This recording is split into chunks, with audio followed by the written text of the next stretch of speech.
Chair, you have a live mic. All right, County Manager. This brings us to our 1 o'clock time certain. This is item 10B. This is a recommendation to hear an update on the State Veterans Nursing Home project from the Florida Department of Veterans Affairs. And this is brought to the agenda by Commissioner Saunders.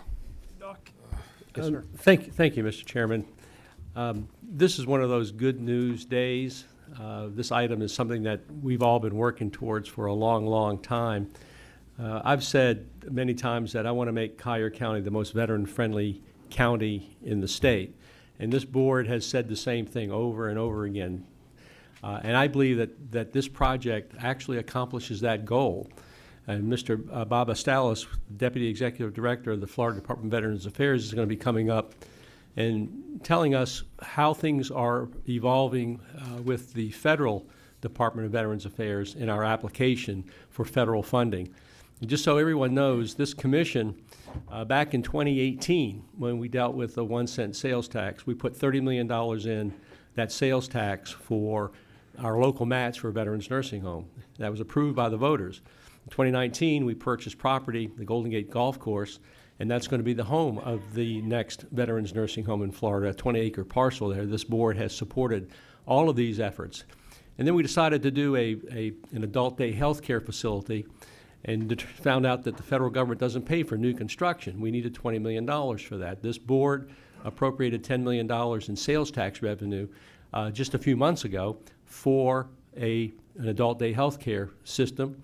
Senate President Pasadomo and our legislative delegation put $10 million in the state budget to match our $10 million. So now we have essentially in the bank $50 million, $20 million for the adult day health care, $30 million for the federal match for the nursing home. And of course, all that's earning interest, so we'll have certainly have more money in the bank. We spent 2 or 3 months weekly meetings with the architects and engineers, the Florida Department of Veterans Affairs, our county staff, developing what this nursing home was going to look like, what every square foot in that nursing home and adult day health care facility, what every square foot would have in it. And so, commissioners, today is really a report on where we are in terms of standing with the federal government in our application, and what the timeline is to actually break ground and get this building under construction. So, Mr. Chairman, I'd like to introduce Bob Astalis with the Florida Department of Veterans Affairs, the Deputy Executive Director. Bob, thank you for all that you do, and thank you for everything you've done on this project. Well, thank you, Senator. Thank you for all your leadership. Thank you, Mr. Chair, members of the commission. Veterans out here, I see we got some fellow veterans. Veterans, can we stand up? Thank you all for your service.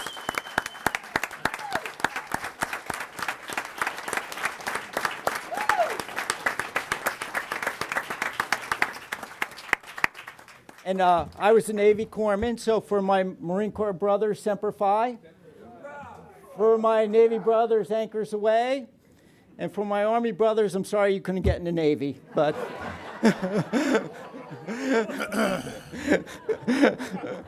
no, thank you all for your service. I really appreciate it. On behalf of Governor DeSantis, a fellow Navy veteran, and Secretary Allende from DMS, and General Hartzell, Secretary of the Department of Veterans Affairs, I thank you for letting me give you this update. We're all excited about this, and we have worked diligently with your staff. Your staff have been wonderful, and like you said, Commissioner, every step of the way, we've done this as a partnership on where we're at. So with that, let me start giving an update of where we've been since I was here about a year ago. And so this right here is our first slide is the state veteran home, what we are looking at for the design. And this is on the Golden Gate golf course area, which you all are familiar with. And so what we're looking at is a skilled nursing facility, adult daycare, as well as some other features to it, including outpatient rehab, which I'll get into in more detail. The design of this home is basically going to be a small community type 120-bed building. And so what we've done is we've designed it in units that'll be 20-bed units, which each of the Vs is a 20-bed unit, 10 on each wing, and we have 6 of those. We'll have a center, which is a town hall center, where we're going to have activities, and we're going to have things to draw the residents to that town hall center, which I'll talk about a bit more. We're going to have adult daycare, adult day health care on the campus, and that adult day health care, the next slide will point it out a little bit better. We're going to have therapy on it, outpatient rehab. We're going to have wellness programs and so on. The home itself, we're talking about 110,000 square feet home. So it's a very large property. There's going to be lots of space for the veterans. Oh, sorry, wrong way. So this right here gives a better design of it broken out.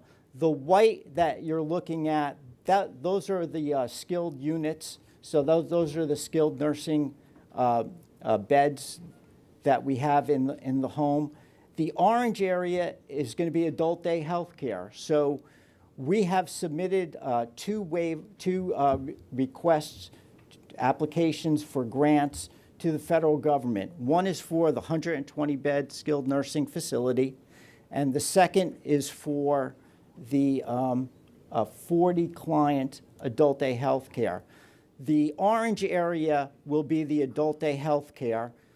While it'll be connected to the nursing home, it will, and share the utilities and all that, it really is its own separate unit. So there'll be a separate entrance, and again, we'll be able to take care of 40 clients using in the adult day health care. The blue area on this slide is really the additional services that we're going to have to the community. One thing about this is, as Senator Saunders said, is this is a model for the country. No veterans nursing home has combined adult daycare, outpatient rehab. We're also in that blue area. We've set aside areas for wellness programs for the community. So veterans can come on in from the community, and we'll have wellness programs for them. We're also going to have a veteran service officer located here. And what we've done is we placed the veteran service officer in the building, but before the entrance to the skilled nursing facility, so that veterans will be able to come into the home and receive services without moving into the area where we have residents and where we're taking care of folks. So that's another service that we are looking to have. We have submitted these applications. There was an April 15th deadline to submit the applications to the federal government for the VA to pay 65% of the costs of the home. And we've submitted those on April 9th, so we beat the deadline.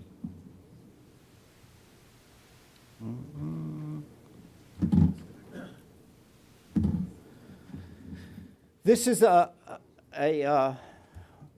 blow up of the area of one of the skilled nursing units.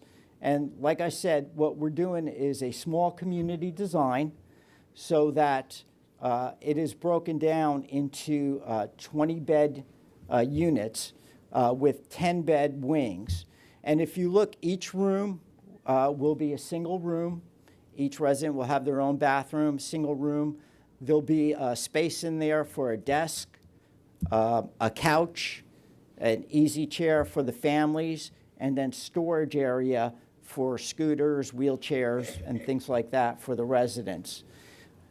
If you look down where the V connects, see, right here, with the cursor right here, what you have is, this is the nurses' station here, so that the nurses can see down the 2 units. And then if you go below the nurses' station, this is really the congregate area for the residents.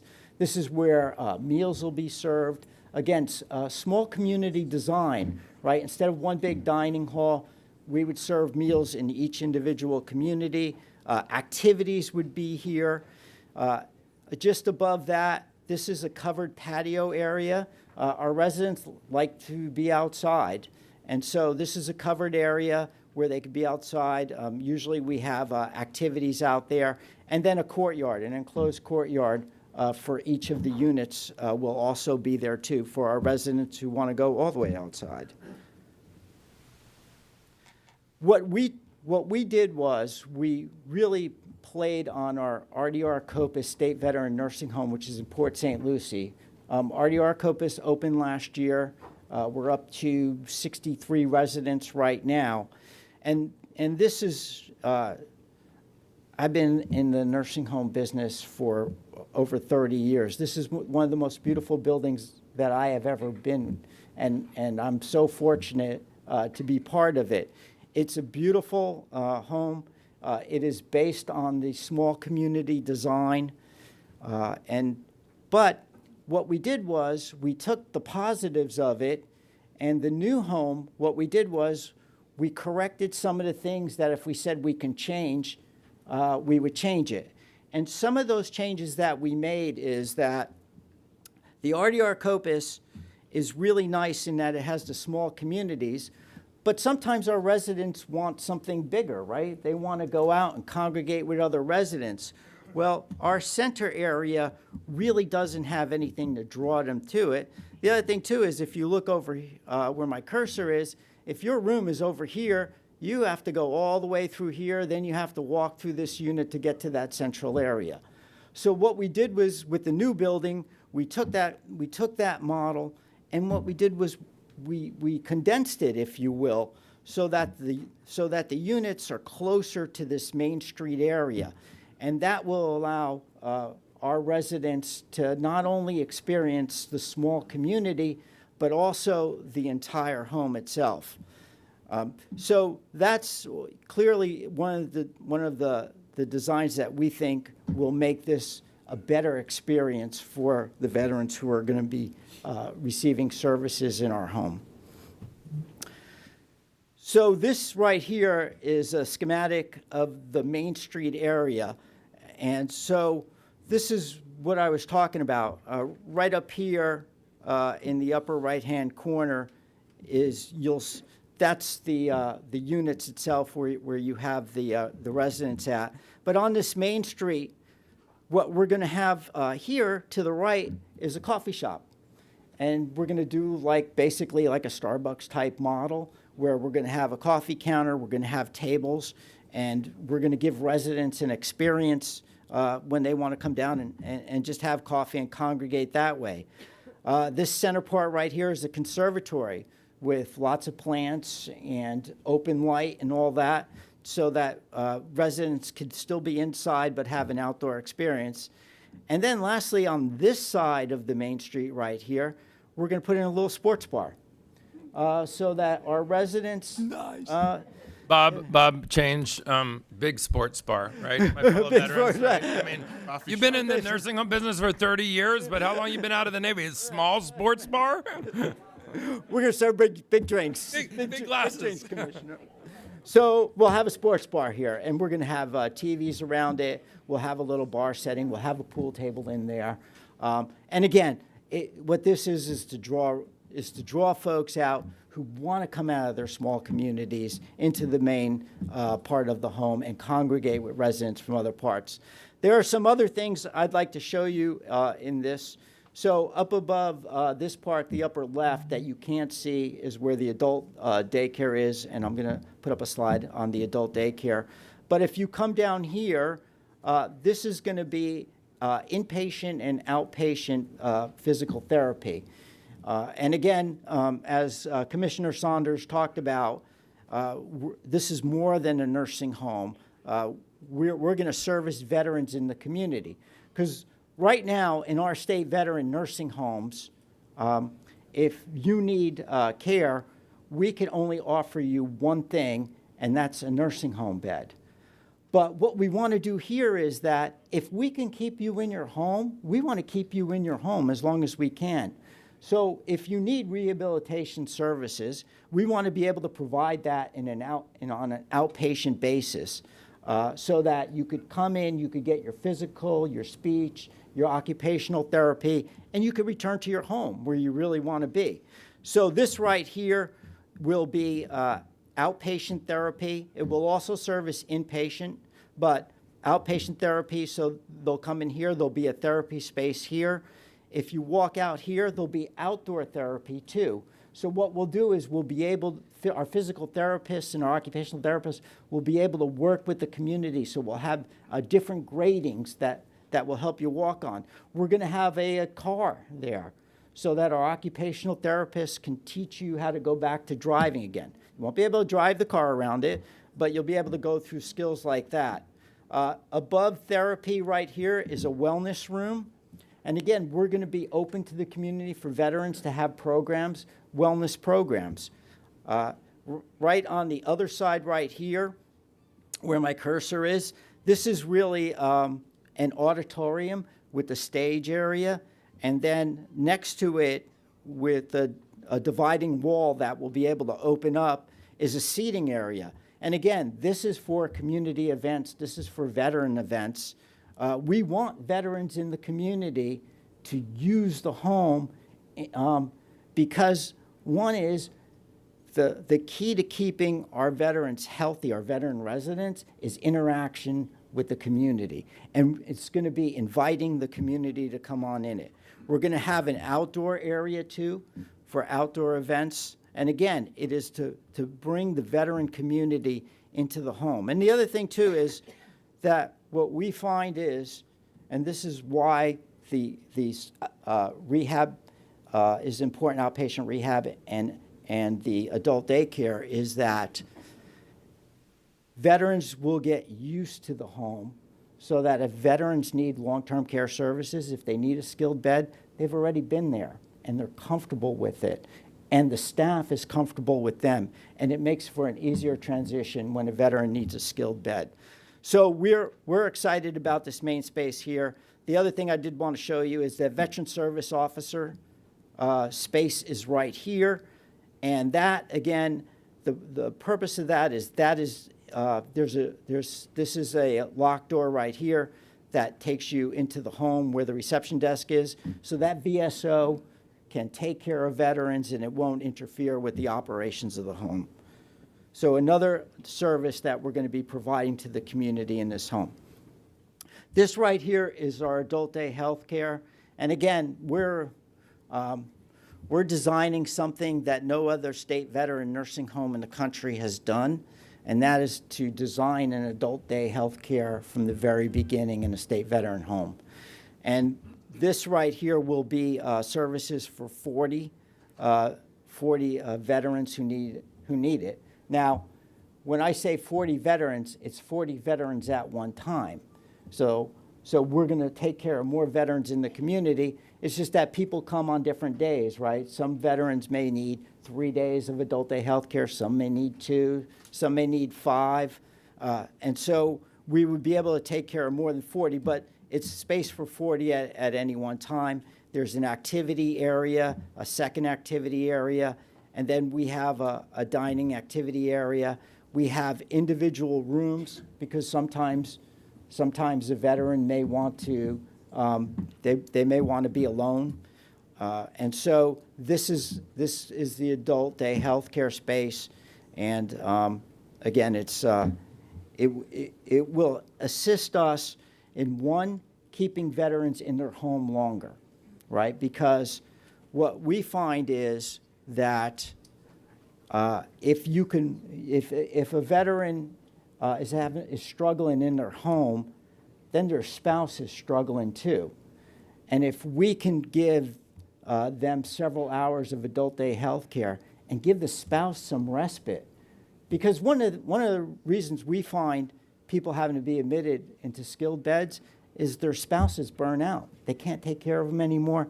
Next thing you know, there's no way to keep them at home, so they have to come into bed. But if we could give respite to the spouses, if we could give activities to the veterans, we could keep you in your home longer.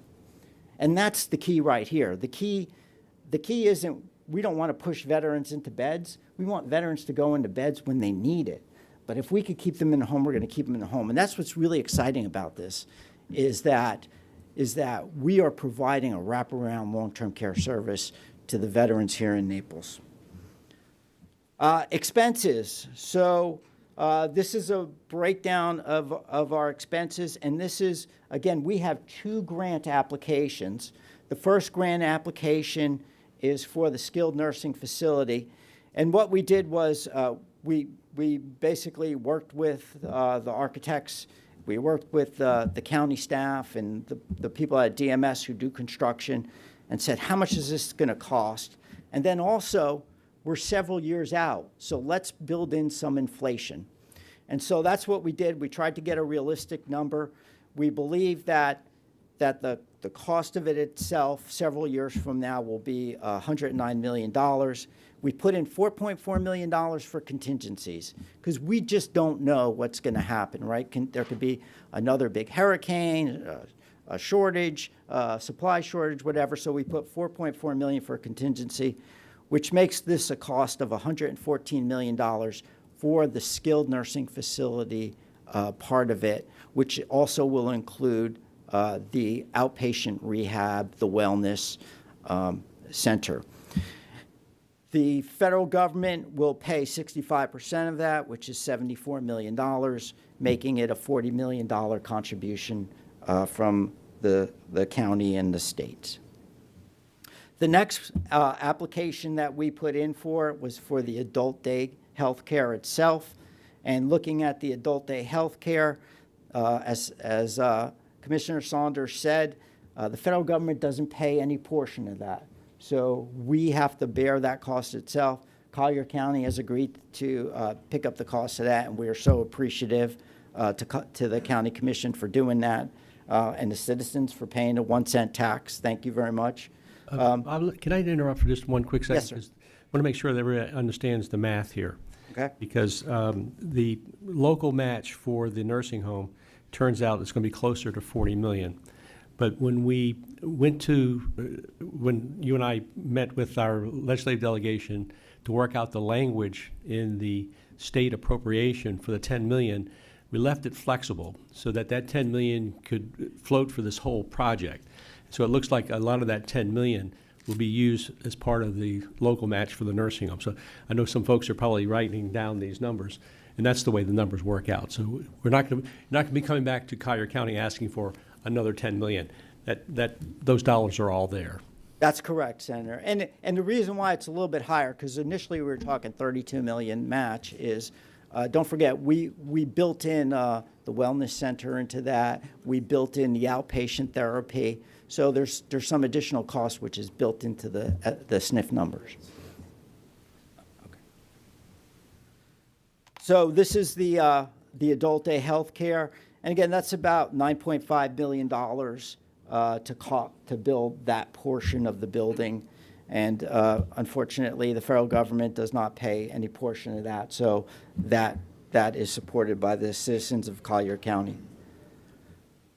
Couple other things that we've been working on with Senator Saunders and the commissioners is language in the General Appropriation Act, and Senator Pasadomo was a great champion of this, and we appreciate all her efforts. But in the General Appropriations Act, which was passed by the legislature and which the governor, we're hoping that he will sign this fairly soon, it says the department's authorized to submit an application for federal funds to construct a new veterans nursing home and adult day health care center in Collier County. The source of the state funds is based on a memorandum of agreement between the department and Collier County Board and the county commissioners to commit the necessary funds to be used as matching funds towards the construction development costs of the new veterans nursing home and adult day health center. So basically this has given us the green light to move forward with this, which we need from the legislature to take to the VA. It also, in addition to that, appropriates $10 million of general revenue that we can begin using. The other thing is that the governor the governor is excited about this. He's been briefed on it.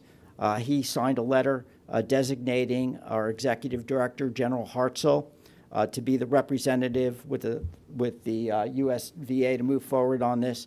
And then I am the alternate representative. And so we'll be working with the VA as we move forward and partner with this. The last slide that I wanted to touch on is a timeline. And look, this is a general timeline that based on our experience and what needs to be done. But basically, on April 15th, we needed to get an application in for the grants, and we did that. We submitted 2 grants to the federal government, to the VA, requesting the adult day health care and the skilled nursing facility with outpatient therapy and wellness center. And then by July 1, it's mandated by the VA that we have to have legislative language authoring us, allowing us to move forward, which I showed you. The legislature passed it, and when the governor signs it, that language will be what we need to move forward on that. By August 1st, the VA submits a list of grant applications. August 1st, we have to submit some additional language to the VA, which we are working on, and we've just about got it all complete. We're working with your folks, your environmental folks, and the rest of it. And so we've got that package just about ready to go, and we'll be actually submitting that a lot earlier than August 1st. So that's all set, ready to go. In October of 2024, so October of this year, the VA will submit a list to Congress of construction projects that they would want to see funded. And I'm going to talk about that list on my next slide. So they will submit that to the Congress, and then October of 2025, the VA would transfer the construction dollars to the FDVA for us to move forward. Now that assumes that Congress approves the money and they do it in a timely manner. Big assumptions, but eventually they do it. So the money would come to us. We would ask for a supplemental budget amendment December 2025. The legislature would approve that request to move forward. July 1 of 2026, we would bid it out. Groundbreaking would follow not too long afterwards in November, and then we would expect the door to be open in July 2029. So it's a lengthy process, I know, but that is the experience that we find as we're opening up the homes. Bob, if I might interrupt for just another quick second, because we've had a couple conversations, and I've talked to our staff as well, and there may be some way to speed this up a little bit. Don't want to give anybody any false impressions that this is going to be done, much faster than what you've got here. But my understanding is that there are ways to kind of speed things up to get actual groundbreaking more quickly than November of 2026, which would obviously move up the opening of the home. Can you kind of elaborate a little bit about some of the discussions we've had and how we might speed this up? Yeah, thank you, Commissioner. Thank you for that question. There are some areas that are within our control. There's some areas that are outside of our control, right? Congress, right? We can't control them. But I know you're going up next week, and maybe you'll move them forward on that one. But some of the areas where we can speed this up, if you will, is so we submitted our application on April 15th. We anticipate receiving approval of that application soon, way before July 1st. When the VA actually approves our application, they say this application meets all the criteria and so on, any money that we spend out of the funds that are put aside on the project count towards the match. So basically, the VA gives us the green light to start spending funding that will count towards our 35%. So what we could do is, again, we're partners, and you are the ones who've collected the bulk of the money. We could get together and we could have the Department of Management Services start contracting out for architectural services. And so we could start putting the drawings together, because one of the things that take a lot of time is getting all the architectural designs done, right? So we could do that ahead of time. We could do site work, right? We could get the site prepped for it. So there are things that we can do to shorten that 2 years, 9 months period. The other thing too is where I think we may be able to save some time is once we get the money appropriated from the Congress, we usually have to go through a legislative process. But this is unique because the money's already sitting in an account ready to go, and the legislature has given us the authority to move forward with this. So what we may be able to do is maybe we could work with the legislature so we don't have to wait for a full session and start moving then. Let me make 2 points. First of all, I wanted the audience to know that we're going to do everything we can to shorten this timeline because I want to be around when this opens, and I know everyone in this audience wants to be around when this opens. I'm very familiar with the legislative budget process, and here's a question for you, just to put your thinking cap on. The money's already in the bank. Why don't you go ahead and get legislative approval during this next legislative session? We don't have to wait until federal approval or any of that, because we've got the money in the bank, and I think we could get the legislature to approve that without having to go through the legislative budget process that you're outlining. So I know our lobbyists can work with you to make that happen. So that's just a thought. And then again, I did have one other question that's not related to the schedule, but while I'm thinking about it, there's new legislation, I believe, that permits the spouse of a veteran to reside in a veteran's nursing home along with the veteran. And I believe that legislation passed. I may be wrong, but I believe that passed. And I don't know if the governor's gotten it yet, but what's the status of that? Because that may alleviate some concerns also, because we'll have some veterans that want to move into the home, and their spouse is going to want to go with them. Yes, Senator. So thank you. So for the first point about working with the legislature, that's why you were a good senator up there. You got stuff done. That's a creative idea, and I think we should definitely do that. I will remind you over the... Yeah, I know you will, sir. And then the second thing is we are extremely excited about the bill that the legislature passed this year on spouses. The governor hasn't received it yet. He hasn't signed it yet. But we're very excited about it because right now in the state of Florida, so we are only allowed to admit veterans. So it happens now and then where we will have a veteran and a spouse who needs nursing home care, and we can't admit them together, and literally we have to split them up. So you have people who've been married 50, 70 years, and we're having to bring one in our veteran home and one to the private home. This will alleviate this. This will allow us to admit spouses. We could put spouses in the same room if they want to be in the same room. Some do, some don't. But we're really excited about it because, again, we want to keep families together, especially people who've been together 50, 70 years. And this will allow us to admit spouses into this home, and we're excited about taking care of the spouses. The last thing I just wanted to show you is this is the grants list that the VA submitted to the last Congress. The current one that they're working for the existing Congress, that has not been put together yet. But so I just wanted to show you the way the priority works. And of course, this is federal, so it's not in any order that's understandable. But the way that priority works is the way they fund.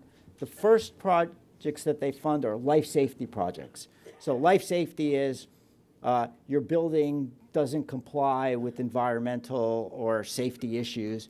And so they fund those projects first. And those life safety projects are usually not so high dollar amounts. And then the second priority that they fund are states or entities that have not had a veterans nursing home before.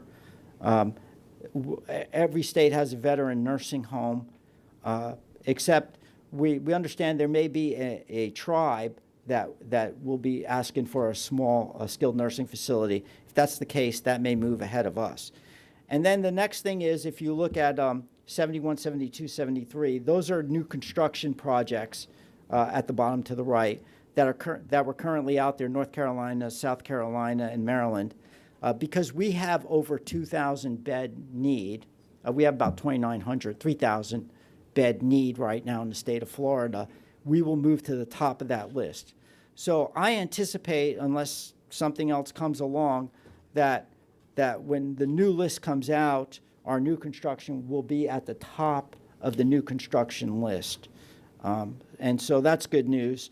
The other thing, too, is last year's list had $1 billion worth of needs. The Congress only funded $171 million. So they didn't put a lot of money in last year. But our understanding from the VA is the VA is going to ask for a larger funding this year. The VA wants to clear the list, and so they're going to be asking for $1 billion. If all that works out, and the VA does ask for that amount of money, and Congress goes along with the VA, then we have a very good shot at getting it funded. So with that, Mr. Chairman, that's my presentation. I'm happy to answer any questions. Thank you, Bob. Commissioner Castro. I wasn't looking to be first, but I just pushed the button, Bob. But make sure that bar a little bit bigger. Just a couple things I want to say is, first of all, thank you so much to you and General Hartzell, who I've known him for a few years, for being just so available to us, for paddling in the same direction. When we all came up to DC and we said, look, I mean, it's a partnership, and so I'll say thank you for being our partner, and I know we all echo that. But when we were up there saying we didn't want the next one, we wanted the best one, you could have easily said, hey, everybody does. And it's amazing how this this facility and this location has really transformed with your vision, with our ideas, with information we've gotten from our veteran community, and you see the support here. I mean, if we were in a football stadium, we could have filled it. This is a small representation, and so all the things you mentioned, I just want to say to the audience, and I really appreciate my fellow VFW Post members being here. Help get the word out. Help separate rumor from fact and control expectations. We're not putting shovels in the ground tomorrow. And one of the things we said when we were up in Tallahassee was, we want it sooner than later, but we want to use the extra time to maybe make sure that if we have ideas to morph the project, to add all the things you mentioned, and some of the lists that you mentioned were things that came up because we had extra time and we started brainstorming some things. So I know that, here in the county, we all really appreciate that. But, thanks to you and to General Hartzell and your whole group for just being so responsive. I wanted to, there again, thank all the VFW members for coming, and especially our former commander, J.B. Holmes, who's somewhere in the audience here. We all got his... Commander, every veteran got your 1,000 emails reminding them to be here. But there again, sir, also too, information dissemination is so important, and we want to make sure that the messaging out there is right. So there's so many people in the audience here. You see, this is a big deal. There are drawings. This is happening. This isn't some hypothetical thing that might happen. It's happening, and you see with great detail and a lot of significant thought. And lastly, I want to just acknowledge some other people that are in the audience. Dale Mullen from Warrior Homes of Collier County, and I think he's sitting there with a couple of board members. Dale, why don't you stand up? You're a big part of helping veterans in our community. So you talk about a vision for this home. His vision was helping a few homeless veterans in the woods and maybe finding a house where, he could house 3 or 4 or 5. And now he's got 4 houses, and he's, on social media getting checks every week and just, turned an idea into an unbelievable reality. And we're trying to do the same, Dale, and all partner together to take care of veterans. But, thanks for everything that you've done. And then lastly, I'll just say you can't have a meeting like this in a room full of veterans without acknowledging Wayne Smith, who's our local hero.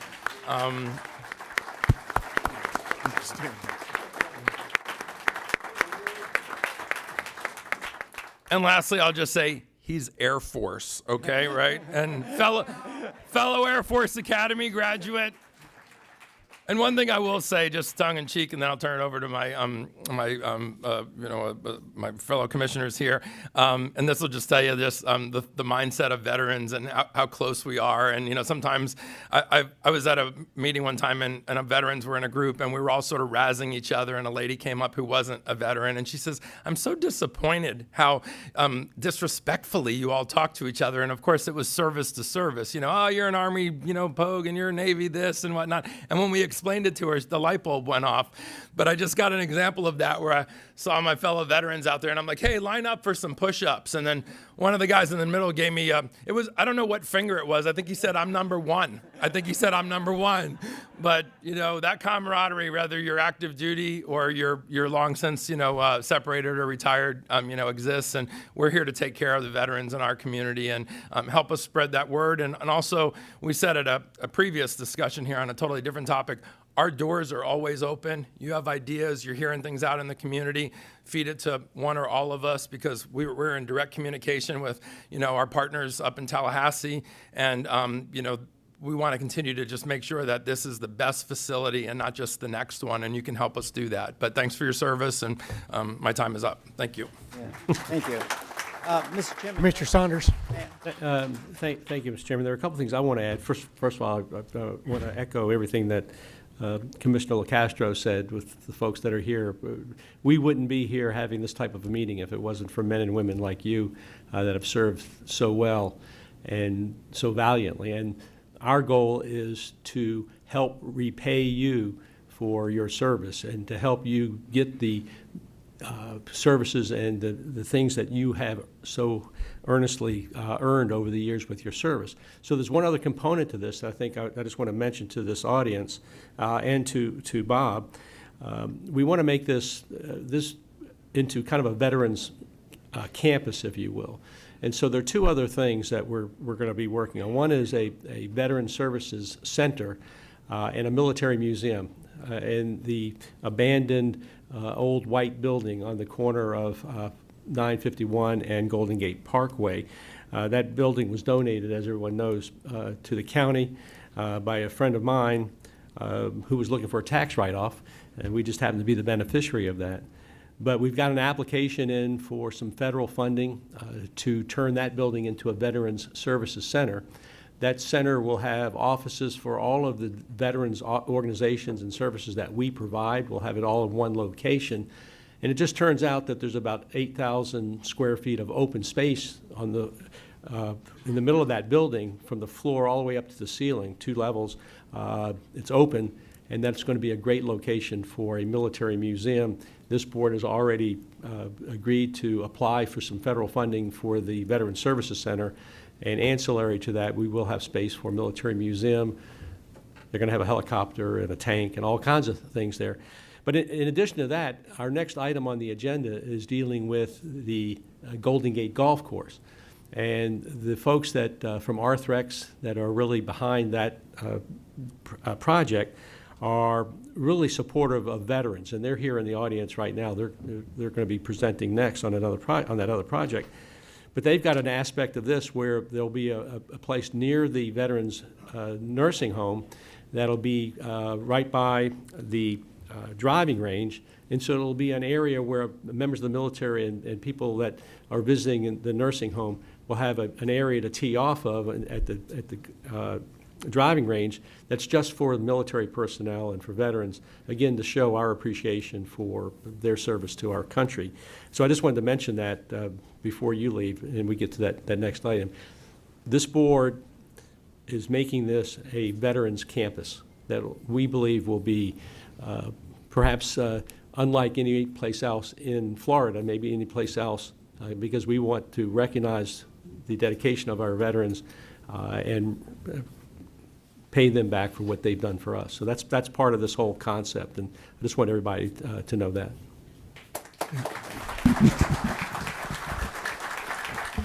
Commissioner Kowal. Thank you, Chairman. I just want to say, as being a junior commissioner up here and having the opportunity to follow my fellow colleagues up to Tallahassee and watching this whole thing come to fruition, all the different angles we were approaching, the people we were meeting, and we all walked lock and step in making sure this project comes around to fruition for all you in this room. And if I don't even run again in 4 or 3 years, 2 years, whatever it is, this is probably gonna be one of my proudest moments of anything I've ever accomplished in my life if we see this through to the end, and I'm being part of it, because I have the utmost respect for our veterans with the sacrifice, that blank check they signed many years ago that could have been cashed with their life just to protect what this whole country is about, that it's so important to me. And I have to say one last thing: go Army.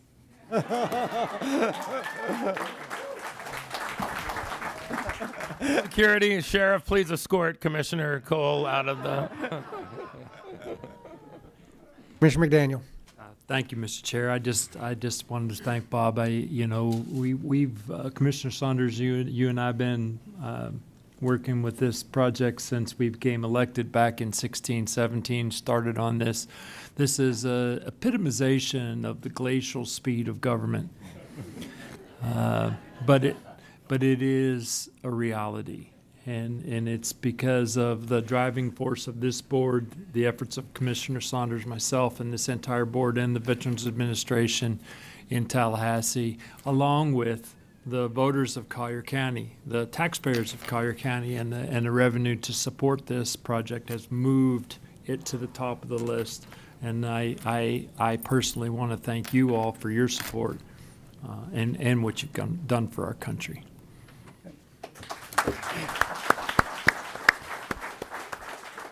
Bob, thank you for an amazing update. And I just have one question. Have you had any feedback from Artie Kopus, what it feels like to be in second place?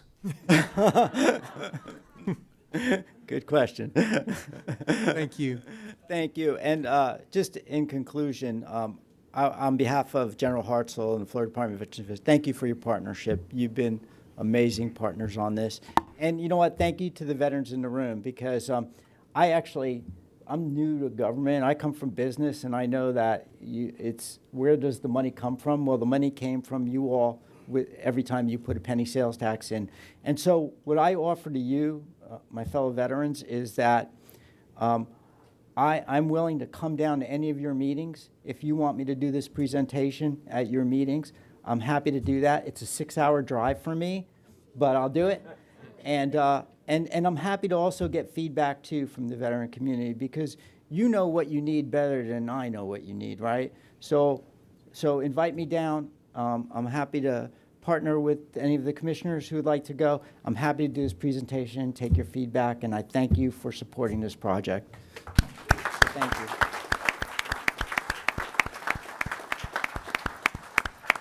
City Manager. Troy. Mr. Chair, we have 10 registered speakers for this item. Your first speaker, I want to remind the speakers to please queue up and use both podiums, both microphones. Your first speaker is Dr. J.B. Holmes, and he will be followed by Glenn Brown.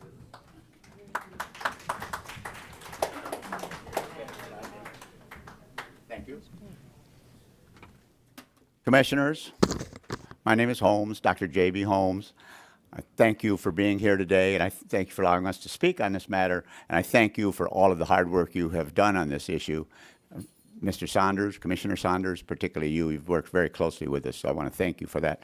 And Bob Atzelos, did he disappear from the room here? Did he go? Oh, there he is. Bob, thank you very much. And as you know, our chaplain for the VFW post is Gary Atzelos. He pronounces it Atzelos, so Hungarian name, difficult, but forgive me if I mispronounced it.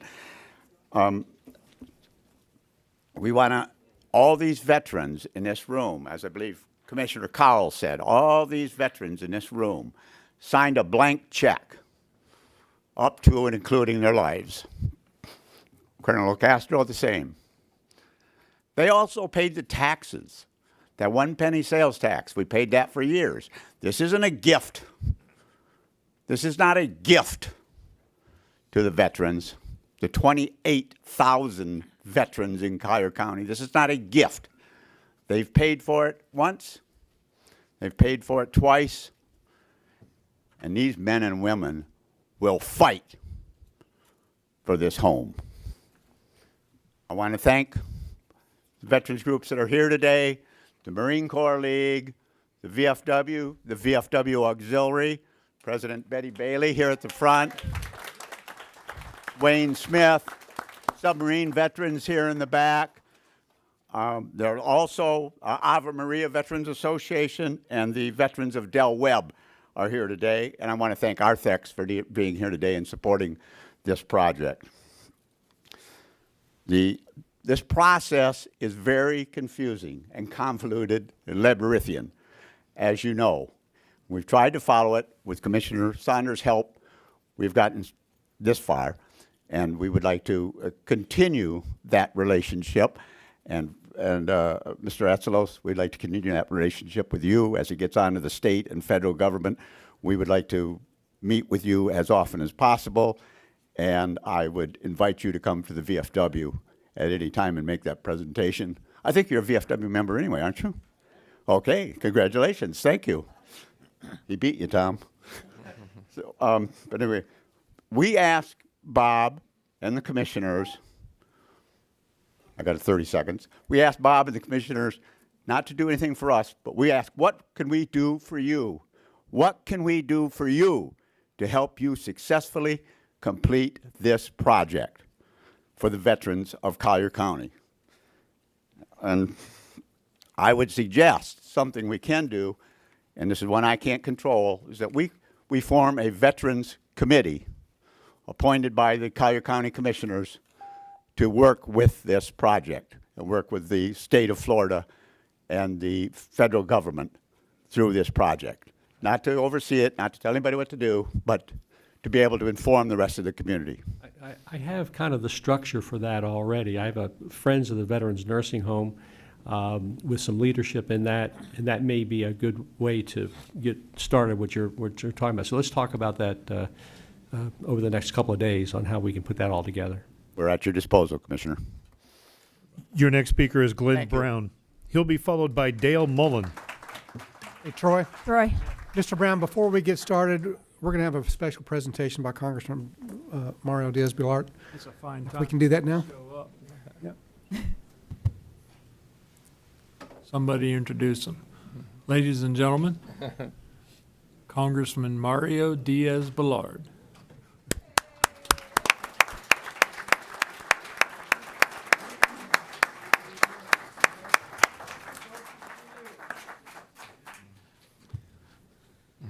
Commissioners, how you doing? Okay. Very well, sir. I hate interrupting your day because you have a lot of work to It's do. never an interruption when you come into the room. Well, thank you. When you bring money, you can interrupt. That's right.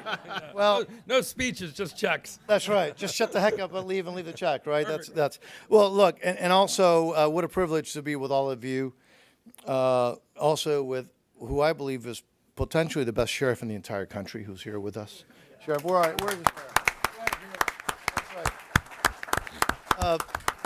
And I was just what an honor to walk in when you have these American heroes here. You know, you've all heard me do this, and I'm not gonna bore you with a speech, but every time I speak, and you've heard me do this, right, Commissioner, where I speak in small groups or large groups, I always, doesn't matter where I'm at, I always start thanking a group of people that are not usually in the celebrations and in the fun things, but actually they are here today.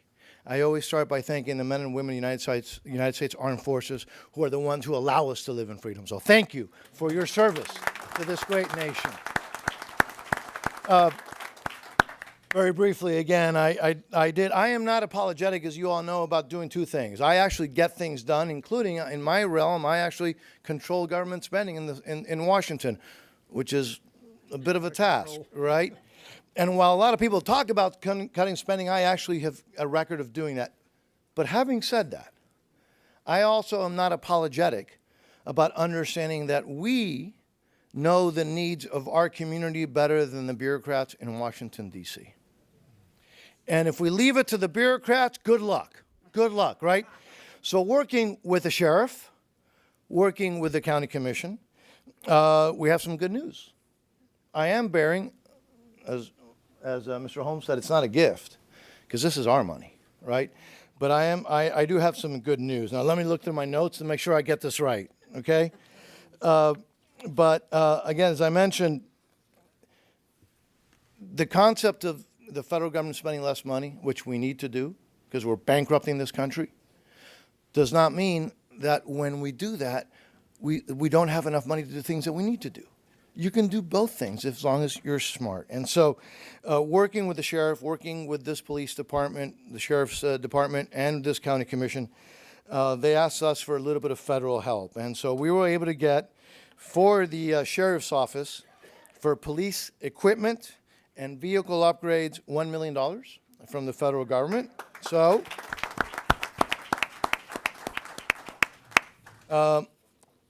actually, Sheriff, you're the person that makes this all happen. Also, at working with the county, I was also able to deliver $4.1 million to repair the Collier County Transit Maintenance Facility, which is, has gotten hit by 2 storms. Needs a lot of help. And again, I will end where I started it, but I would like to, again, if that's all right with you, I'll bring the sheriff up, because none of this would be possible without you and without him. But the other thing is, again, I am not apologetic. I believe in the Constitution of the United States. And in the Constitution, the power of the purse is supposed to be in Congress, not in the bureaucracy. And so we can control spending like I've got a history of doing, at the same time not wasting the money. But not wasting the money, that allows us to do the good things, the real things. And is there something better to do with your money than helping law enforcement? So it's a privilege to be here with all of you. Thank you for allowing me to interrupt all of you, and all of you, the bosses, right? But could we ask the sheriff to come forward? Is that all right? All right, Sheriff. Good afternoon, Mr. Chair, board members. Most importantly, the men and women that have protected our country and allow us to live here in a free society. Of course, our congressman. I want to remind everybody in this room that our Board of County Commissioners always supports law enforcement in any way possible, so thank you very much. And we have had some tough times over the last decade with economic downturns, with hurricanes and wildfires, and that put a damper on some of the equipment that we had to extend the life expectancy for, but we got it all done. And this is going to enable us to finish off with replacing all of the equipment, which we've been doing with your help incrementally over the years. This will finish it off, and we will be in a great position as we move forward in Collier County. So thank you very much, Congressman. Thank you very much to the Board of County Commissioners for all of your support and your help. Thank you, Now. Thank you, Sheriff. So I got these 2 checks. The good news is if I drop them, they're not going to bounce. That's good. That's good. But should I hand them to you all now? Sure. How do we do it? Get to the good part. That's right. Let's do it. Go down there. We'll just come down. Yeah, we'll come down. Let's come down. Yeah, let's do. Well, can we do? We'll do the sheriff first. But again, and sheriff, let's do it. Let's do them together. Let's do them together. Let's do them together. You're all together.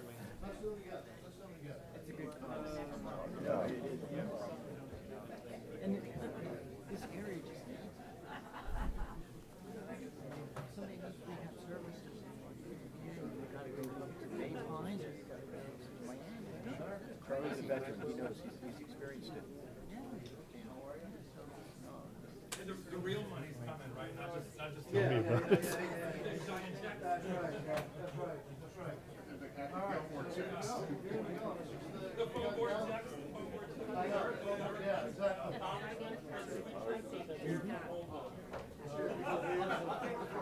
Good catch by the continuity director. Hey, Ed. Good. There's a total of 10, so we've got 9 left. And then you're doing 11D, right?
I was on Saratoga.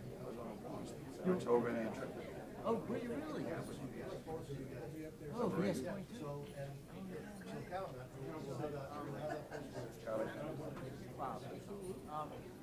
So, Can we get a group photo?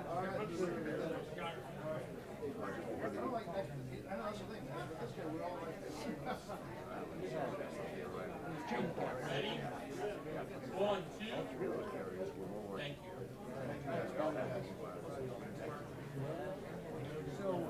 have you been up there?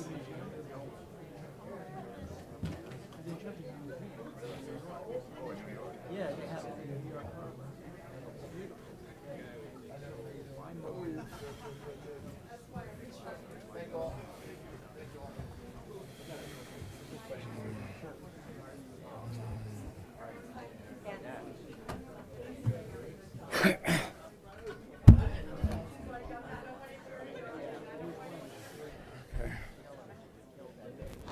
Just do it when you got his attention. Come on, Mr. Bill. That's fine. to go to the restroom.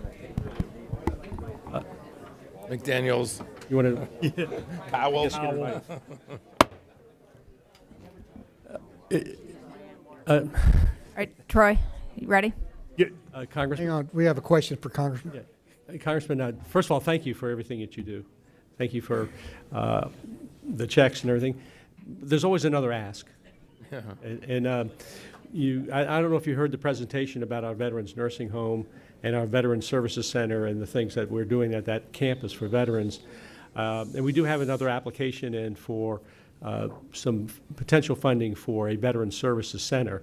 And I know you've accepted that and you're running that, and I want to thank you. But the big project is the nursing home. And so we're going to be up in Washington in a few weeks, and we'll meet Next with you week. and provide next week. We'll provide you information about that, and along with all of our congressional and Senate delegation. And hopefully, I know you're supportive of that, so I just want to thank you for that. Most people don't realize that Congressman Diaz-Balart and I served together in the Florida Senate. Ooh, a long. You actually had black hair, and I had hair. Yeah.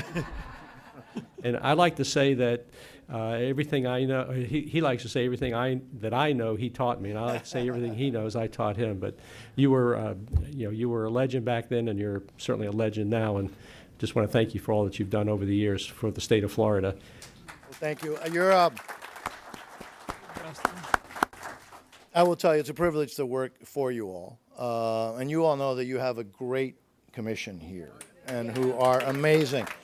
And in case you don't know this, they jump on us. They keep our feet to the fire, which is the way that it should be. I do want to make one clarification, if I may. Thank you for your service, sir. Thank you. I do want to make one clarification, and I can do this because I'm not a commissioner. The sheriff talked about all of the tragedies that have struck and hurricanes. In November, we can get rid of one of those tragedies. So let's all work. Let's all work. Let's all work to save this country. And it's a privilege to represent you. Thank you all. We'll see you next week. Thank you all. Thank you all. Thank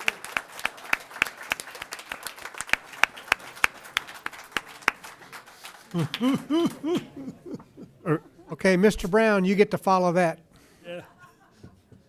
Glenn Brown will be followed by Dale Mullen. I just wanted to say, as Navy Captain Glenn Brown comes to the podium, your wife just sent me a text, and she said when the time comes, the Veterans Nursing Home, separate rooms. What she said. So. Thank you, Colonel. It's good to know that in advance. Just thought I would plant that seed. She seemed emphatic. I just want to take a minute and say thanks. I want to thank you, Commissioner LaCastro, Commissioner Kowal, for your service in the military, and all the great veterans in this room for their service to the military. I was privileged to be a Navy Reserve officer for 28 years, and it was a privilege.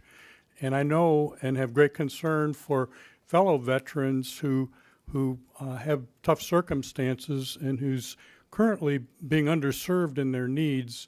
And I'm just delighted to think forward as to what a great facility we're going to have right here in Collier County to help meet those needs. So on behalf of my wife Jane, even though we're in separate rooms now, and all the people in this room, I want to thank each and every one of you commissioners for your support of this great project.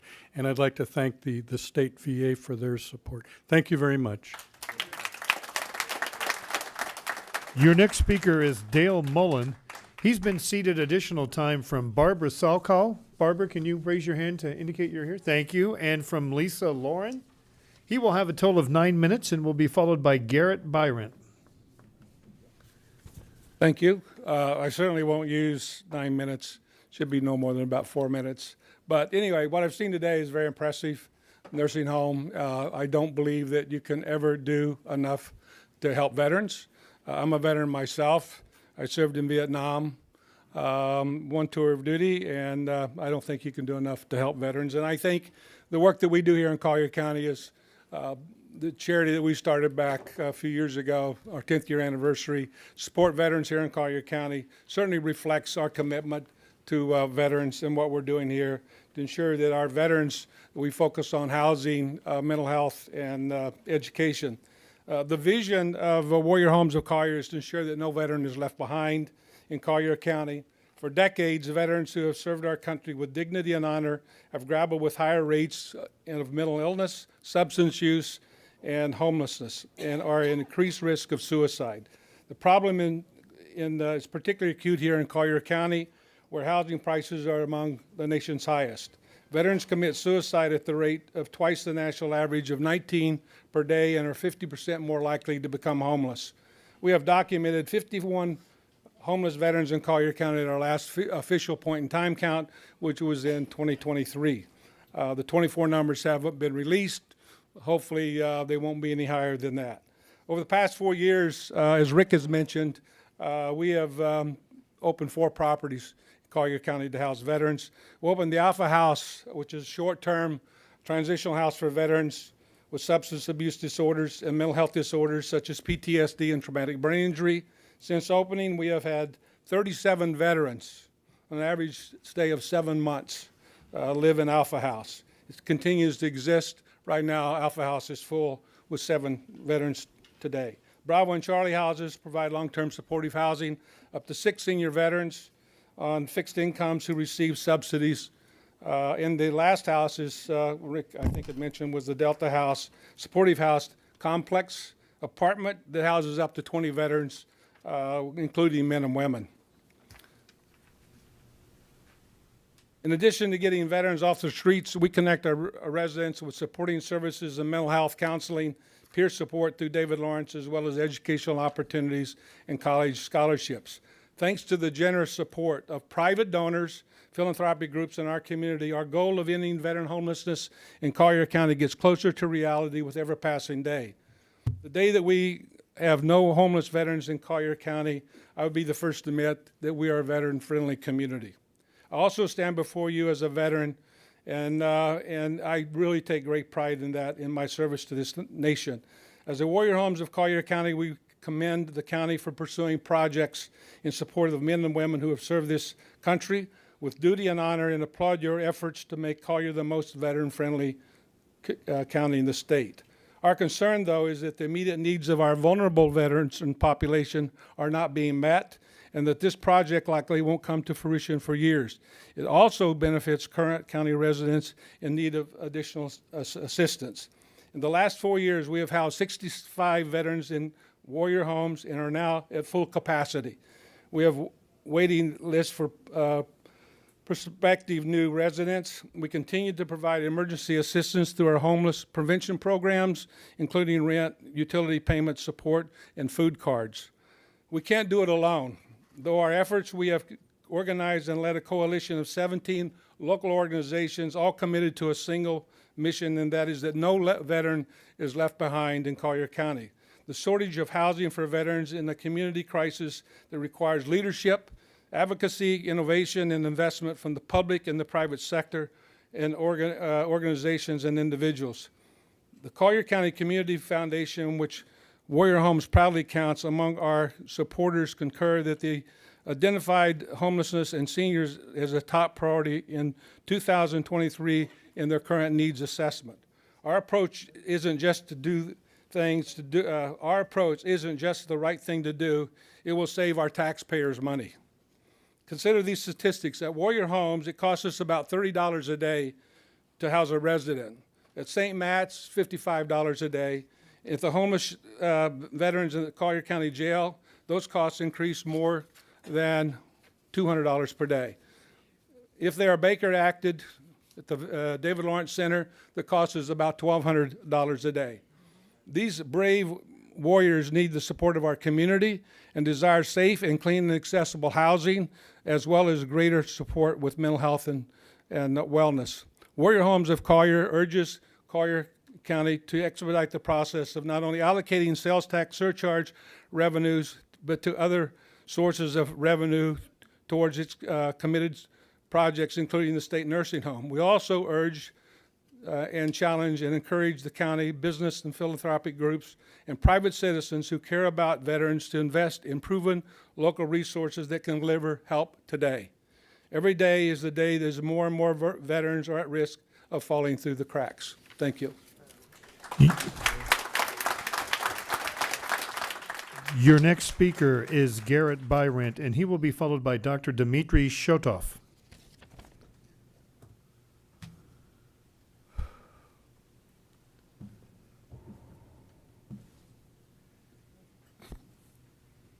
Thank you very much, Garrett FX Bond. I want to thank Bert personally because I'm actually a combat veteran from what we call the Vietnam era, the ERROR. Long story short, I was trained to fire surface-to-air missiles to protect New York City. Unfortunately, it was at the time when the Tet Offensive was cranking up. So I got to actually just do riots in Newark, New Jersey, and in, of all the places, in a place called Liberty City, Miami. Every time somebody's running for election, they call out the National Guard. So long story short, my bad leg only bothers me when I'm in cold weather. See, so it's good being here, but people don't realize that Bert, he was more upset the last time the round came around when we didn't get the money. That was what, 4 or 5 years ago. And the funding, we were second in line. I was watching it closely. We were second in line, and the money went to Fort Lauderdale because of the population base, is what I was told. I don't know if that's true or not. We just didn't get the money. You got the money. You're the guy, okay? Thank you. Your next speaker is Dr. Dmitry Shotov, and he will be followed by Betty Bailey. While he's coming up, I'll explain what actually happened. In 2014, Florida was ranked #1 to get a nursing home. And the then commission, none of us were on the commission at that time. None of us even knew what the county was doing in terms of the nursing home. The Collier family offered up a parcel of land at Ave Marie for the nursing home. And that's the parcel that Collier County used and sent up to Tallahassee. That parcel was not acceptable on its face because it was too far from a hospital. So Collier County dropped off the list. And was not even under consideration for a nursing home until we, back in 2018 and 2019, got sales tax money available for a local match and went to the legislature to get us back on that list. But up until then, we were not on a list because the county commission back in 2014 really didn't know how to go forward with this type of a project. They sent up the wrong property and dropped off the list. So Garrett, that's what happened back in those days.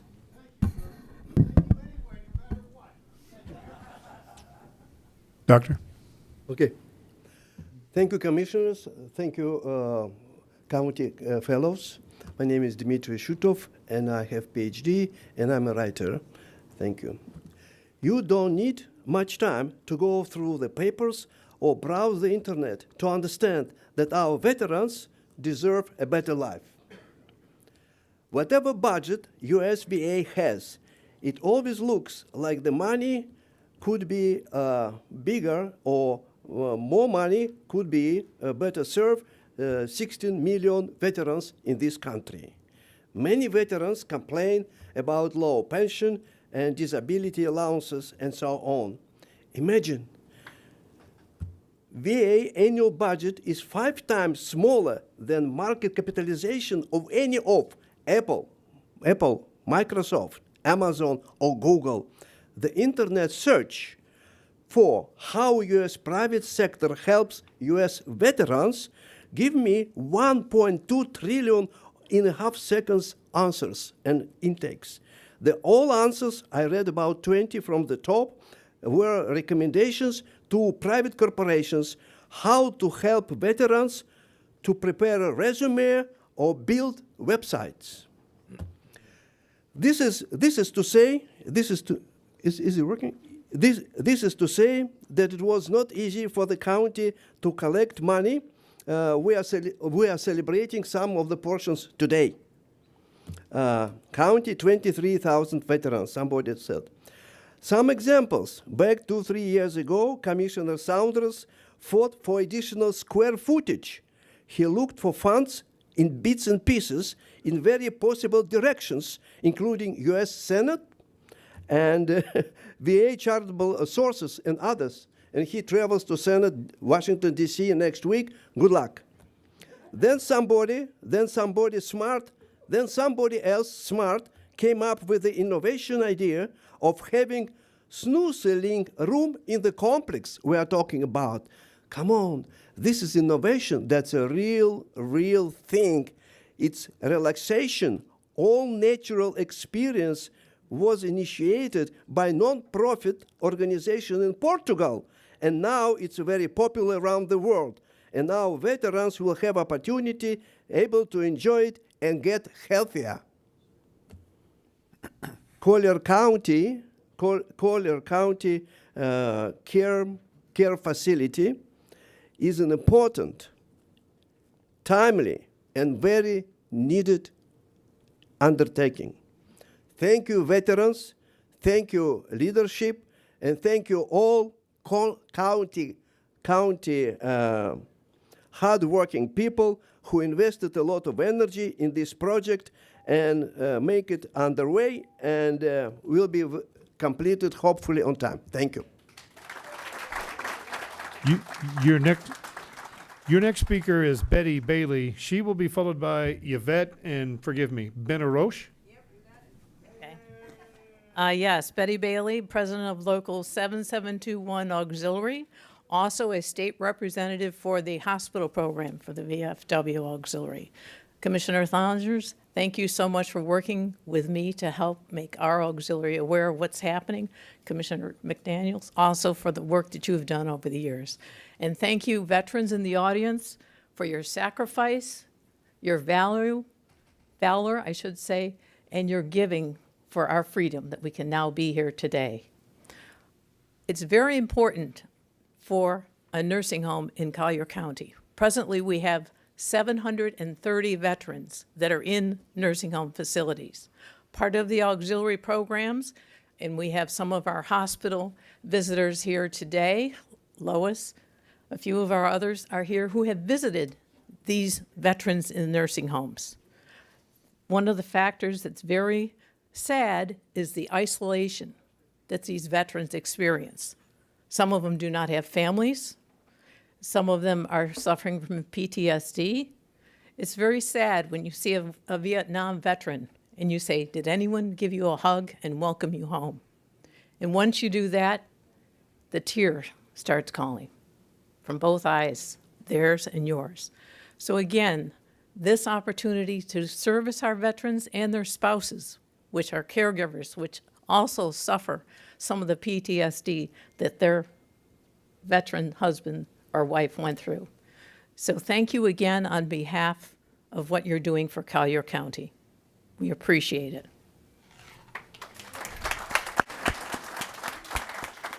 Your next speaker is Yvette Benaroche, and she'll be followed by Jackie Kay. Good afternoon. My name is Yvette Benaroche. As a Desert Storm Air Force veteran and second vice commander of American Legion Post 404, I proudly stand here in support of this project.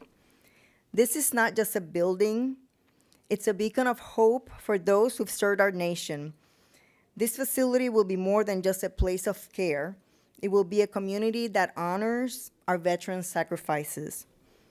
Thank you for paving the way, standing united in supporting our veterans, reaffirming our commitment to those who have served. Because let's remember, freedom is not free. It has been paid for with the blood, sweat, and tears of our brave servicemen and women. God bless you, God bless our veterans, and God bless the United States of America. Thank you.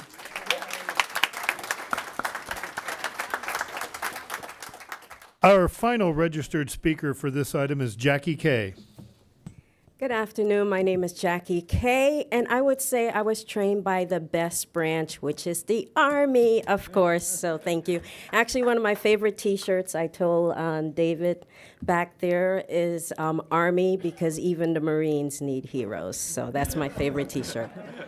So the beauty of what I do in the community, I spend a lot of time in the community speaking to people, but more importantly, listening. And I find that for me, it became very frustrating. I'm with an organization called The Journey Home, and I'm the Veteran Outreach Team Director. And one of my focus in getting involved, not only as a veteran, but community member, is I became very frustrated because I saw so many gaps in the services for veterans. One of the things that just broke my heart is that when a veteran is in crisis, there is no mental health system of care for them. They are either Baker acted, sent to the hospital, sent to jail. So there is no actual system of care. So for me, understanding the community and knowing the services that are available, when I met our CEO, Eldon Solomon, during Hurricane Ian relief, I told him that I feel like there is a way for us to put together a system of care that is local, but something that can be extrapolated at a state and national level. It's taken a lot of work, and working with Michael Overway from the Hunger and Homeless, as well as Captain Tony Morrow from EMS. And we have an actual system of care template that we have put together. We'll be discussing that and working on that tomorrow at the Botanical Garden.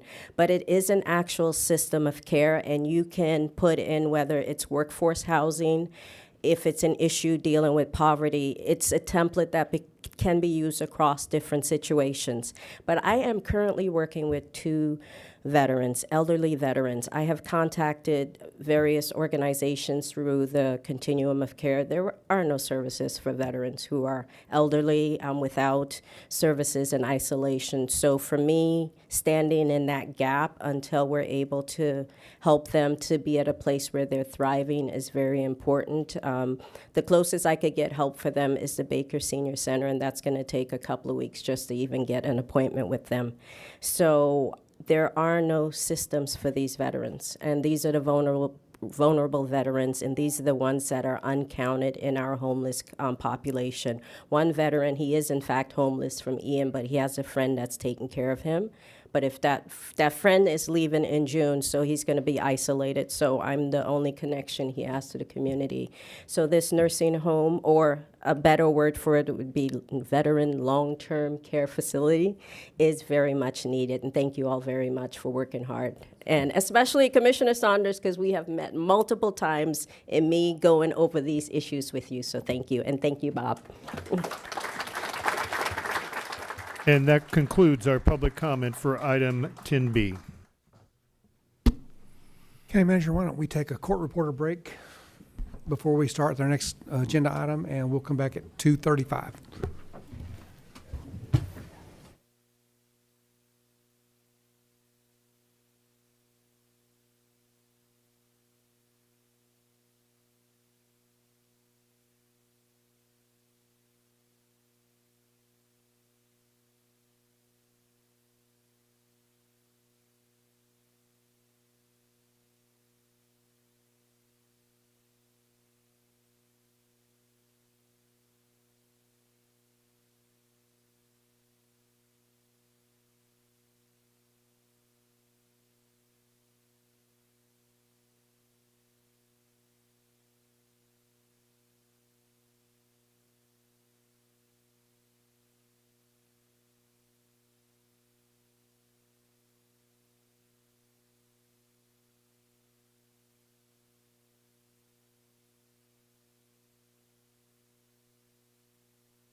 I've only got about. Chair, you have a live mic. All right. We finally are at our 1:30 time certain. Well, at least it was no sooner than 1:30, so we're doing well. Item 11D is an item to be heard no sooner than 1:30 p.m. This is a recommendation to approve a long-term lease and operating agreement with the Gate Golf Club, Inc. for construction, renovation, and operation of a 9-hole public golf course, driving range, short game area, clubhouse with a restaurant, a first tee learning center with a discounted fee structure for county residents, and a rental fee to be paid to the county. Mr. Ed Finn, your Deputy County Manager, will begin the presentation. Thank you, ma'am. Thank you, Mr. Chairman. Ed Finn, Deputy County Manager. I'm very pleased to present the Golden Gate Golf Course lease and operating agreement today. The objective of today's meeting is to approve the long-term lease and operating agreement with the Gate Golf Club, Inc. for the golf complex at the Golden Gate Golf Course. County staff and our partners at Arthrex have collaborated to create an agreement to redevelop the Golden Gate Golf Course to the highest standards. Our collaboration ensures that the public will continue to have access to the golf course. It directly supports youth development programs such as First Tee and, consistent with the strategic plan, utilizes private sector's expertise to meet our community expectations. This agreement will deliver substantial benefits to our community. It will not only increase access to qualifying golfing facilities, but also provide more opportunities for youth to engage in character and sportsmanship development programs. Moreover, the economic impact of this redevelopment will benefit the community, contributing to local growth and revitalization. Lastly, we're committed to preserving and enhancing the local green spaces that our community values so much. We have prepared today a thorough presentation. I'm going to endeavor to move through it as quickly as possible. Up front, I'm going to note a couple of changes to the contract that was printed into your agenda. On your screen right now are changes that adds some additional structure to the pricing approach to be used here. Essentially, it says that the leasee understands this is a public golf course and maintaining accessibility to the community is paramount. Leasee shall set green fees pricing at market rates using a dynamic pricing structure, ensuring accessibility to the public while maintaining financial viability. Additionally, this section of Exhibit B was adjusted slightly to make the deadlines for obtaining permits and completing the construction a little clearer than it was in the original agreement. With that, let me return to the presentation in general. And as I do that, I'm going to introduce and thank the team that was instrumental in getting us to this point. Of course, Mr. Schmeeding, Mr. Hall and Mr. Bumpus from Arthrex, Ms. Darlin from First Tee, Mr. McLean from MHK Architects, and Ms. Ashkar from the County Attorney's Office. This is just a location to bring us into what we're talking about. The timeline leading up to today, essentially on February 13th, the board directed staff to commence negotiations with the Gate Golf Club, Inc. To bring this back today. And as I say, the Gate Golf Club, Inc., I'm going to try to describe who that is to you. This was a nonprofit established by the Schmeeding family. The Gate Golf Club is a nonprofit corp created to develop and operate the former Golden Gate Golf Course and to apply its income exclusively for charitable, scientific, or educational purposes and to engage in other activities exclusively to further these purposes. The agreement has several elements. The lease and operating agreement, the sketch of the land involved, construction of the golf complex, the terms of operating the golf complex, a sheet that defines the rent, a binding term sheet relative to First Tee, and a sheet relative to the county resident discounts. And if you'll indulge me for a moment, we have about 9 key terms. I'm going to try to go through these as quickly as possible. The Gate will design, permit, and construct a 9-hole public golf course, driving range, practice area, and related amenities comprising the golf complex. The gate, under the agreement, is permitted to retain a third-party operator. The gate has selected Affinity Golf Partners, doing business as Bobby Jones Links, a private club management firm. As part of our actions today, we're going to be asking the board to also approve or authorize the gate to utilize Bobby Jones as the third-party operator. The gate will pay the county a phased-in rent of $130,000 a year. That will have, once it's phased in, that'll have annual CPI adjustments. County residents will receive year-round golf discounts of 40% for seasonal, off of seasonal rates, and 20% off of off-season rates. The gate and Bobby Jones estimate the annual value of those discounts to be in the $600,000 a year range. The gate will sublease land to First Tee to build a First Tee Learning Center, which is comprised of a clubhouse, classrooms, office, conference rooms, and some storage. Just a few more to get through. The gate is solely responsible for designing, permitting, and constructing the golf complex. The initial estimate is at least $21 million. Construction shall be completed within 24 months of final site-related permitting. The county, consistent with the board's direction, consistent with the invitation to negotiate, the county will invest $6 million to redevelop the golf course. The payment from the county will not be made until the final site approvals are in place for the golf course. Any cost above $6 million is the responsibility of the Gate Golf Club, Inc. Relative to environmental remediation, the board is on record as acknowledging that environmental concerns associated with the site are, in fact, the responsibility of the property owner. So according to that, if it is determined that environmental remediation is going to exceed a cap of $250,000, the Gate Golf Club and the county will put their heads together, and the county will have an opportunity to determine whether they want to fund up that remediation, or the parties could, at that point in time, elect to part ways and move forward in another direction. And the last thing I'll mention is the lease has an initial term of 40 years with 20 years of renewals at 5-year increments. I will show the board a sketch of the leased property. Operating terms have kind of been covered in what I've already gone through. And if there are some questions, please feel free to toss those out. This talks a little bit about professional management, on-site staff responsibilities, talks a little bit about the initial hours of operation and the initial operating approach. This slide gives us a little more depth into the third-party operator. As I mentioned, we're including that in our final recommendation for the board to also approve the third-party operator. We talked about adjustments to the language. It's included in your package.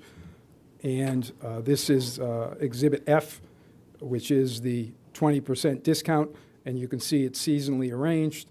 May to October would be a 20% discount.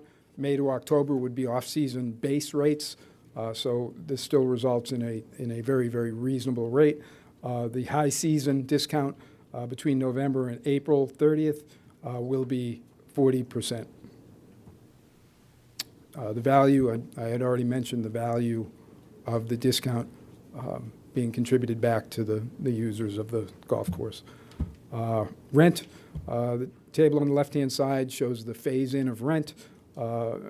There's zero rent during the construction duration. Year one, which will be a phase-in year, probably just be a partial year, be $40,000. It'll ramp up to $80,000 in the second year, and in the third year of operation, we will hit our base rent level. At that point, it adjusts for CPI. Golf course improvements, a 9-hole golf course, driving range, practice area, pro shop, cart barn and maintenance building, building with 150-plus full-service dining seats, food and beverage areas, private event space, and a patio, hitting bays with the latest golf tracking technology, hardware, and audio-visual experience. And probably as we sit here in the early phases of this approach, The final design will be brought back to the board for approval before it proceeds. Timelines, within 6 months of the effective date of the lease, the leasee will deliver its plans for our review. Final site-related permitting shall be completed no later than 24 months. Permitting is always a question, and with some of these environmental concerns, as well as stormwater management concerns, there could be some twists and turns in this, and the language allows some flexibility for the county manager to provide some additional time, so long as the leasee provides clear indication that they're proceeding appropriately. They're committed to providing us with timely reporting during this process. The gate will commence construction and the improvements within 90 days of receiving the final site-related permitting, and within 24 months of that, they will have completed, and there are certain parameters under which they can seek additional time. And again, those parameters are defined in the agreement. We talked about the language changes relative to these deadlines. Little more detail on the remediation cap terms that I mentioned. Overall site diagram. You can see the bulk of it is golf course. You can see in the bottom of the page, starting on the left-hand side, is the affordable housing property. Moving up to the restaurant practice area and First Tee Academy area that's part of this lease arrangement. And finally, as we move north or to the right, the VA I strike that. State Veterans Nursing Home property and related comprises that corner. Let's see if I can zoom in here a little bit.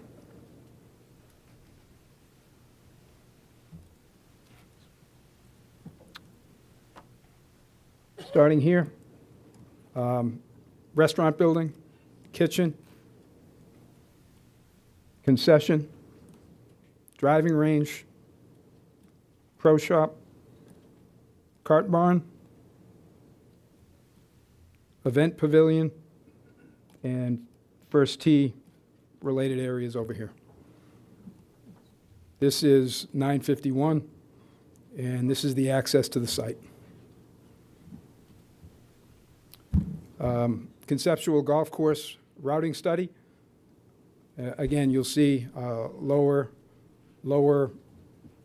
left-hand side is the golf complex and the hitting range and the practice area. You want questions now, or you want us to wait to the end? Why don't I get all the way through it, and then we can make sure the right person is answering the right question. I appreciate that. Thank you, sir. First Tee Learning Center. A nominal rent. The lease will be between the gate and First Tee. They anticipate a nominal $1 or $10 a year rent for the site. You can see that the First Tee Learning Center is integral already in the design. Rendering of what the site is expected to look like. Should give you a pretty good sense of kind of the quality of construction and what the vision is here. And with that, I will mention that, again, we're looking to execute the long-term lease and operating agreement. We're including a First Tee Learning Center concept in there, the discounted fee structure, a rental fee to be paid to the county, and approve Bobby Jones Links as a third-party golf course operator, and approve and authorize the changes to the contract language that we had offered initially. In summary, we see this agreement as a strategic alliance for community enrichment, quite frankly. It reflects our dedication to public service and our commitment to fostering a vibrant, active community around the Golden Gate Golf Course. With that, I will attempt to, or some of my folks that have helped us with this will be able to answer your questions. Mr. McDaniel. Okay, if you would go to the site plan for me, please. There you go. What's the distance from the proposed driving range to the Veterans Nursing Home site? I don't know that. Don't know that. I would say the site is largely adjacent to it. The intent was to provide a hitting area for the veterans from that site. I believe it's a couple hundred feet. It needs to be a couple hundred yards. But it better be 300 plus if I'm hitting there. Okay. I've seen you golf. That's not true. Don't laugh. Don't laugh. To the right. So the range itself is 350 yards, and then we have another couple hundred feet to the structure. And that's sufficient. When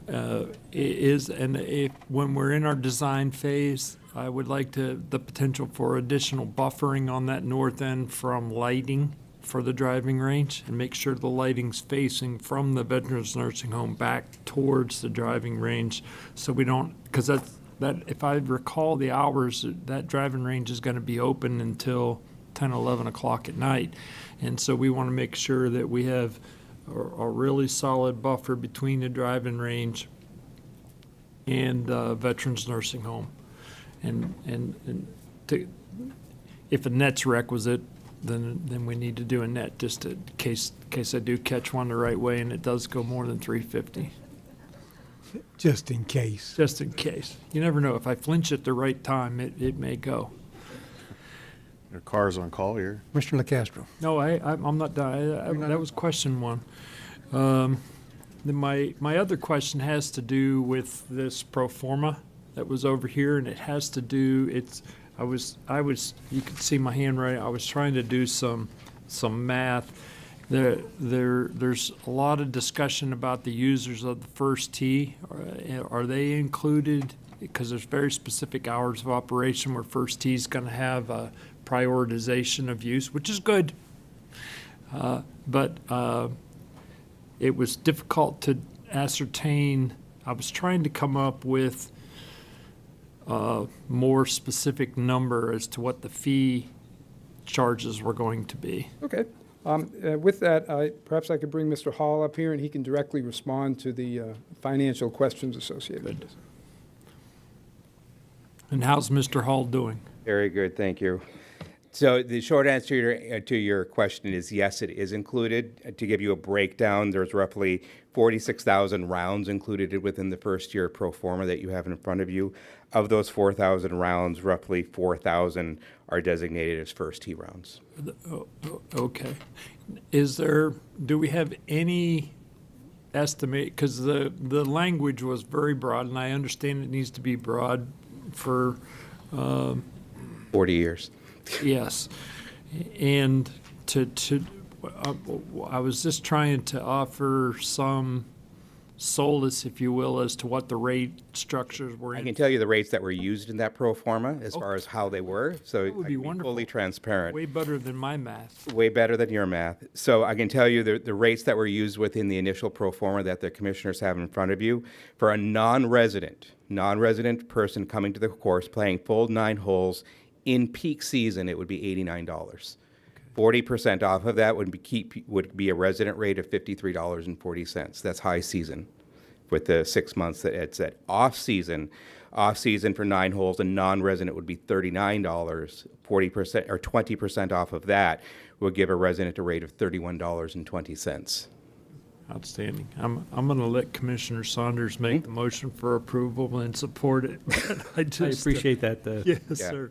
Of course, first tees are discounted below that. Of course, yeah. That came without having to be said, so perfect. Thank you, sir. You're very welcome. Commissioner LaCastro. Thank you, sir. I got most of my questions answered yesterday. I'll just summarize by saying, there's always going to be small little things with this and even medium things. And I said at a previous commissioner meeting, sometimes, not all the time, but in this particular case, I believe it to be true. A 9.5 now is better than a 10 that never comes, and we've had the 10 that never comes for years.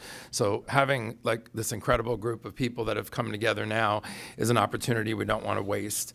We were just in here talking about the state-funded veterans nursing home, and the reason why it's high speed and moving in a direction is all the main players have come together.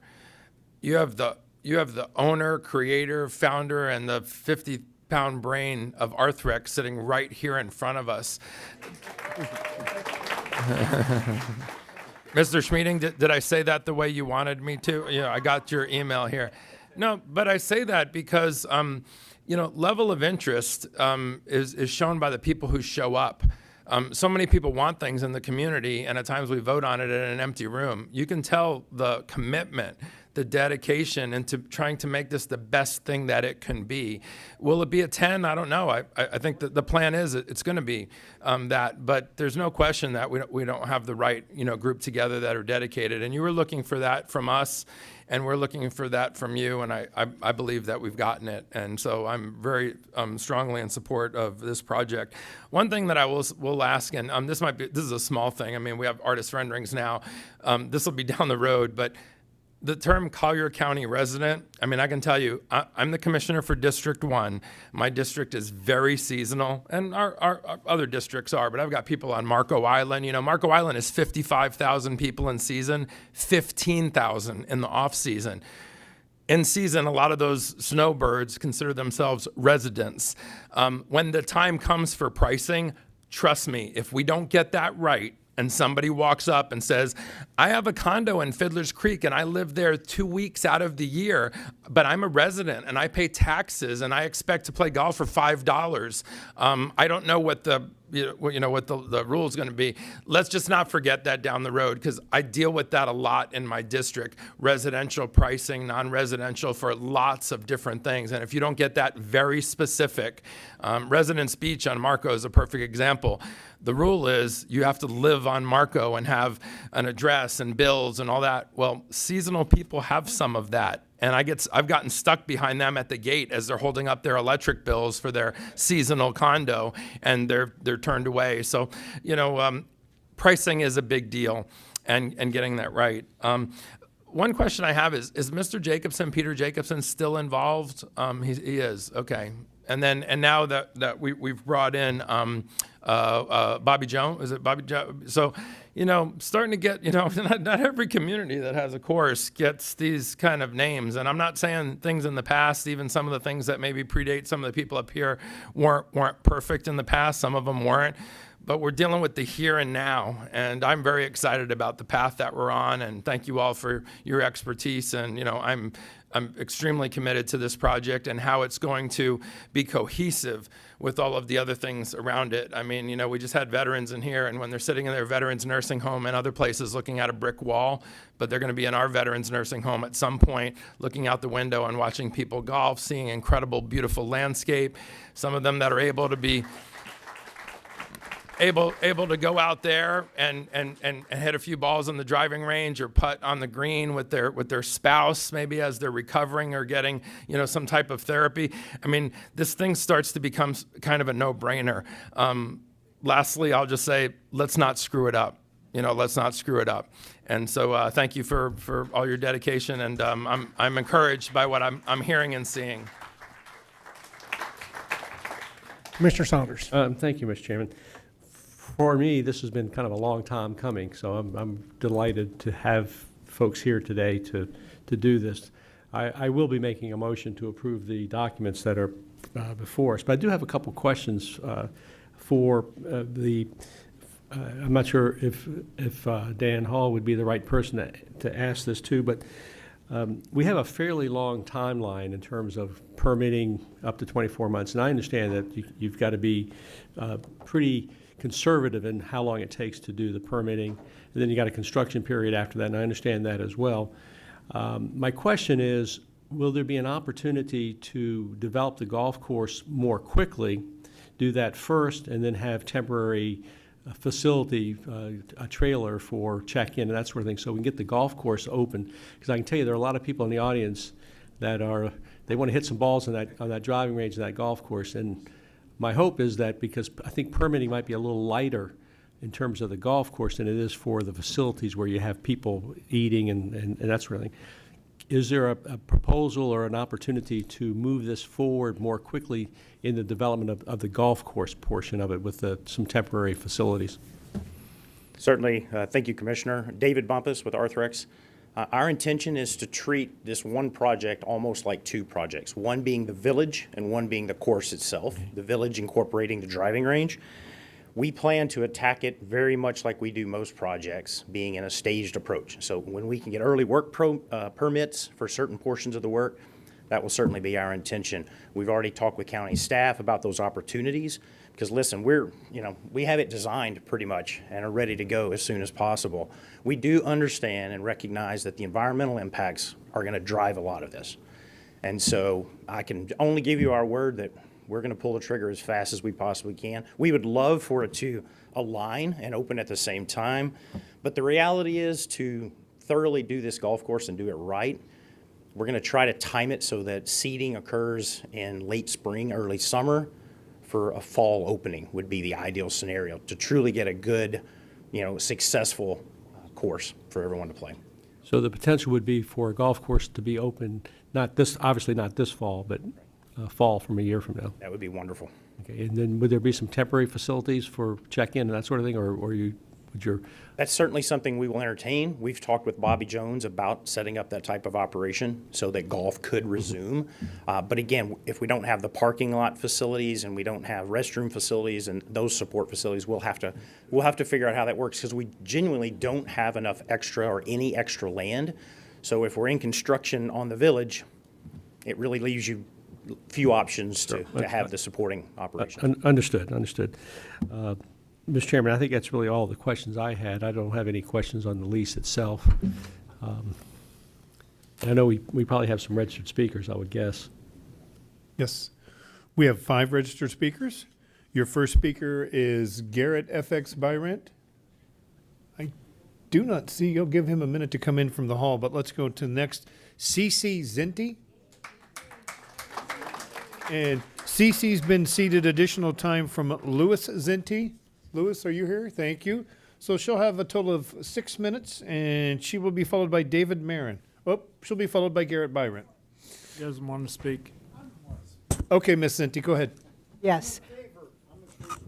Okay, we've moved. Golf, but I love maple slug. Garrett, we've moved on to someone else. Cece, go ahead. Yes. Good afternoon, Commissioners. Is this hot? Yes, it is. Okay. Good afternoon, Commissioners. For the record, Cece Zenti, 4226 27th Court Southwest. Many of us here today are from the Par 1 community, and we share, as you all know, the lot line with the county-owned Golden Gate, was known as the Golden Gate Golf Course, now known as the Gate. Just a few short weeks ago, we came before you and heard an eloquent presentation by Arthrex Operations Vice President David Bumpus, speaking of Arthrex intent to partner with the county and First Tee to bring golf to Collier County. Today, we are here to hear the outcome, the acceptance of the contract between Arthrex and Collier County. Commissioners, your predecessors labored over what and how to move forward with this parcel, formerly known as the Golden Gate Golf and Country Club. We want to acknowledge and thank Commissioners Donna Fiala, Penny Taylor, and Andy Solis. There's still more to do. A leading corporate citizen and the president of Arthrex has stepped forward and made the case and commitment backing this proposal with capital to move this project forward. We are here to encourage you to accept and move this long, very long awaited project forward. Recently, while doing physical therapy, I had the privilege of meeting, I was doing my physical therapy and had the privilege of meeting 3 firefighters who had been injured. All without exception were in outstanding condition. Each one was an inspiration to observe as they met the rigorous challenge of rehab. And each of them, in conversation, told me how much they loved what they did and could not wait to get back to serve the people of Collier County. While I had that opportunity, I imagined them living in the housing that will soon be started on the property. And I imagined their children at the Golden Gate Community Center at an after-school program so close to their home, as well as walking to the First Tee Learning Center. Many of our first responders, our law enforcement, and Collier County commissioners have served in the military. and the possibility of the proposed VA facility, which we had the opportunity to see today, was outstanding. And this is another opportunity of service to our working men and women in Collier County. Each component slated for this property is needed, and we who live right next to it welcome it. Additionally, amenities provided to make this golf course, driving range, and restaurant a great destination for family, recreation, and entertainment for Collier County. Our hope and wish is for the contract to be accepted for the construction of the gate to begin as soon as possible. Arthrex has put together a beautiful golf course. We've seen that. That will attract many and allow people of all backgrounds to have the opportunity to enjoy a round of golf without thinking twice, 3 times, 4 times, can we afford this? Can we take the family? So many travel out of Collier County and they take their money to find good green fees. Arthrex is bringing this golf course back to life. Commissioner Bert Saunders has diligently worked on this as well as many needed projects for Golden Gate City. He, along with several of your predecessors, devoted a great deal of time and thought about how to best utilize a very well-placed parcel for the people in Collier County. Again, Donna Fiala, Andy Solis, and Penny Taylor, thank you for meeting, listening, and working with Commissioner Saunders and many of us. A special acknowledgement to the outstanding corporate citizen Arthrex, and most certainly to the President. To Jacobson Hardy Design, the golf course looks great. The Golden Gate Civic Association and Cindy Darlin of First Tee worked and never wavered in their strong support for this project. Now, Commissioners, we look to you. This is a project whose time has come. We look forward to a positive outcome, and we humbly ask that you vote positive today, and thank you.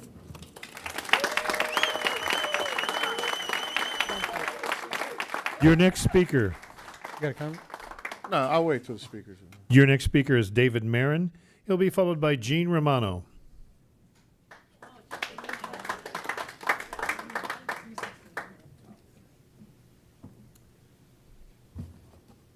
Good afternoon. It's a pleasure to be here today. I've been here many times in the past, and it wasn't such a pleasure. Today is a pleasure. I want to just follow up with, I agree with everything Cece said. I think there's a lot of thanks that should go out to the folks at Athrex, Cindy Darling in the First Tee team, the commissioners themselves for being open to the proposals that have been presented. It takes a lot of work to get that done, and these folks have put that work in. Especially want to thank Commissioner Saunders for his efforts over the past 5 or 6 years, and the staff. You guys have done a great job in going through all the details for this proposal. So with that, I would just one more time say thank you.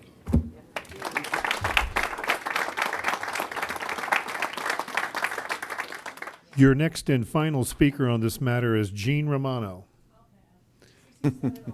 Thanks. Gene passes, and that is all we have. Mr. Kowal. Thank you, Chairman. I'd just like to say, myself and Commissioner Hall, the chairman, we came on the board the last election, and, we got to get on this project and see what was going on. At the time, there was another organization that was teaming with First Tee, and I think at some point throughout that year, we were asked to give them their 6th extension for financing, and I think we all up here as a board came to the point where we said, no, you have a deadline, 60 days, or what I think is 60 or 90 days. 60. And then it reminds me of an old song that Garth Brooks used to sing, Thank God for Unanswered Prayers, right? Because in the middle of the night, they packed their bags and they ran out of town, and we never heard from them again. So in a way, I think we're getting a better product with a better partner just by, all those prayers and wishes to get that done before we ended up making out in the end. So that's what it reminds me of that song. So every time I think of it. But I think this is a great project. I think it's going to be great for the citizens of Collier County. I just looking at the prices. That's something I was with Mr. Finn yesterday. We were just trying to figure out how's the price point, this and that, and this. And then, hearing the performance, what you said today, I think this is spot on. So I hope it stays and it works out that way for our citizens. So thank you so much. Thank you. Commissioner Saunders. Thank you, Mr. Chairman. I want to thank this commission for staying the course. There was a lot of controversy over expenses and all of those things associated with that. And this commission has stayed the course, recognized this as the right thing to do going back a couple of years ago now. And I want to thank all of you for that. I know we're going to get a positive vote today. And I want to make sure, Mr. Klatskow, that when I make the motion that I include everything that needs to be included in the motion so that there's no confusion about that. But before making the motion, I want to thank our new partners for everything that they have done to make this a reality. I think Commissioner Colwell is 100% correct. We had what I thought was a great deal before with another group. I'm glad it fell through. It was a little painful at the time, but I'm glad that it fell through because we have something that'll be much better for that community, Golden Gate area, of course. It'll be much better for the entire county in terms of people that want to play golf there. It's going to be an amenity for our employees. They'll be able to play affordable golf. I have a letter from a fellow named Roy Brown, who's president of the Bonita Springs Professional Firefighters, Local 3444, but it's typical of the letters I've been receiving, where he's saying that this project in Collier County will be something that the firefighters will be able to use, our nurses, our school teachers, people that we don't think of all the time as being out there playing golf. They can't afford to pay $150 or $200 for a round of golf, but they'll be able to afford this. And I just think we're going to have a great facility there. But First Tee, I think, is going to be what really makes this fantastic. We're going to have, and I'm speaking without a whole lot of knowledge about what First Tee does around the country, but I think we're going to have probably the best First Tee operation in the country. It will be a model for the country, just like our nursing home for the veterans will be a model for the country. And I think when you put all this together that we've got on this campus, we got something that we can all be very proud of. So, Mr. Chairman, I'm going to make a motion to approve the necessary documents, but I want to make sure, Mr. Klatskow, that I'm making a motion that ties everything up and includes the changes that Mr. Finn discussed, but everything's tied up in a nice bow here so we don't have to come back and say, well, whoops, we forgot to do something. No, I think we're good. Everybody's agreed to the changes, Ed? Yes, sir. And those changes were reflected in the presentation? Yes, sir. So the changes as put forth in the presentation will be part of the contract? All right. And approve Bobby Jones as the third-party operator. Yes, that's included. With those two elements, then, Mr. Chairman, I make a motion to approve this project going forward now. Second. Can I say one thing? And I was going to say I think it's appropriate if you make the motion, Commissioner Saunders, and Commissioner McDaniel seconds it since you had the most seniority from this. But her name was mentioned, but I just want to make sure it doesn't fall through the crack. It's great when the room's full now, when you have drawings and you have Bobby Jones and, Peter Jacobson, and we have all this beautiful stuff. But you know what? The lady that was pounding the pavement when this thing was sort of an idea and it looked like it was a bit fragmented and maybe falling apart was Cindy Darlin. And so I just want to say it's easy to be on board when your team wins the Super Bowl, right? Everybody loves the Patriots. Everybody loves the Kansas City Chiefs, and it sort of reminds me of that. But boy, when the thing was a little bit sort of shaky, she was in all of our offices. She was at the end of the phone when we needed something. She was speaking with such clarity and such determination. And a few of us went to some events at Arthrex that was trying to get the acceleration moving. So we're at that point now, but we always weren't. But at least from my perspective, and I don't go back as far as Commissioner Saunders and Commissioner McDaniel, but you were really like the first person that said, we're gonna do this and I won't let you down. And, I looked around, it was kind of like you and a folder and like nobody. But, you might be sitting in the second row, but I think on this project, you're front and center. So thank you very much.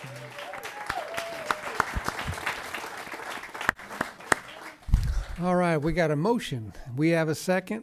I look so forward to playing in the first Commissioner's Cup. And all in favor, say aye. Aye. All opposed? Welcome.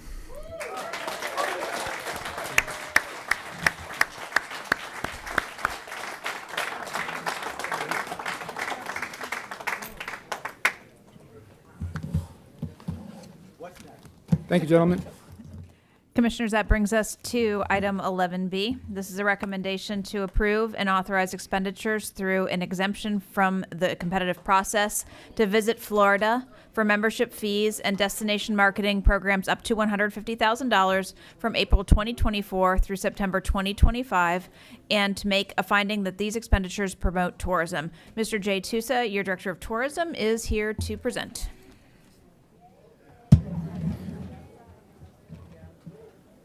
I'll give everybody 1 second. Hang on, Jay. We'll let this excited group to get out. Yes, sir.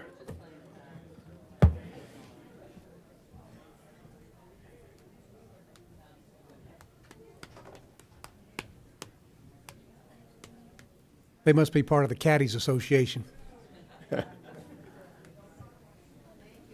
Thank you. Go ahead. Thank you, County Manager Patterson. Thank you, Chairman Hall. I'm happy to kind of do a brief background, if you'd like, on this item, or if you have some questions that I could answer for you. I'm happy to proceed either way you'd like. You got the presentation for First Florida. Why don't you just briefly, what's the benefits of providing this to First Florida, to Visit Florida? Visit Florida? Yes, sir. I can talk a little bit to that. So, obviously, Visit Florida serves as the official destination marketing organization for the state of Florida. And with their various marketing programs that they offer, it really is a way for us to have some cost savings measures in place by using programs that they offer. So just one thing, case in point, they offer these different programs to trade shows, excuse me, to trade shows. And so we could take advantage of that, where if we were to go and participate in that trade show on our own, it could cost as much as $20,000, $30,000, where if we were a participant with Visit Florida, it can cost us $8,000, $9,000, $10,000. So you can see when you have that type of a situation, you have co-op advertising opportunities. Again, you have print ads, digital ads that could cost some dollars if we weren't to do that on our own. But if we were able to do that through a partnership with Visit Florida, again, cost-saving measures in place. So I can talk a little bit about those programs in particular. So I mentioned co-op programs, but they also have media missions where they bring journalists into the area. And then also media missions where Visit Florida will go to shows for us on behalf of Collier County and represent the county and sell the county. So that saves us, again, for travel expenses to go to those different types of things. So I think it's very prudent that, as I've been here for the past month and talking to everybody, obviously I think that, cost-saving measures are something that we're all looking at, of how we can kind of, scale back some of these programs perhaps, or save dollars where we can. And I think this relationship with Visit Florida does certainly allow that. So I'm happy to entertain any questions that you might have, in the relationship to this partnership we have at Visit Florida. Commissioner McDaniel. I really don't have any questions. I'm going to be a bit of a contrarian here. I'm not in favor of this expenditure. I would rather we forestall this approval at this stage. I would rather we see exploration in latitudes with the existing TDT, the Tourist Development Tax statute. I'm not an advocate of advertising for Naples. We're not having any problems with people finding Naples. Well, I would rather us expend the TDT money on infrastructure, on things that are going to benefit our community and drive tourism at the same time, and not on the advertising component. So that's it wasn't a question. It was my contrarian statement. I can't agree more. I've said from the very beginning, for the last year and a half sitting in this seat,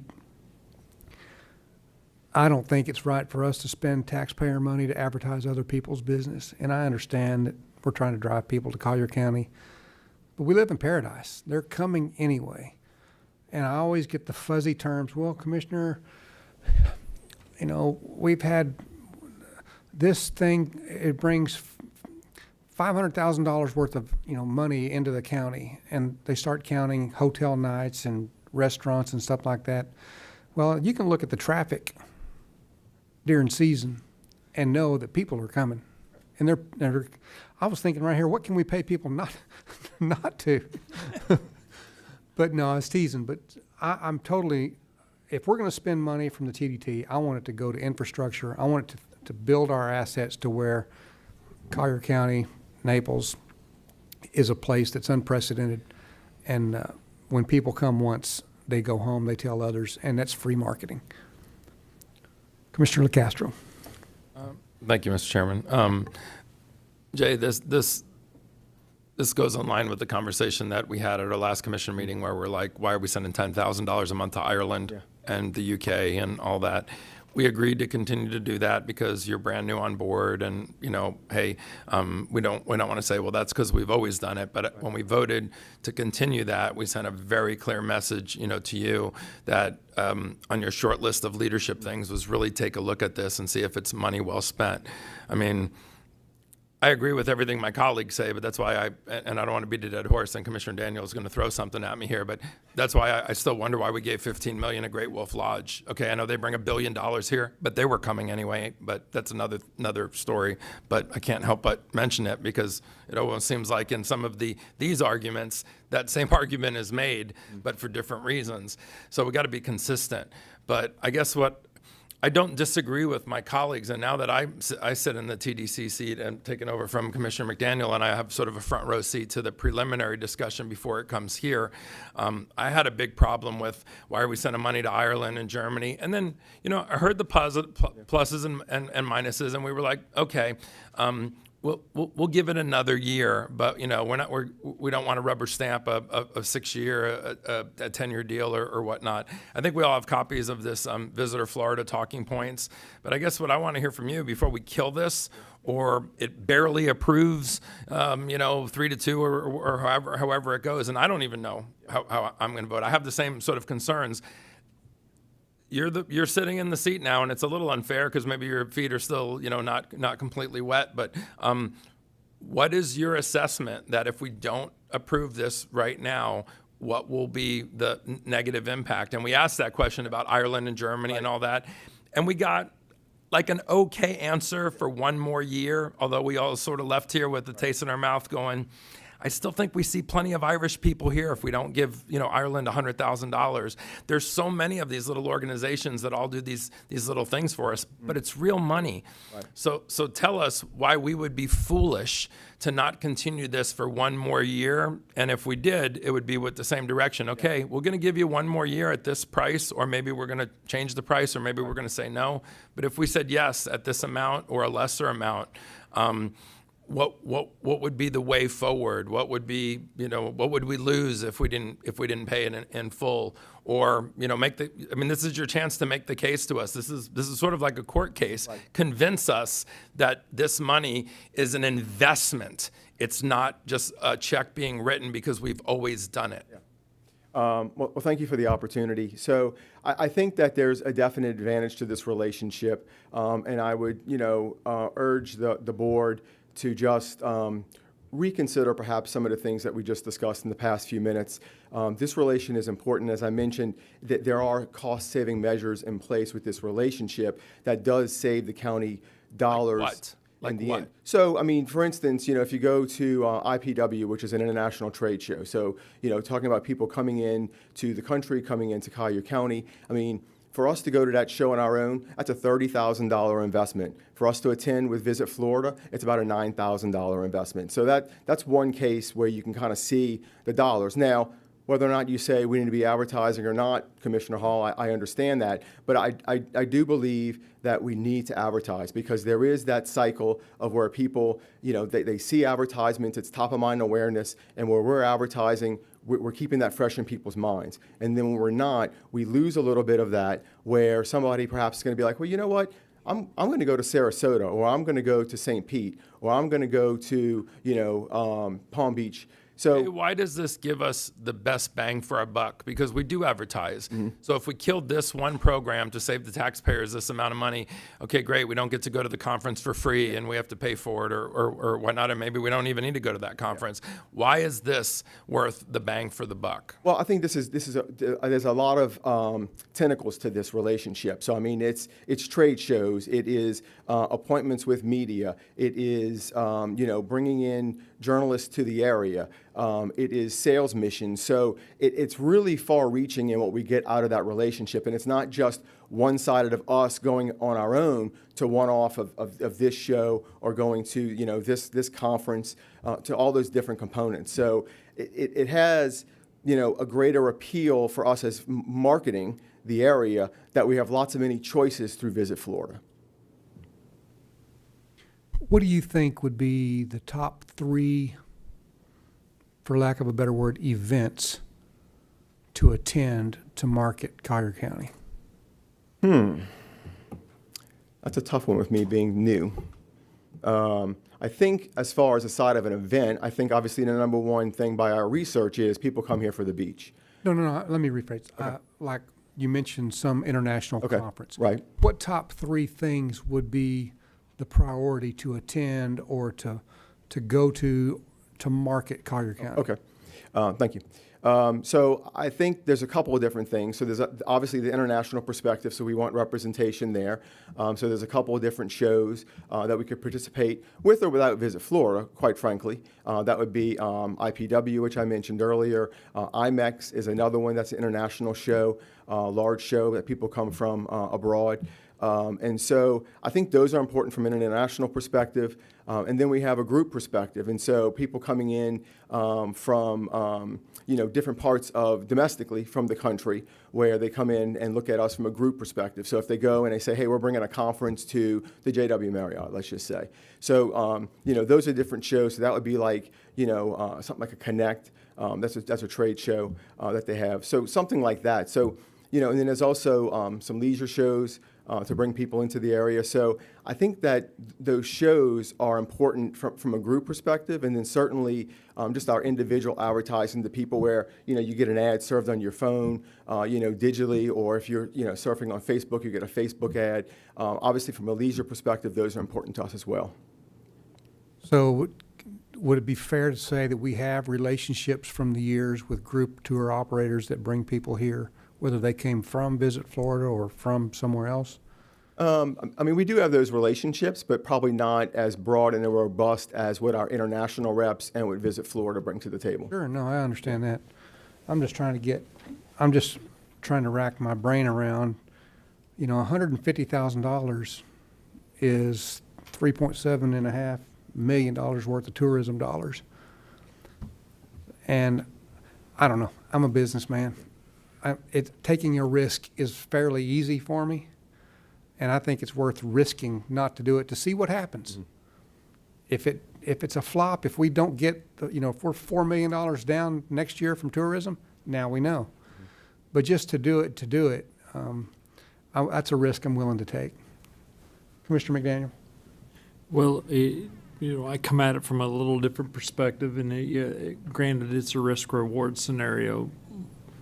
But I think our direction when we reestablished our vision statement, mission statement, business plan, and budget priorities, we put an emphasis and raised infrastructure up as far as a huge component that has a enormous impact on our quality of life for our residents that we already in fact have, let alone those that are coming.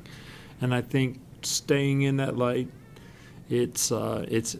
I would prefer we look for ways to expend the funds on infrastructure to support the residents that we have. That, whether it's reimbursement with Parks and Rec, we have an enormous amount of people that we just finished the U.S. Open in the pickleball. We have, I could cite many more, but the bottom line is infrastructure, fund infrastructure, not advertising. Just real quick, if I could. Sure, go sir. ahead, Jay. So just me being new and still kind of digging into things, it seems like that our pennies and the way they're dedicated for purposes for marketing, infrastructure, that there's certain percentages of that. So I would probably defer to perhaps Mr. Rodriguez or the county attorney on maybe some guidance on if we need to make any adjustments with those pennies, then to perhaps do more with the infrastructure projects that Commissioner McDaniel spoke of. In light of this discussion, I don't think that's necessary. Okay. Understanding that the pennies come from Florida statute. Right. So you have dedicated funds for the pennies, but we're not talking a lot of money here, given the whole budget. So there'll be time to have discussions with the commission. And I'm aware that this isn't an enormous amount of money. I'm just, I am aware of the statutory requisites with how the monies are in fact spent. I've said what I said without repeating it. Please don't feel like you're on the hot seat. Yeah. You're not on the hot seat. We're not shooting at It's you. easy for you to feel that way, and I just want to let take a deep breath, I'm take not the pressure shooting off. at you. Commissioner Cowell. Thank you, Chairman. I think I'm going to kind of try to understand what Commissioner Hall's direction he was going. You know, the question he asked you about if you had to pick the top 3 trade shows in this industry, and you said without being a member of the organization, you pay about $30,000 per show. But if we part of the organization, we have an initial buy-in at $150,000, but we still have to pay the $9,000 to $10,000 to participate in those 3 shows. So I'm just doing simple math here and just coming to think of it. So if we'd spend $90 million, we'd actually save $80 million in the long run and still do the 3 big shows and not have to pay the initial $150,000. Redo your simple math again. 90,000. Re-say your simple math again. Yeah, we would spend $90,000 Ah, for 3 okay. shows. You said 90 million. Oh, I'm sorry. Oh, yeah, $90 million would be way too much. Yeah. Jay was like, sold.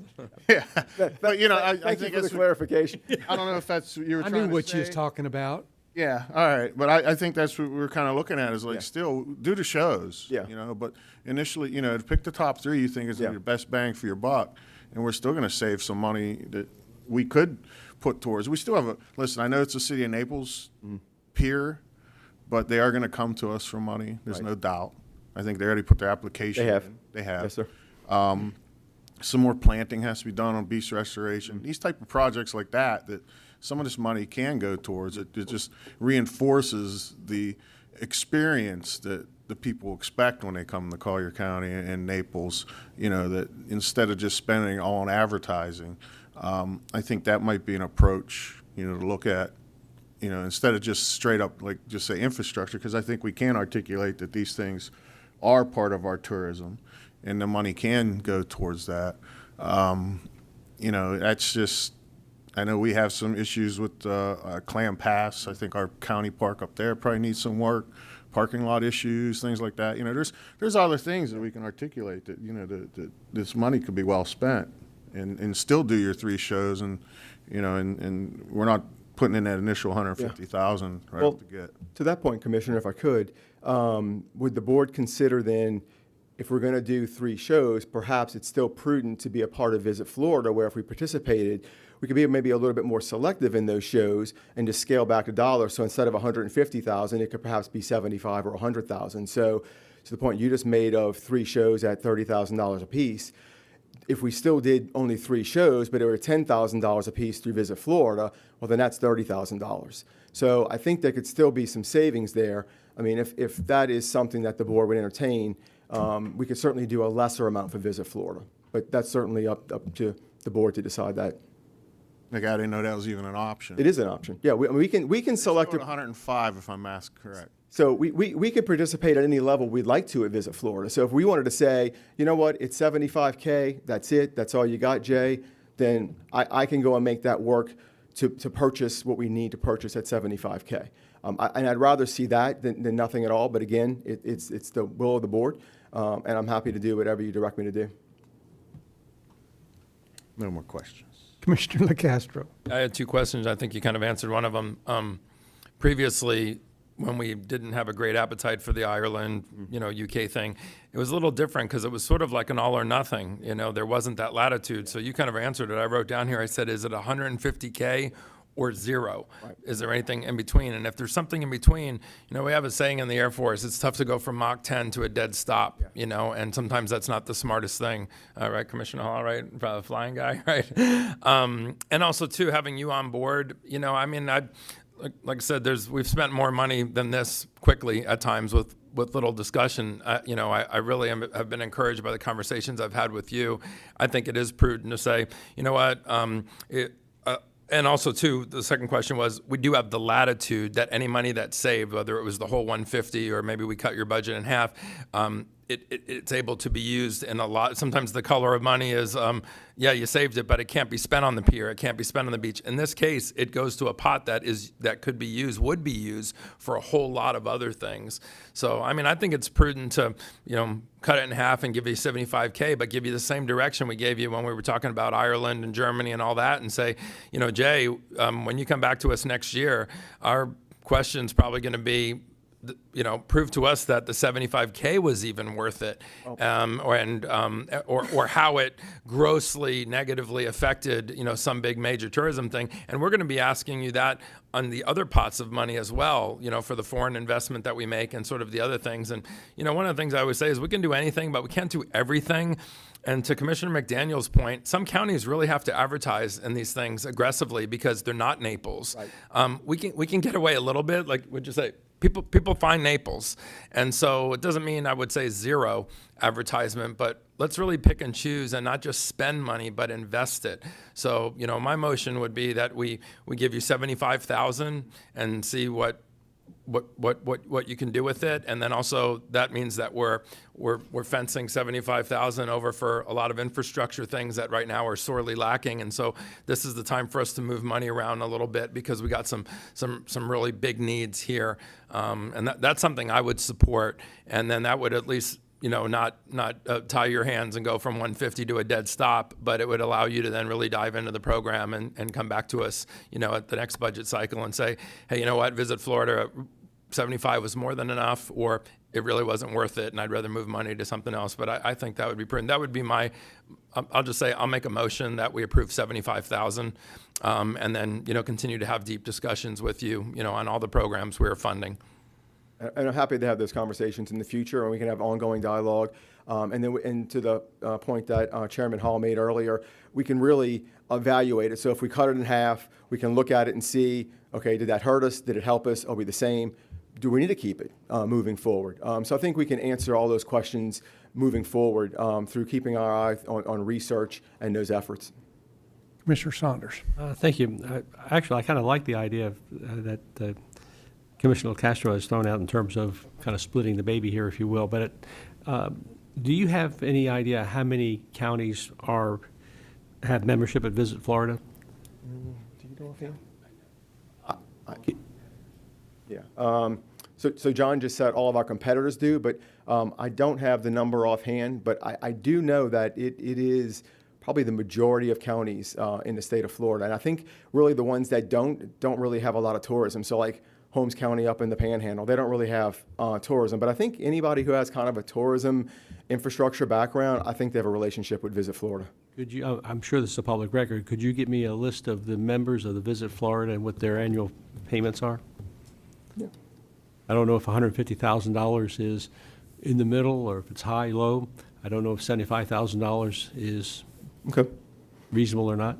But I think for purposes of today, I'm certainly okay with going with the 75. But I'd like to, for future reference, I'd like to know what we're really dealing with in terms of that. I can get that for you. There. Happy to. Commissioner McDaniel. Well,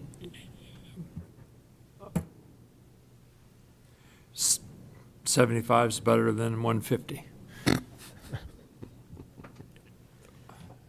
Does this have to be approved today?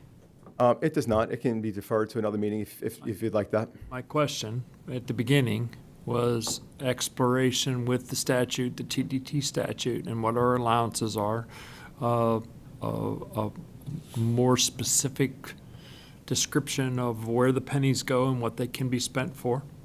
And that's one of the things for us to remember here. We're not stopping advertising everywhere. I think we spent, the last I looked, we're up to close to $5 million of TDT money that we spend advertising.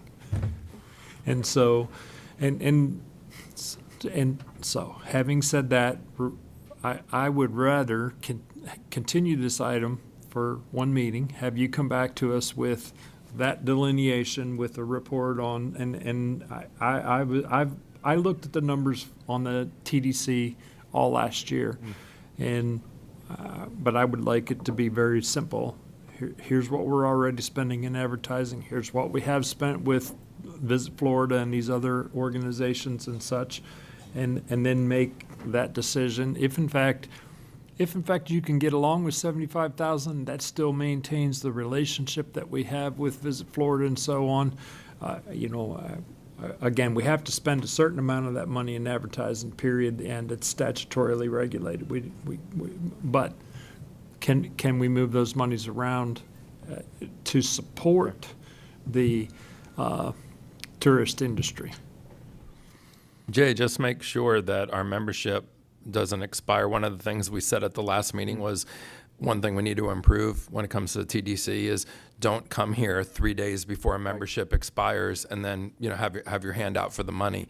So do you know when our Visit Florida membership flips? I mean, it's great to say, hey, we'll kick this to the next meeting, but I don't want you to come back and find out that it's an issue.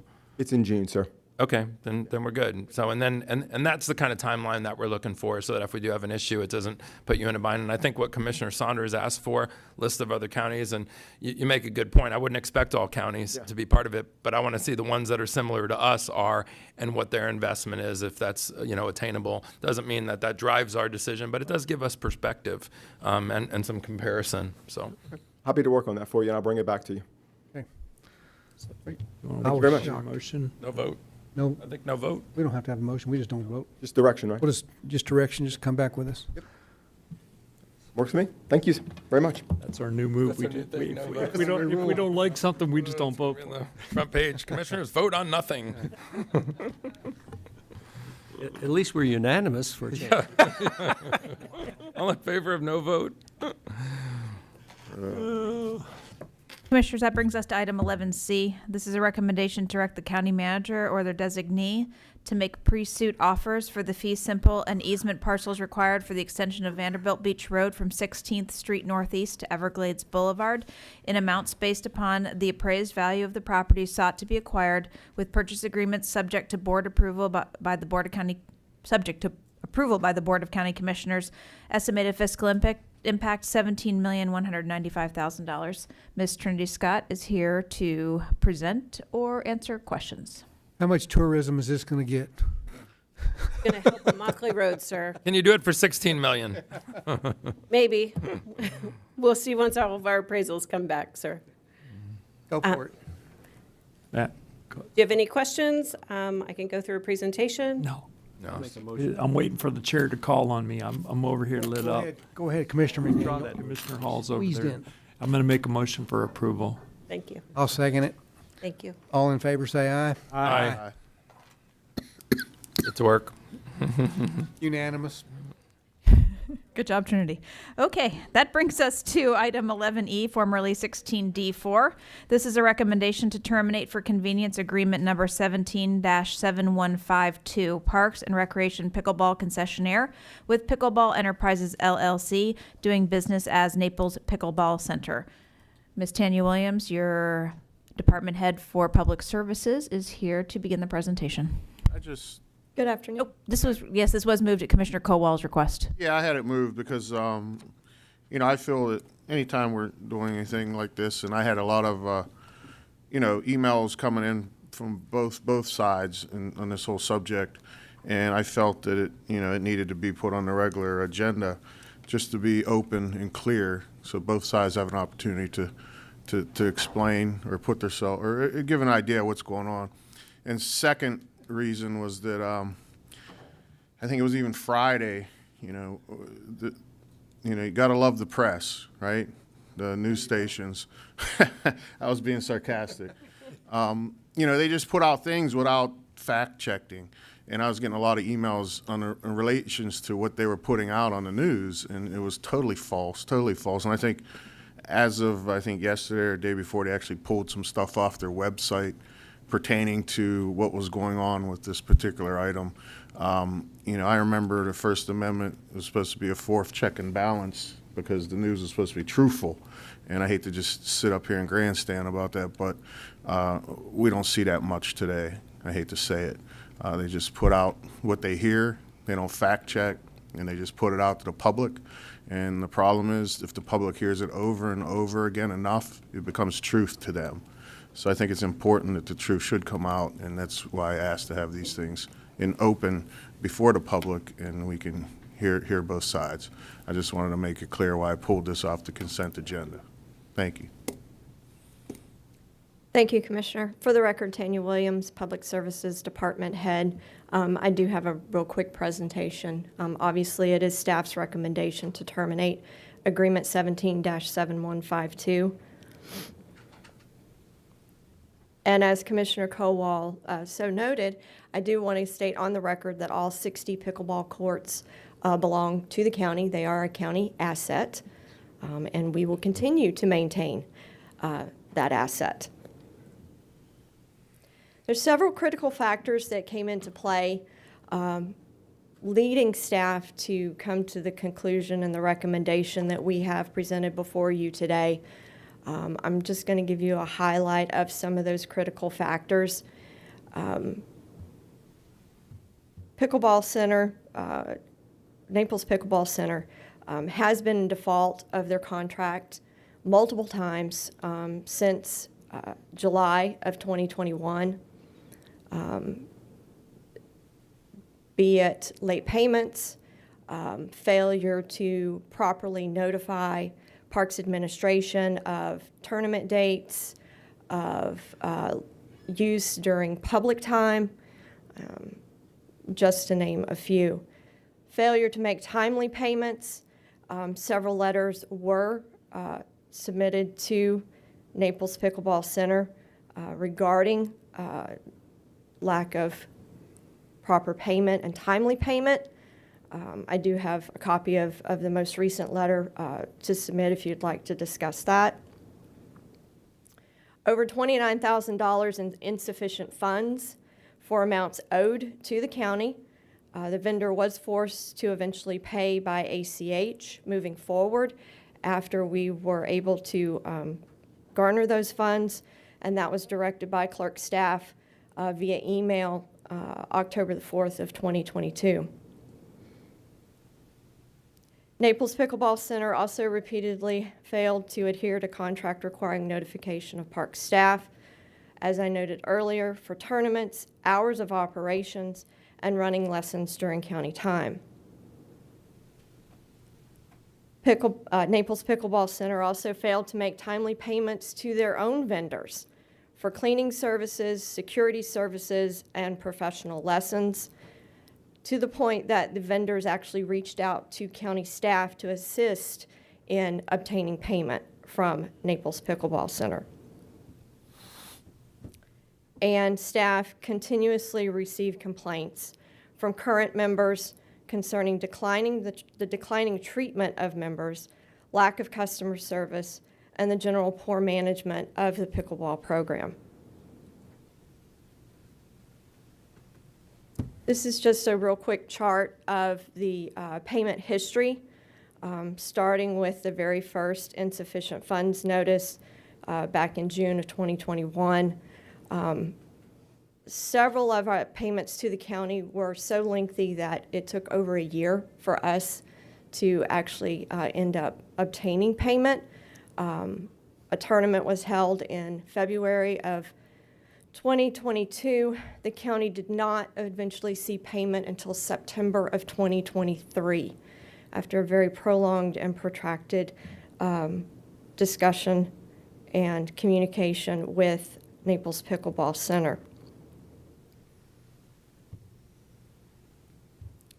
For your information, obviously, should you approve the termination of this contract, how are we going to move forward? East Naples Community Park staff, led by Kathy Topolesky, are prepared to take over the pickleball operations immediately. They do have a game plan to assume pickleball operations through the summer and while we go through the RFP process. County staff are recommending that we honor current membership through December of 2024 while we transition. RFP is already queued to post as soon as the board approves the termination of this contract. And the county staff over the previous months have received several favorable inquiries from other entities interested in looking to do business with the county regarding our pickleball operations. It is a large operation. Currently, there are over 7,500 members in the pickleball program, so it's no small feat, and we understand what we're asking of the board.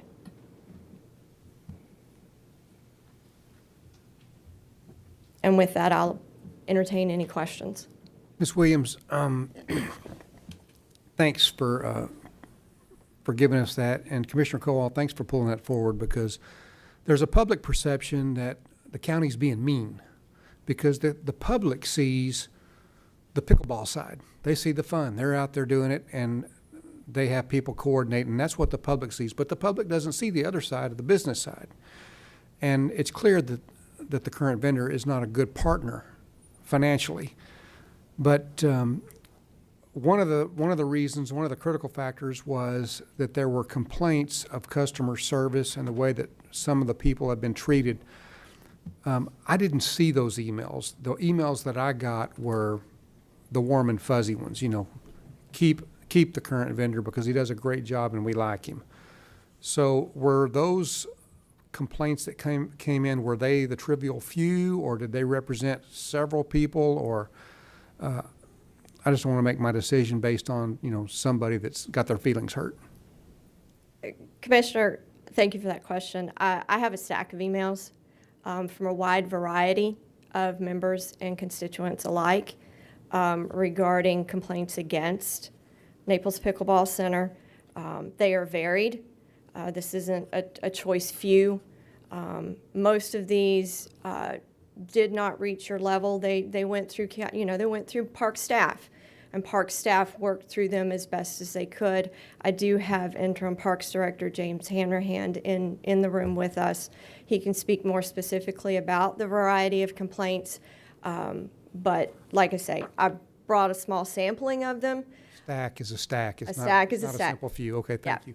Now, as far as Ms. Topoleski, what's the confidence level that she can take this and continue the level of excellence with the pickleball players and where we never miss a lick?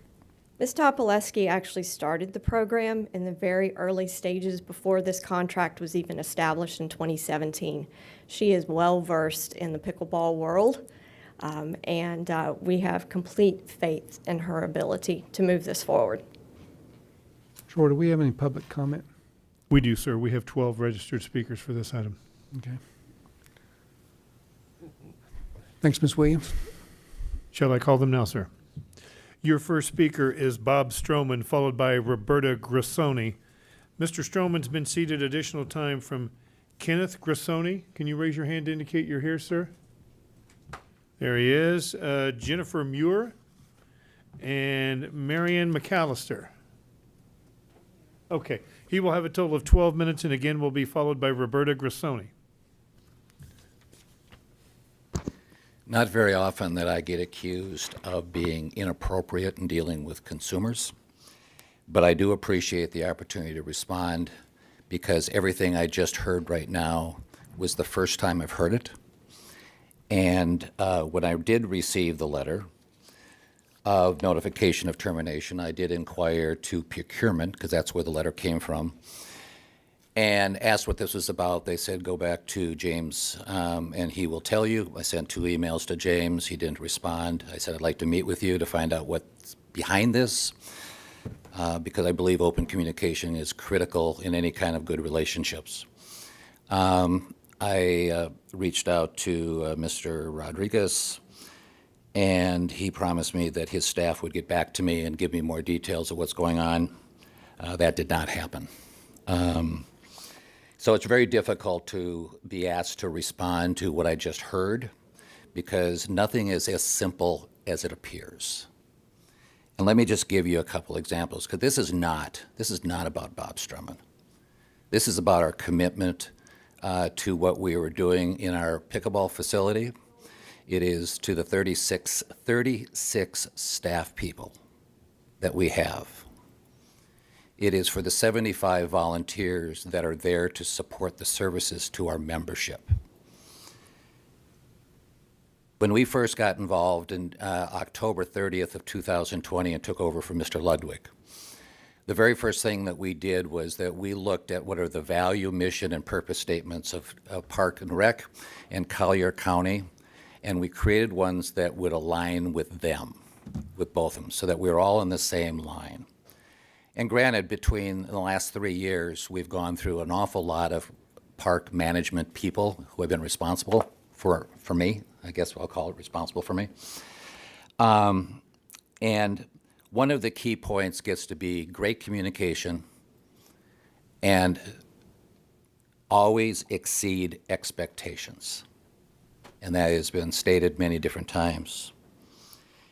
And we made a commitment that there's 3 fundamental principles to any business to succeed: people, process, and hopefully that will result in profit, because no organization can survive without profit. And there's no question that in the early years, because I've only been doing this for 3 years, that we grew so fast that cash flow was a strain. And it got to the point where in the summer of 2021, I met with a park financial analyst kind of person. I'm not even sure what his title was. He was exceedingly empathetic with the difficulty of cash flow, especially during the summer months when we go from high participation to nothing, and agreed to waive any fees, late fees, to give me more flexibility as long as I made the required payment within the month that it was due. I have an email stating that. And anyone that has been in business knows that starting a new venture creates stress, especially if stress, people used to tell me, do you know, Bob, that if you grow too fast, you could go bankrupt? And it was a concept that I never completely understood until we got involved in this business, because we had a 300% increase in revenue to Park and Rec in the 3 years I was involved. It didn't happen by accident. And for anyone to understand that, I would think that Collier County and Park and Rec would understand that with Paradise Cove, because there's growing pains. Things don't always happen as quick as you anticipate. And what you look for is the integrity to honor your commitments within the contractual periods of time, which didn't say that that was a breach. I always paid the bills due. Sure, there were some late fees, but I paid them. You make reference to the 2022 bill. I was billed retroactively from what I was quoted from Kathy. And when I got the bill after the tournament, which was twice what Kathy had emailed me, we did go through an extended period of time of discussion. And I said, I'm not going to pay it till we agree that this was unfair, unreasonable, or inappropriate. But we finally did agree to pay for it. But it wasn't that we didn't try. It wasn't that we were ignoring it. It wasn't that we were trying to default on it. It was that we were trying to get to the bottom of why didn't we get good communication, and why should we get billed $10,000 when we were quoted $42.50. It didn't seem fair. So here's what I know for fact. One, Wink News did a real good job on me. It was absolutely not true what was said. Despite multiple requests, I'm walking into this meeting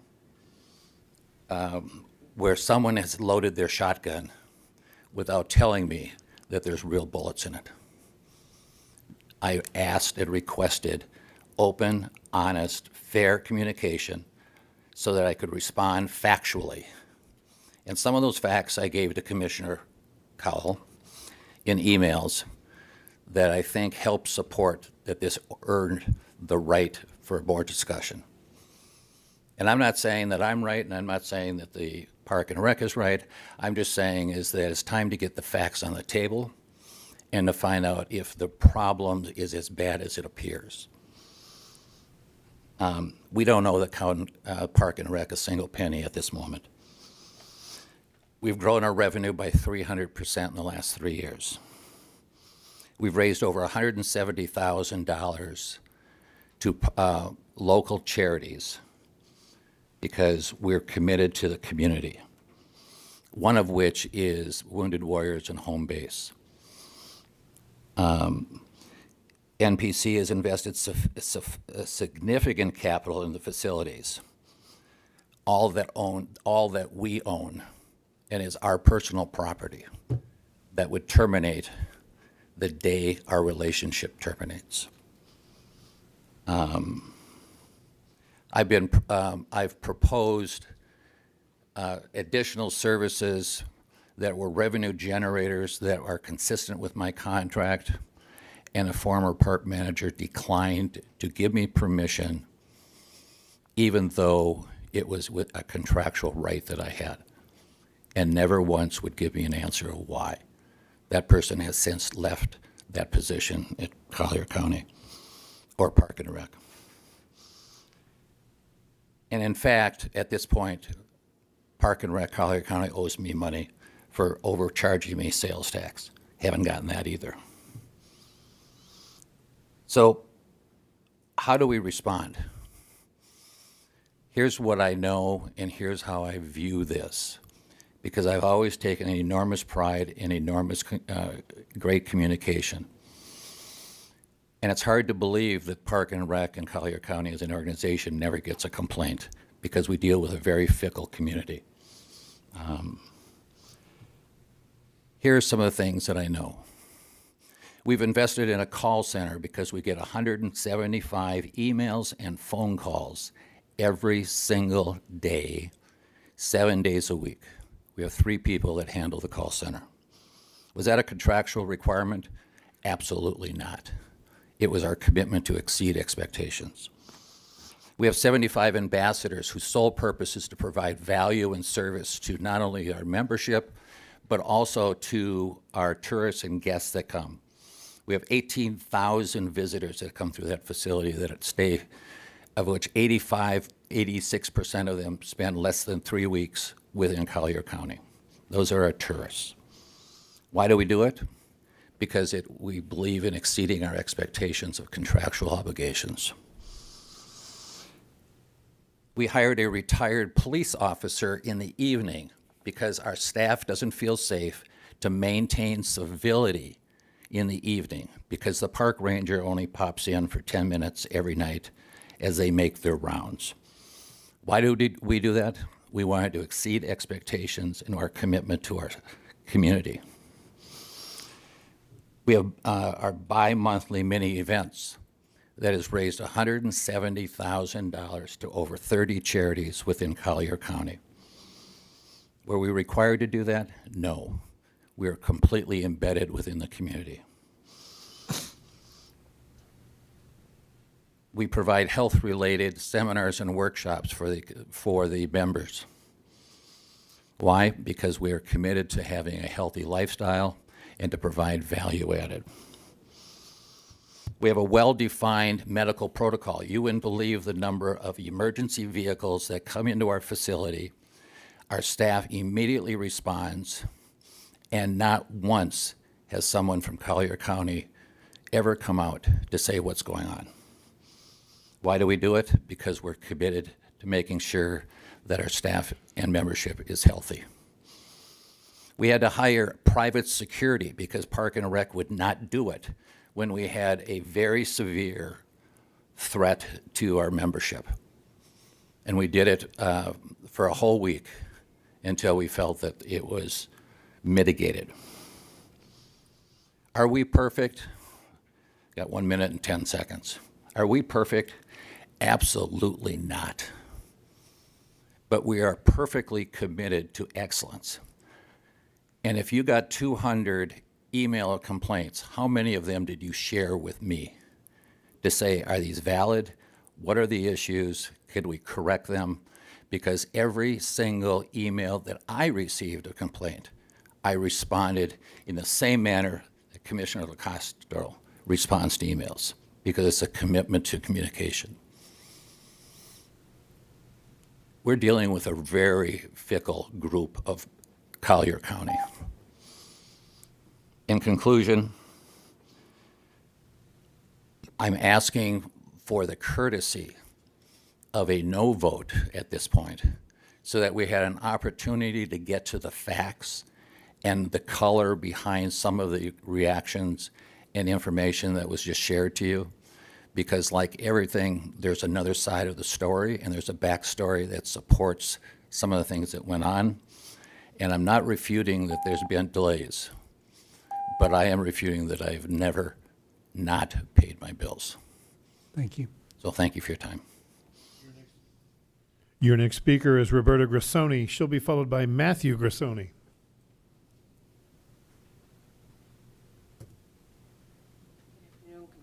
Good afternoon, Commissioners. How are you? I'm a part-time employee at MPC, prior East Naples Pickleball, and have been prior to Mr. Stroman arriving at the facility. Still more? There you go. Thank you. Sorry. Since Mr. Stroman began his investment of time and energy, he has made MPC what it is today, a year-round, world-famous pickleball community. He has initiated teaching clinics and private lessons with invited traveling pros, including Pickleball Hall of Famers. The influx of members and visiting guests from around the globe can only be attributed to this man and his staff. He initiated multi-day pickleball camps and began marketing campaigns to draw additional players at every level. He and his staff has formed clinics run for the physically and mentally challenged community. I wish you could see the faces on some of these players as well as their parents. As to complaints, any complaints coming in from Veterans Park is mute. They're gone.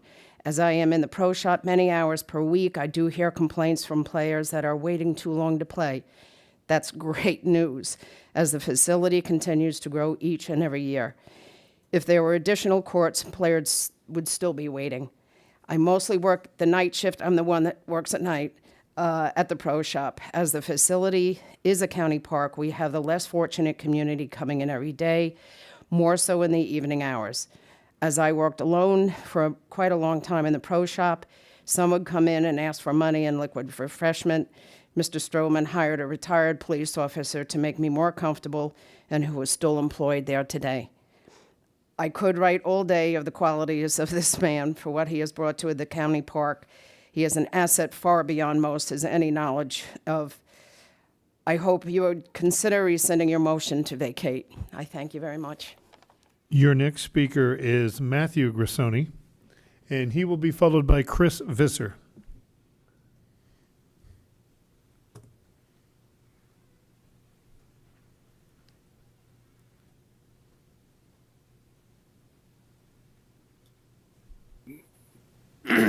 Good afternoon. My name is Matthew Grassoni. I'm an employee of Naples Pickleball Center. When I first heard Bob was going to be my new boss at NPC, I wasn't sure how things were going to be run. But right away, he proved to be a great person and an instant friend to me. He recognized my hard work right away and rewarded me by setting up a fun game between me and my supervisor against Bob and the rep from Fila. I recorded this day as one of the best days in my life. I've now been working for Bob since he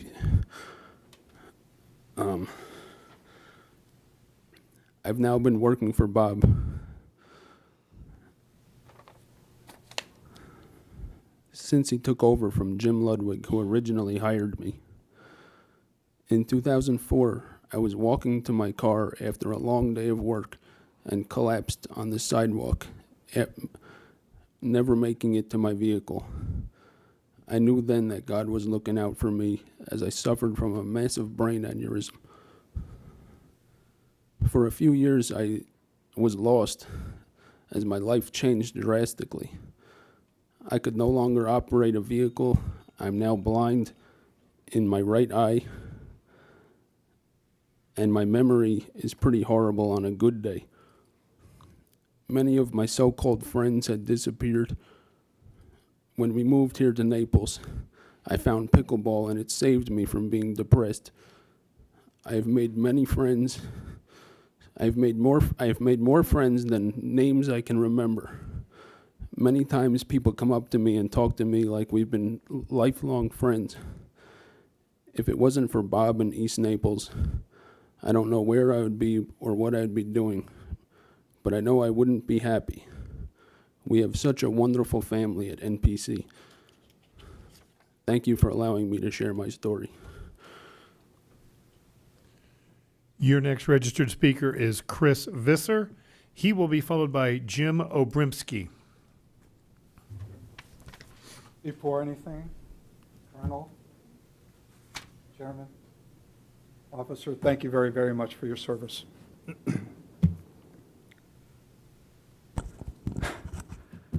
My name is Chris Visser, and quite frankly, I was not quite certain what this meeting was about. Bob Stroman several months ago asked me if I might help him expand the portfolio of nonprofit events, also to help with his marketing. If I'm not being immodest, and I may just give you a quick little bio. I've helped produce sports programming for 40 years. I've actually done 38 straight Super Bowls. And after today, I think this is perhaps worth mentioning, I am the founder of America's Wounded Warrior amputee flag football team that has played the NFL alumni at 10 Super Bowls with Roger Staubach, Rocky Bleier, and about 400 NFL stars. These games have been featured on ESPN, Fox and Friends, Good Morning America, NBC's Nightly News, CBS's Evening News, even we were on the David Letterman show. And I met with Bob several months ago. I had never seen a pickleball court in my life until I went to the Villages. And I realized after spending these 10 years with these Wounded Warrior amputee disabled veterans that pickleball is the perfect sport for disabled veterans dealing with PTS. The socialization, the activity, sharing with your fellow Wounded Warriors. So I reached out to Bob and I said, Bob, the Naples, and I work in the media, okay? The Naples Pickleball Center is the Augusta National of pickleball, okay? There's not a single place in the country where you can go if you're a pickleball player and you don't know about the Naples Pickleball Center. And I've produced over 3,000 shows. We're always looking for the hook. This facility is such a great asset for all of you. You all know about it. I'm not telling you anything you don't know. The only thing I would say to you is there are 51 other weeks of the year other than the Minto Open. And I just saw an opportunity. I see an opportunity. I join with Bob's commitment to give back. I had much more to say, but this is an asset that can be optimized. And if I may just finish with one point, I was going to talk about tourism, but I won't. I would just simply say to you, if you were going to promote this, if you like wine, visit Napa Valley. If you play pickleball, you need to go to Naples. And you have an opportunity to reach out to the entire country to promote this facility very cost effectively. I'm not talking about promotion, ad dollars or anything like that. It's just being proactive to promote it. But most importantly, I have tried to give back to my community. I'm a civilian, okay, but, and I realize I've exceeded my time, but I wasn't aware what this purpose of this meeting was. And in working with Bob Stroman, I really do believe In fact, if I may finish, please. Starability that met with you just a few weeks ago, I understand. Is that correct? Starability is going to inaugurate their first pickleball lessons for their stars. They're intellectually and developmentally handicapped, disabled, next Tuesday. We're launching, not we, the Naples Pickleball Center is launching that program starting next Tuesday, and I have spoken to a number of other nonprofits, the principal at Avalon Elementary School about creating after-school activities for her students. Mr. Bishop, go ahead and finish I have to it up, go. please, sir. I understand. Thank you. I appreciate it. Your next speaker is Jim Obrimsky. He'll be followed by Samuel Folkman.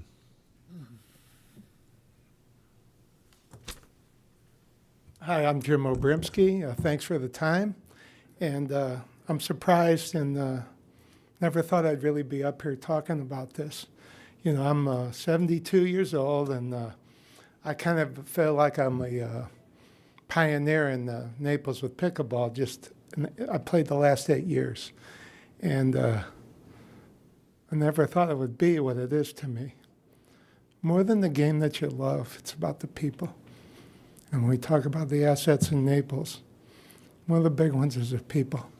I'm so proud to be from here, proud for what you do for us and that you listen to us. And I'm not a rabble rouser, but when I have strong passion about something, I show up. I've worked there the last couple of winters as a instructor. Probably not the best instructor, but I'm certified. I handle the beginners. I've loved every minute of it. And I can only tell you in the business, I've worked for some big companies over the years. I've lived in a lot of places. This is the best. And I know our satisfaction surveys, despite what was said earlier, are very high. I can see it. I'm no dummy. I can tell the people that come to me are happy. And I'm very proud of the team that I work with. I wish you could see every day the line in the winter that's coming out the door and the phones that are ringing. You have to see it to believe it. You don't get to 7,500 members from nothing in 5 or 6 years without doing a lot of things right. That's a hell of a good team you got working there. And I take exception to some of the things that were said because I'm there every day. I don't believe it. And I hate to see the whole ship get thrown away because I have a high standard for this county. I think it's a great county. But I don't think it's been a good process when Bob hears some of this today. And I wish you would really keep things as they are or table the vote or whatever. I got 3-4 lessons tomorrow. I don't even know if I'm going to handle them. But irrespective of that, if this doesn't work, I'll just let you know, you got some great people working there. I'm not talking about me, I'm talking about them. Some of them depend on this for their income. We all have a lot of pride. I've been talked to 3 or 4 times since I started. I've probably given 800, 900 lessons because we take everything seriously. And we get an objection, no matter what it is, we're talked to about it because we want to be the best we can be. So I'm proud of Naples Pickleball Center. I'm proud to be in this community. I hope you do the right thing because I'm not buying this. Your next speaker is Samuel Folkman. He'll be followed by Gary Rudd.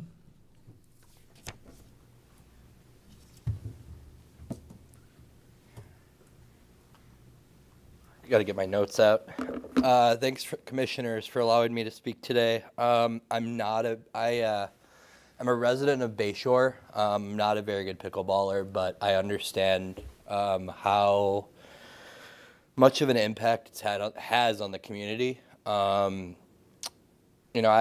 met Bob a short time ago, but I've heard about him for years. I'm busy with work and I work out. I'm not a very good pickleball player, but I had a conversation the other day with a friend of mine who actually won the 3.0 this weekend, and she's a resident here, played with her boyfriend. He's not very good, but she carried him, and we had a conversation about, even before this, about the whole from the day one of training, going in to the tournament, day in, day out at the center, just how incredible they're taken care of, the staff, the community, you know. In what other world are you? I've lived in London, England, and pickleball is just reaching there. We were talking about that Europe earlier in another segment, but I think the rest of the country, wherever you go, I don't sit and talk about pickleball wherever I go. Some people do, but the reoccurring theme is people will go places and they'll take the concepts that Bob has built and they'll bring them to their cities or their towns or whatever. I think not even just Bayshore, I think the imprint that it brings to Naples 365 days a year is something that, like, I'll never leave Naples. I'm 27. I want to live here my whole life. But I think NPC is something that has brought Naples this really incredible substance that excites a lot of people, whether you're into pickleball or not. It's the community. And I think, you know,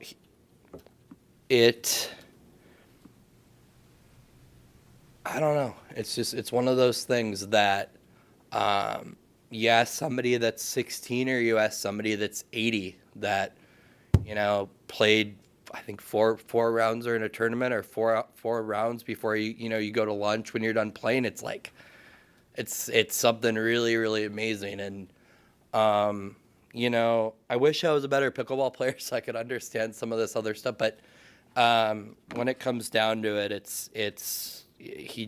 they have this art of bringing people together, and, you know, pretty incredible. So that's all I got. Your next speaker is Gary Rudd. He'll be followed by Michael Butters.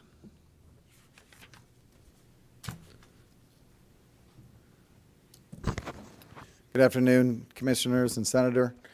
Thank you for your service and actually being here this late, staying here for so long. But anyways, my name's Gary Rudd. I work at Celebration Park, manager there, food truck owner. I work at 360 Market, Rebecca's and the Maddox there on Bayshore. I'm here to speak on behalf of the revenue that's been generated. I met Bob Stroman 3 years ago. And we do a lot of the caterings, or the caterings come to from our facilities, and so it's been a big builder for the area. Oftentimes there's actually groups that have came out to Celebration Park.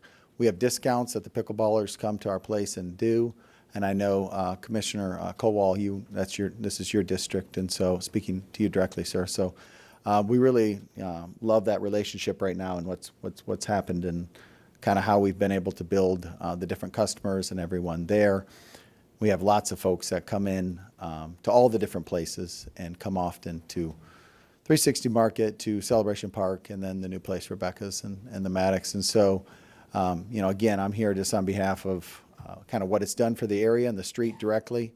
I know there's a lot of workers and a lot of, the competitions, I understand, are a little different, but it's been nothing but great. And I can't speak on the finance side, but I can speak on behalf of the, Bob has always been stand up and been very straightforward about exactly what he's going to provide to the area. And finally, all the different college universities, and we've come in touch with Notre Dame, Purdue. There's been a lot of other different universities that have contacted us directly just through the connections of MPC. So thank you again. I know it's late and I'm not going to use the whole time, but thank you very much.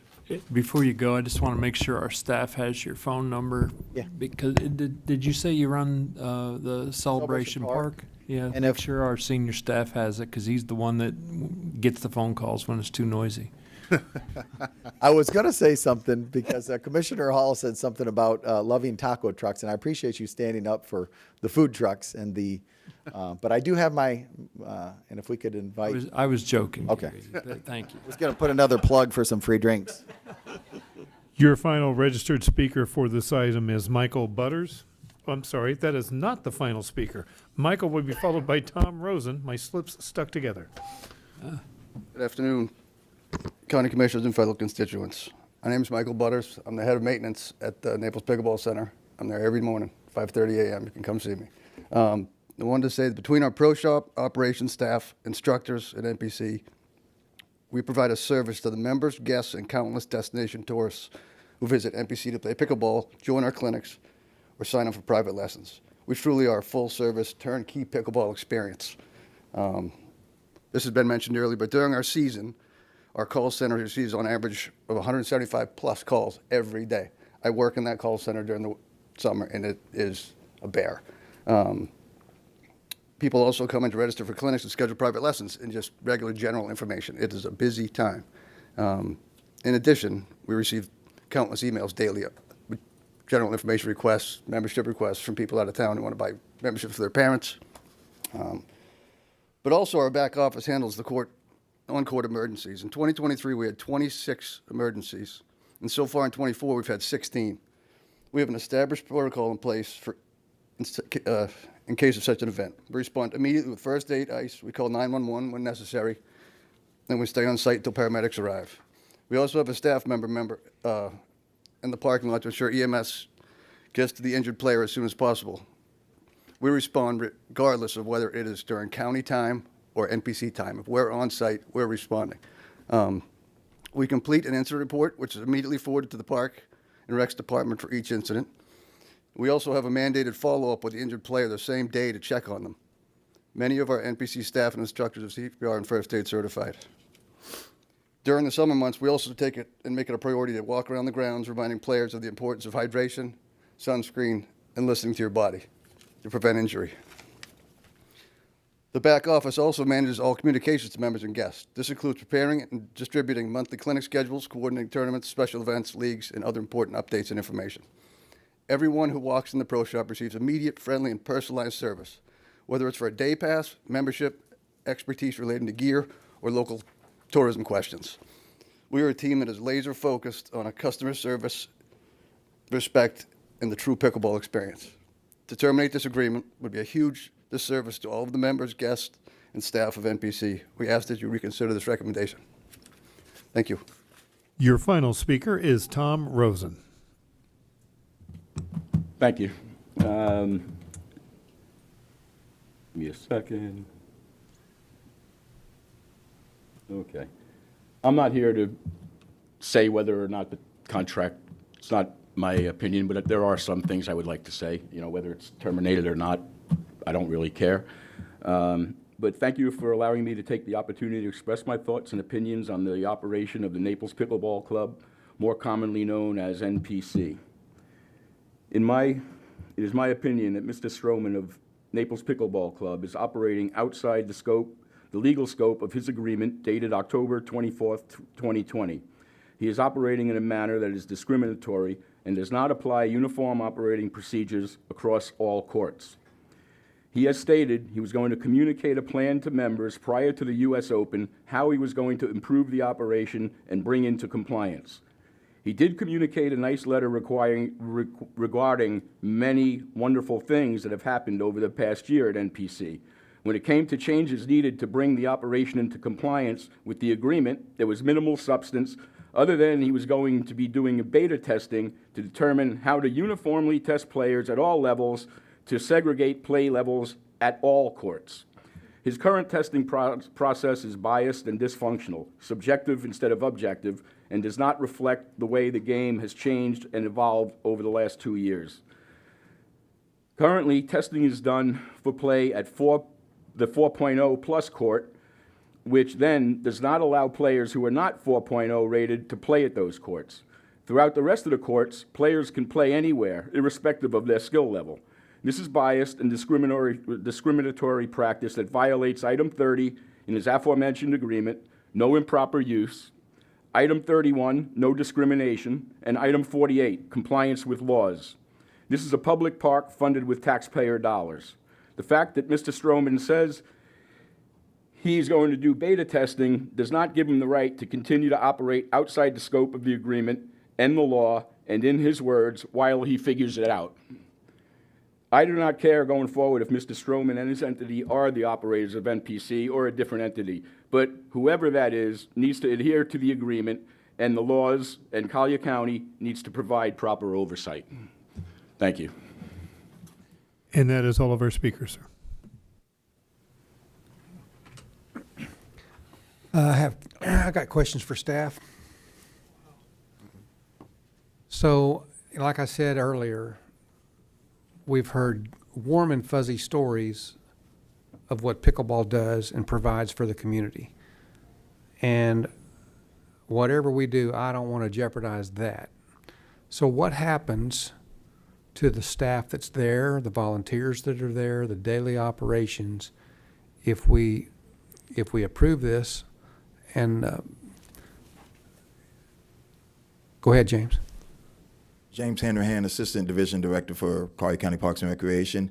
We would model it after what we did when we took over the marinas, that the staff that the previous concessionaire had, we could onboard them on the key staff side, which is our temporary staffing side, as far as to assist during the time of transition. And we also saw with the marinas concessionaire that the workers that wanted to continue when they helped us out, she also hired them permanently for Blue Water. So we would do the same thing to run the operations in the interim, and then when the new concessionaire took over, if you guys decide that, we would recommend the staff that is the heartbeat there, that do amazing things. We would recommend that they continue on that staff. Thank you. Great, thanks. Commissioner McDaniel. Yeah, what is the existing term of the lease with Naples Pickleball? For the record, Tanya Williams, Public Services Department Head. Commissioner McDaniel, the current term of the existing contract is through 2027. 27. Yes, sir. And what is the membership fee that that a member of that organization pays? It's annually? $50 annual. $50. They do have a drop-in fee as well. So you see a great mixture of that daily. Well, there's a drop-in fee. If you're not a member, you get to go. You still can go play, but you got to pay to play. Correct. Okay. And if we were to take over, Commissioner McDaniel, we would continue that. We have ActiNet system that could handle being able to do the drop-in fees as well as membership if we wanted to, if we decided to keep taking memberships until a new concessionaire was brought in. That is the intent in the event that this board discontinues this agreement, that we will solicit and find another vendor. And did I hear there's approximately 7,500 members? Over 7,500 members, yes, sir. And just for the record, again, Tanya Williams, Public Services Department Head. For the record, we did, Naples Pickleball Center also had the vendor contract at Veterans Community Park. We allowed that contract to sunset. We did not renew that contract, and staff were quite capable and continue to operate successfully out of Veterans Community Park in regards to the pickleball leagues. And specifically on the list of litany of late payments, what was you had that slide up earlier, it's somewhere in your deck. What were they there's a lot there. And granted, I mean, Bob and I talked privately about this as well, and I mean, a lot of us have been in business ourselves, but there's a lot here. Yes, sir, and this was just part of the communication to Mr. Stroman back in 2022. Late payments continued, missed payments continued through and into 2023 to a point that there was one point in time, and James may be able to speak more specifically on this, but at one point in time, Naples Pickleball Center owed the county almost $50,000.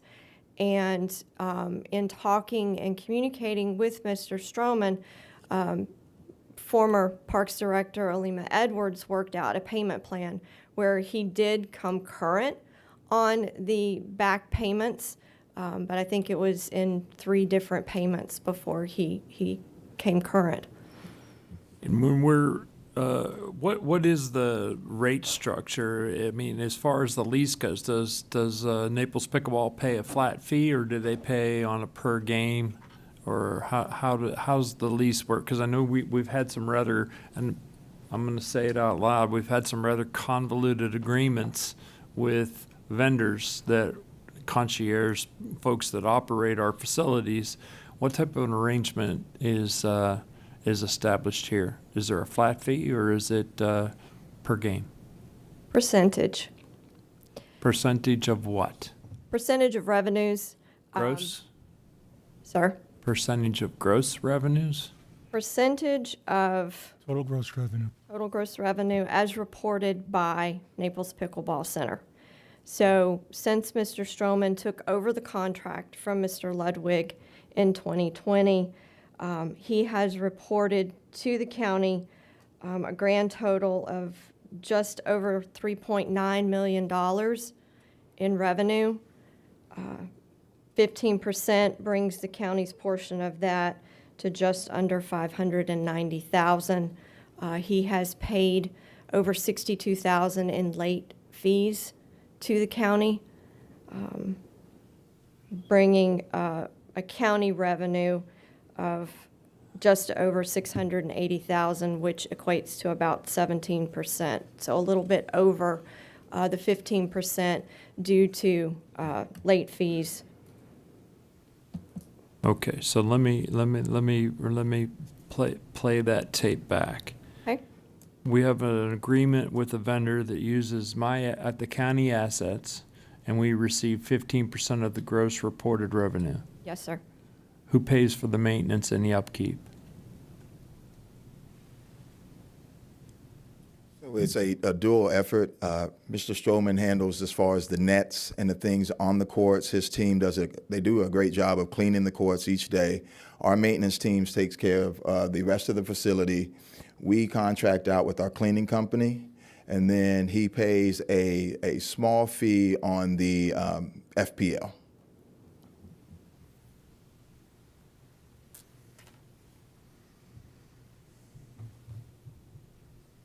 And is part of this facility the one that we just spent 600 and some odd thousand resurfacing courts?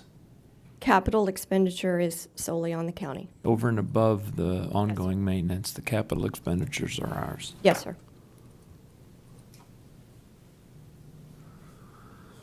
Oh, got a headache. Don't put that on the record, Terry. I ain't trying math this time. I'm just, I'm having trouble with this. This is a big business. We all understand,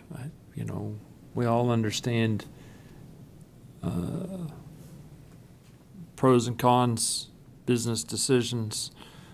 And I understand that Naples Pickleball took over in early 20 or late 20, early 21, and the late payment started then. What is the current? How's it been for the last year and a half? Because this only shows data through June of 22, and you said that there were payments that were late going on into 23. How come we don't have that data up here? I just use that for speaking purposes. In regards to additional communications for late payments, I can put a list on the overhead.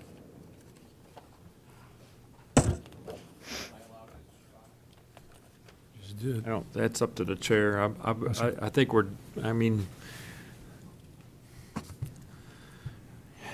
discussing right now, so yeah, I'm.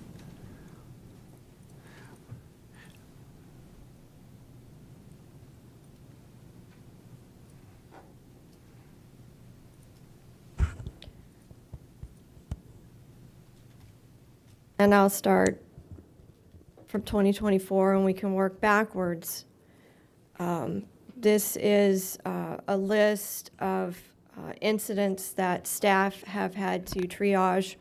It is a myriad of things from public complaining to correspondence with Mr. Stroman. We even had in late 2023 a law office reach out to us regarding external late payments to a professional that was at one point in time employed with Mr. Stroman. You know, and I'm going to say this out loud. In my other life, I run a business in the public, for the public. The public come to. Thousands and thousands of people come a year. And you're gonna have a few that don't like what you do. Even when you do it really good.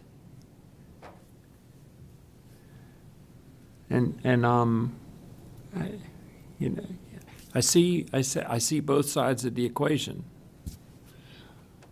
And I'm really struggling with this decision. I'm being told by my senior staff to discontinue the relationship. But I also know on the same token, we haven't been the best communicators in our life.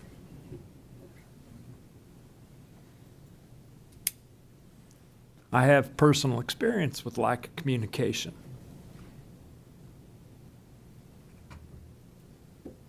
And so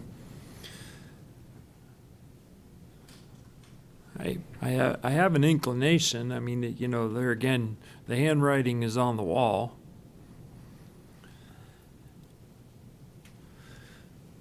I'm having a difficult time extinguishing this agreement. I'm having a difficult time with that.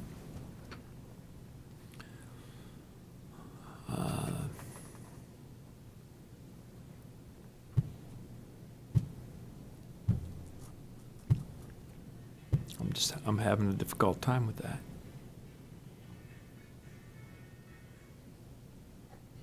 Are you the fellow that the chair told to shut off your phone? Well, it wasn't me. Okay.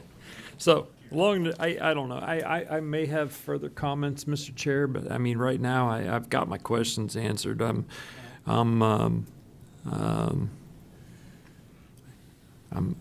struggling with this. I'm struggling with this termination. I also want to say out loud, the communication with the vendors been lacking. There were, and again, there's two sides to every story. But I also know that we have had issues in Parks and Rec with communication for a long time. And it's not anything disparaging to our staff or the people that work with Parks and Rec. The communication has been challenged. So I'm gonna listen to what my colleagues have to say and see if we can come up with Commissioner LaCastro. something. I mean, I came in here with a really open mind because I had, limited information compared to what we've heard now, but enough to know what the problem, or the issues were. Met with Bob yesterday. I think he met with most of us.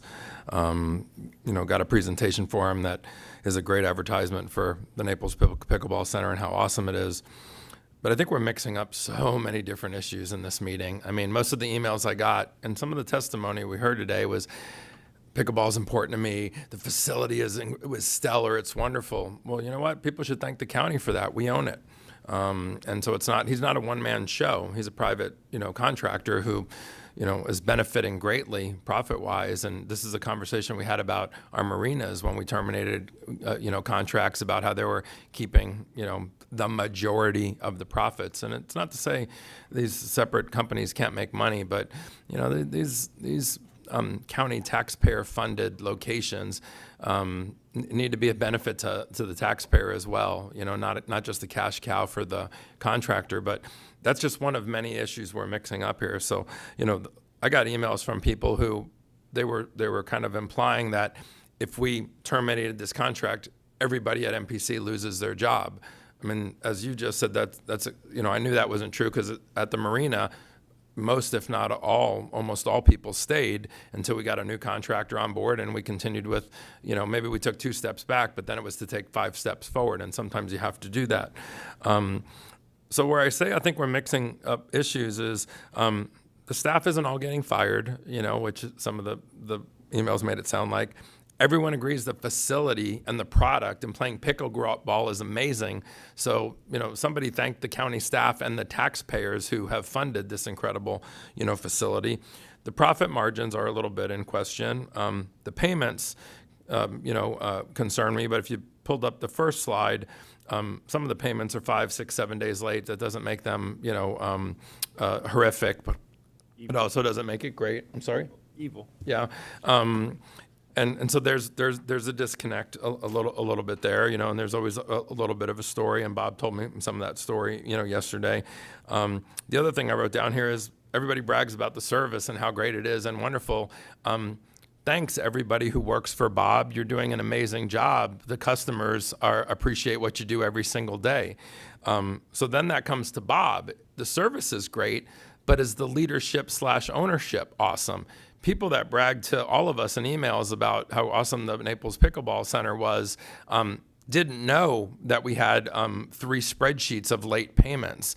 They maybe didn't know that there was a disconnect between communication between Bob and the staff. And so, you know, their email only had their part of the story, which was, love the staff, the facility is first class, et cetera, and we all know that. So the discussion here isn't, you know, is the facility not good or not? It's, do we have the right guy at the top? But also, you know, communication and processes are a big thing that we have faltered on before.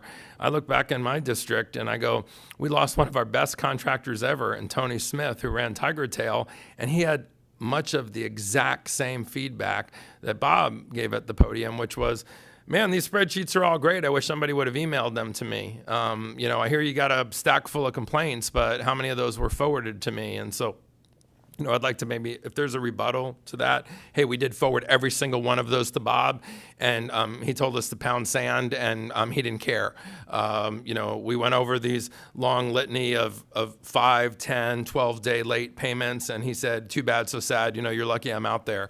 Okay, well then I want to hear some of that. But you know, I remember at Tiger Tail, and we lost Tony, and, you know, I heard some of those. I think I was still a candidate at the time, but I sat out in that audience, and I heard some of those same promises from different county staff that said, oh, we'll just take over from Tony, and you know what? That place still doesn't have a Tony Smith.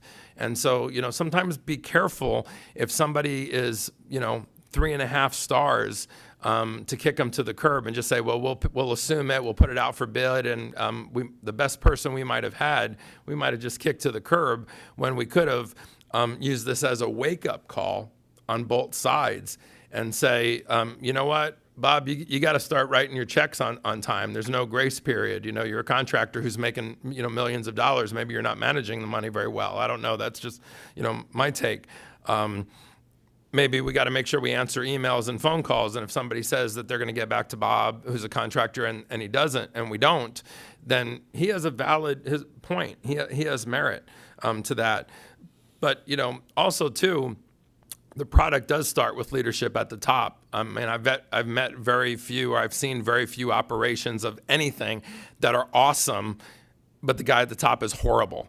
You know, that's few and far between. And so I think that I'm struggling with this as well, because I think had we had maybe better communication with him And likewise, Bob, maybe you're not entirely innocent here. I mean, there's some specifics here on this spreadsheet I'm reading now, which is, we reached out to Bob, we got a nasty reply, we did this, we did that. Some of these seem, like onesie Tuesdays, and sometimes when you put them all in one spreadsheet, it seems horrific. Think about the thousands of people that have, had a great experience at the pickleball center. I mean, I can tell you, I don't think any of us would be commissioners if you lined up all of the nasty emails we get. Then we all be fired, because people complain all the time. It's you. Right? It's just me? It's just oh, okay. It's just me. It's just me. And I answer those like an idiot. But I'd like to take a smaller bite of the apple and not lose another Tony Smith. I read every single email, I responded to every single email, and it's great to just say, oh, the county staff will come in and pick up the ball. Stuff the county owns in an entirety right now, certain parks and areas where we own the total operation, marinas are struggling. I don't know that, and this is a big animal. This is just under the sports complex. So we're not picking up a small water park, or we're going to run the canoeing operation, at one of our parks. This is a big muscle movement. And I'm not confident the county can just say, thanks for your service. I think it's easier to have a come to Jesus meeting with all of you in one room and stop trading emails, and maybe somebody pick up the phone or call a meeting in a conference room. That really upsets me when it's like, well, I sent 5 emails and I didn't hear back. Okay, well, if it's such a critical issue, Parks and Rec should send him a note and say, come to a meeting on such and such a date. We're all going to be around one table, and we're going to communicate instead of trying to, trade emails and leave voicemails and what for something so specific that services so many people in our community. So what I see here is, this is to me, I don't know that I've seen enough meat on the bone to just say, Bob, thanks, see ya. And we'll see if we get lucky with the county staff, who is already overtasked and understaffed. And they're going to now run the whole pickleball operation, and hope that the staff loves the county leadership as much as they love Bob. What I'd rather see is a wake-up call here to bring both sides together and say, hey, we can still terminate you at any time. But I see some big chunks of communication in the puzzle that haven't been as tight. So maybe there's enough blame to go all around, but instead of talking about blame, I think the wake-up call here is bring both sides together, unless somebody tells me different. But this is just my takeaway from what I heard. I walked in here with just very limited information, and I never, hardly ever, if ever, walk in here with already a pre-decided vote. It's okay. This is where, we hear the facts. And Bob was very eloquent at the podium. I thought very sincere. And some of what he said I've heard from other contractors before. And some of what you all have said I've heard before. And so that has merit as well. But when I put both together, I just don't think there's enough here for me, unless I hear something different, to just make an immediate end of this contract and sort of take maybe more than 2 steps back. And even though it's not season, boy, if we guess wrong on this one of the best jewels in Collier County that everybody should take credit for is that pickleball center. And so, it doesn't run itself. And if there's some improvements to be made, my question would be, how many around the table conversations have you had, with Bob and his staff, because you were so concerned? And if it's a big number, okay, then I want to hear that. I remember with Tony Smith, the number was 0. And then he walked out and became a success doing a whole bunch of other things. And, Tiger Tail still sits there with no snack bar, no rented equipment, tumbleweeds blowing down the middle of it. And yeah, the county staff does their best to now keep it afloat, but we lost a really good guy that had a lot of the same, gave a lot of the same feedback that he had. He wished the staff would have communicated with him a little more, that they were unhappy with A, B, C, D, and E. And then he had his own list of unhappiness, and he had the same feedback. I can't get anybody to return my call. So, having said that, I'm struggling as well. Commissioner, if I may, I took over in September of 2022 as the regional manager, reassigned to look over East Naples, Eagle Lakes, and Sugden. One of the first things I did, because I did hear some of those concerns mentioned from Bob, where Alima and I immediately sat down with Bob to kind of level set. Where were the things that there were promises that were told to Bob that he communicated to us that were not in the contract, and we wanted to level set. So we did that. And I will say, you know, short of the last thing he mentioned as far as the termination, Bob and I actually met on a regular. And he would email me and I would respond. If it was something that was day to day, I would respond, please have your staff work with Kathy Topolewski, who's our supervisor there. But I do have, I have the emails where after our meeting, I always sent the minutes from our meeting. Here's what we discussed, here's what Parks responsible for, here's what MPC is responsible for. I was very sensitive to that because he said, you know, he mentioned that previous leadership, they weren't communicating to him, so I wanted to make sure, and I will tell you, our former director, Alima Edwards, was all about documentation and emails. So there, I would always follow up those meetings and with an email saying, okay, what are the responsibilities on the both sides? And if there was any time there was a question of the contract, because as we worked with the county attorney's office, if there was any gray area, we wanted clarity on it. For example, the open play time as far as community members, or there was, I'll give you a very real specific example. There was a person that reached out, thought that he was told he was banned from the park. I worked with the county attorney's office to figure out that, okay, Bob can revoke their membership, but they haven't done anything to be banned from the park, so they can come and play during open play, which is 12 p.m. to 5 p.m.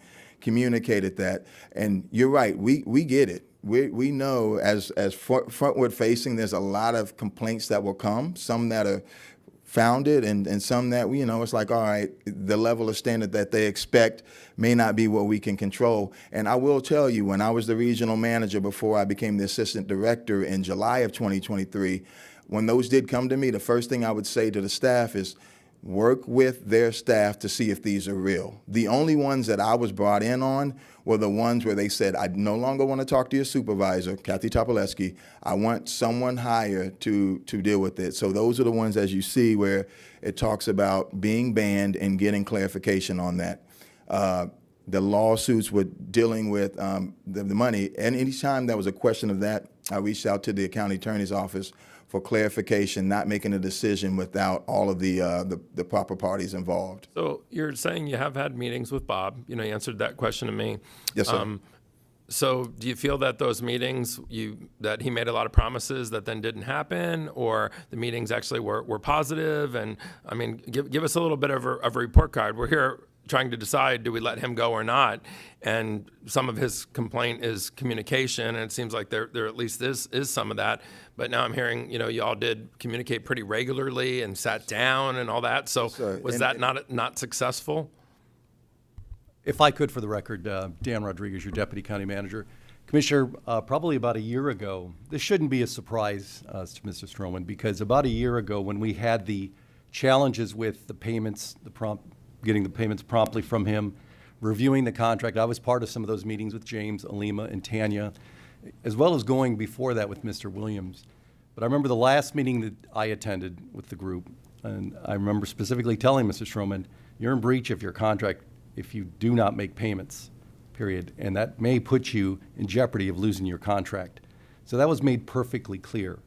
And that's why you see this timeline. You see the meetings, the late fees, and all that. We had gotten to a point, staff was so frustrated because his responses were, he didn't take it serious. And so I was brought into a meeting with him several times, I believe 2 meetings, where I put him on notice verbally and said, you're going to be in breach of your contract, please bring these up. And then Tanya, working with her team over the last year and several months, has worked to clean this up. And when you look at this contract compared to many other contracts that we manage in the county, contract compliance next to safety is our #1 priority. Not only because we have a responsibility, as you all know, and you remind us, to the taxpayers of the county, but also we have guidelines from the state. And whether it's our own financial group or the clerk of courts, we are in sync. And so when we allow payments month after month, 6 months later to go in arrears, that we lose credibility as a government, and we have a responsibility to. And those are the details I want to make sure that we stick to here. All the, the majority of emails that we all got praised the pickleball center. It's great, and some people thought we were closing it, that sort of thing. And I actually think some of the people that sent emails praising how great the staff is and how beautiful the center looks. Maybe should have thanked the county a little bit more for that. But also, they had no idea of the things we're talking about here when it comes with payments and attitude and lack of leadership and lack of communication. And so, although it was great that a lot of people flooded our inbox saying they love pickleball and, don't change it if it's not broke, I think there's a lot of people that weren't aware of these serious issues. Is this enough to end the contract, instantaneously and start from scratch? I don't know, but that's what I want to make sure we stick to. Nobody's arguing that the pickleball center isn't awesome and great. And like Commissioner Hall said, we don't want to screw that up. But is Bob the only person that could run it? And did we learn some lessons here to either put him on notice and come together and sort of salvage this, or did we learn some lessons to bring in a new contractor and have a better relationship with somebody new and not allow some of these things? You sit here and go, wow, these late payments went for this long. What, maybe we should have been having this meeting sooner and putting him on notice. But well, if I could just answer the other question you have in reference to, is this the best contractor? This is an opportunity for us to do a reset. And speaking with the county manager and her direction as well, is we've got this history, this report card with this vendor. We also have direction from the board to look at our contracts to see if they're a best value solution. You look at the revenue that's being made, you look at the capital expenditure the county is paying for to resurface these courts, and then the minimal maintenance that's being managed by the contractor. This is a good opportunity where Mr. Stroman, if he'd like, with his group, if we were to put this back out as an RFP, he could potentially come back and provide his best case forward. Mr. Saunders. Thank you, Mr. Chairman. Couple questions. This may take a few minutes, but the contract that we have right now, when was this contract drafted? The original contract is not, from my understanding, this was assumed.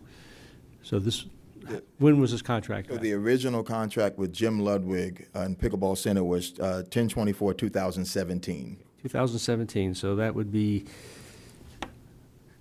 okay. So we're talking about 7 years ago. Are there problems with the contract? This is a question for the county attorney, because I see this kind of as an opportunity. If we have some problems with the contract, because we've certainly perhaps learned a few things in the last 7 years in terms of these contracts, do we have contract issues that should be changed in this agreement? I don't think so, no. So you think that this agreement, in terms of late penalties and... This agreement's very simple. He pays 15% of the gross, or $900 a month, whichever is larger, monthly, and he's got to pay it 15 days after the month. And I was working with staff. He doesn't do that. Okay. Simple, I understand you're saying the contract is simple. That doesn't necessarily mean that it's a good contract. Are there other provisions in the contract that need to be changed? I don't Is there think so, anything? no. All right, so we have a contract that doesn't need to be changed. I'm not convinced, based on what I've heard, that this is the termination is necessarily the proper thing right now. I am concerned that he's not paying on time, and that's got to stop. And what I would suggest that we do is, I don't think anybody on this board right now wants to terminate this agreement. I don't know that anybody feels comfortable doing that. I may be wrong. I do. do you think 15%, though? I mean, now that we've heard the math, I mean... 15% of gross, seems like a lot, actually. Let me go. Okay. But anyway, if our staff is saying that the agreement is fine, the compensation is fine, the problem is that we have a vendor that's not paying us on time, I'd say let's give him a few months or 6 months to come back, and if he's still not paying on time, let's terminate then. I don't think we're ready to terminate this agreement right now. That's kind of my gut feeling.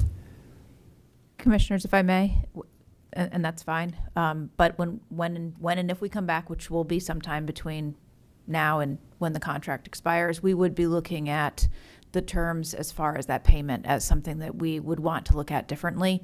The 15%, that there are problems associated to that, while the contract itself, to County Attorney Klatsko's point, is a fine contract. We've learned a lot about these contracts, particularly with the requirements for everything maintenance, capital maintenance lying on the county. We would want to look at that again. All right, well, this is why I was raising the issue of the contract, because I see this as an opportunity. Yes. He's on notice that we're about to terminate him for convenience. We can do that anytime we want to. I'm not convinced that necessarily he's the guy that we should be terminating, but I have a sense that this contract is presenting a problem, and you're sort of verifying that.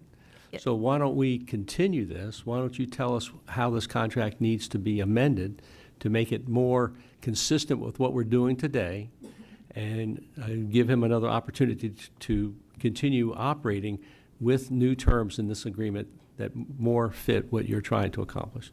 If we could do that, then I think we've solved, or at least have a process that may solve a problem without terminating the agreement.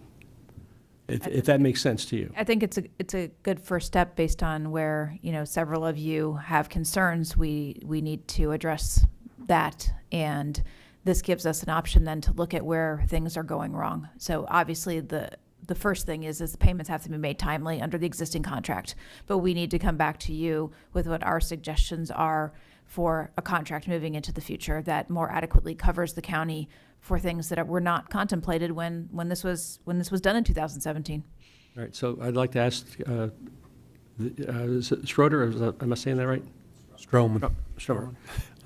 If you come on up for just a minute. Obviously, you're observing a lot of frustration on our part about the late payments, and I'm not asking you to comment on whether you're making the payments on time or not. I'm just telling you, frustrated with the late payments. And what I'd like to see us do is redraft this agreement to make the changes that may make this a better agreement going forward, but also to put you on notice that if you don't make the payments on time, we can terminate at any point for convenience, and we're not going to go through this kind of a 2-hour discussion about late payments again. Is that process, in your mind, acceptable? Commissioner Saunders and all of your commissioners, I don't want to go through this process again. So we all agree on that, okay? And the contract, I want to just be really clear, 'cause I think it's fair. Okay, let me just, in regards to what you said. The contract says they're due on the 15th with a 5-day grace period, no penalty unless paid after the 20th. Okay, so yes, I have used the 5-day grace period, non-penalty period, no different than any other mortgage company or whatever, and so when you look at some of the late payment notices, schedules, some of them were a day or two. But anyway, I agree with you. That's not what I asked you. Yeah.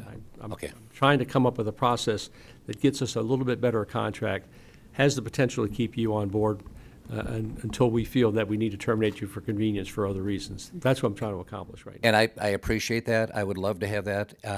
Tanya and I, in a meeting about a year ago, we actually opened up the discussion of the vagueness. I mean, I will actually refute, I think the contract's a mess from both parties, because of the vagueness of so much of the terminology. So I concur, and I would welcome that as a nice solution to a messy issue right now.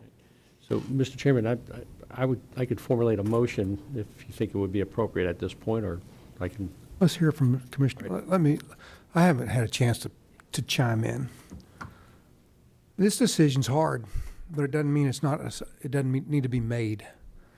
It didn't come about easy. I mean, it wasn't just like willy-nilly. We woke up and we thought, oh, we just need to terminate for convenience. This has been a long time coming with frustrations from both sides. And whether we like the contract or whether we don't like the contract, that's not relevant here. It's the performance side of it. Pickleball is not going away if we terminate this contract.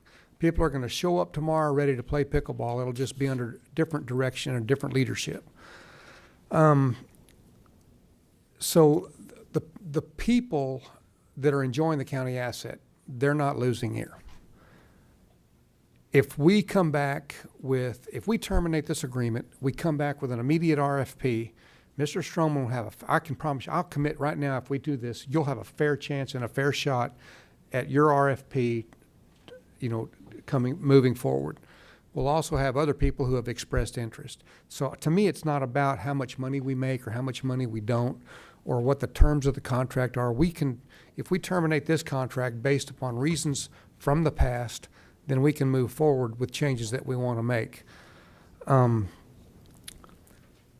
Yeah, it's a hard decision, especially when you're looking people in the eye that you're going to terminate. But at this point in time, it didn't. We're not doing anything we're exercising our rights under the contract to manage our county assets the best we know how. I don't think it's in the county's best interest to operate long-term. But if we have to step in the very short middle until we get somebody that's competent and that we're competent in, I'm willing to take that chance. So, Commissioner McDaniel. Yeah, to be honest, I don't disagree with you, but I don't agree with you. I don't think it's time to pull the trigger and terminate. I'm inclined to go along with what Commissioner Saunders was talking about. I already said it once, I'll say it again. It's a wake-up call for you. I'm looking at Bob right now for those that can't see him standing over there. The handwriting is on the wall. We all know that there are issues with our contracts. They may be really good, they may not be really good. We all know there are issues with communications on both sides of the fence. We all know that dealing with the public is an interesting endeavor. Be an elected official sometime and see about that. I'm inclined to have some further discussions with this before we, and I also want to hear from the commissioner of the district as well before I finally pull the trigger. Is it yours or I thought it was Kowal's. It's mine. Oh, yeah. It is, that's right. So I'm not done yet. I just, one point that I want to make is has this issue been brought up at PayRab at all with regard to our contractor, vendor, public comment, anything along those lines? We did have a meeting back, I was in a previous position just observing, but Mr. Stroman made a presentation to the PayRab board asking to increase the fees. And the board was not happy with the presentation and actually said to come back when you have, they had questions about his financials. And so they requested for him to come back with more information on the financials, and that has not happened yet. I can get the date from you, but I don't know off the top of my head. And you don't have to, James. Yeah. I appreciate that. I just, there again, I'm talking about overall operational aspects. I'm hearing about disputes about court time. I'm hearing about disputes about quality of play, who can play, what the level of play is, so on and so forth. I'm hearing about things that aren't now, late payments on a consistent basis in any business, that's termination language. Disgruntled responses from a vendor who hasn't been communicated in a proper manner, a timely manner, or anything along those lines, that's a different discussion. That's more at the Board of County Commissioners level. But operational aspects, how, when, what, where, what the fee structure is, so on and so forth, those are things that I think should have gone to the PayRab before this escalated to this level. Okay, yes, sir. So my 2 cents is at this stage I'm inclined to move forward under the current circumstances, but with the wake-up call being put out. Mr. Cowell. Thank you, Chairman. Mr. Stroman was probably one of the first people I met once I became a commissioner here in District 4. He reached out and sat down with me, and and then since I think I called him a frequent flyer after that, other than Rich Ivanovich. But he early on he expressed some certain things, like talking about with the PRAP and the time when talking about increasing the fees, because time to time we get people to come here just for a week or two vacation. Instead of doing daily payments, they would just opt to be a member for a year for $50. And that took away an option for somebody to be a member year round. So there were certain things that I kind of understood, and I kind of understood with him, because when I worked out the county gym for years and years, it was like $30 a year, and then you're talking pickleball was around 50, and this is many years later, inflation and everything. So I think it's a pretty good deal. And I think that it Yeah, I understood where he was coming from in some of those aspects, because then it gave him a little bit more control over, having the members and having the ability to service them better. And if they pay a few more dollars, I don't think anybody would have a problem with that, playing pickleball, because it's a very, very passionate group of people. It's a way of life, really, with a lot of people. Sure. I can't believe. I mean, listen, that gentleman said he was 72 years old. I'm gonna start playing pickleball because he didn't look like he was 72 years old. You need to. I know, but this is tough for me because I wanted to. I heard at some point that this was coming down the pipe. The staff had, documentations and things like that due to late payments.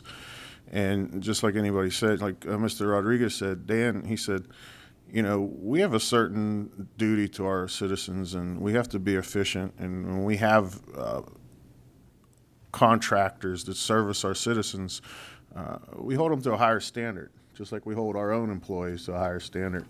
And this is tough because I don't dislike Mr. Stroman. I don't know enough about what happens on a daily basis at the pickleball park.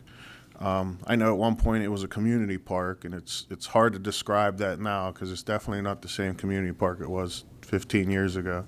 It's definitely a pickleball center, and it's totally different than what it was before.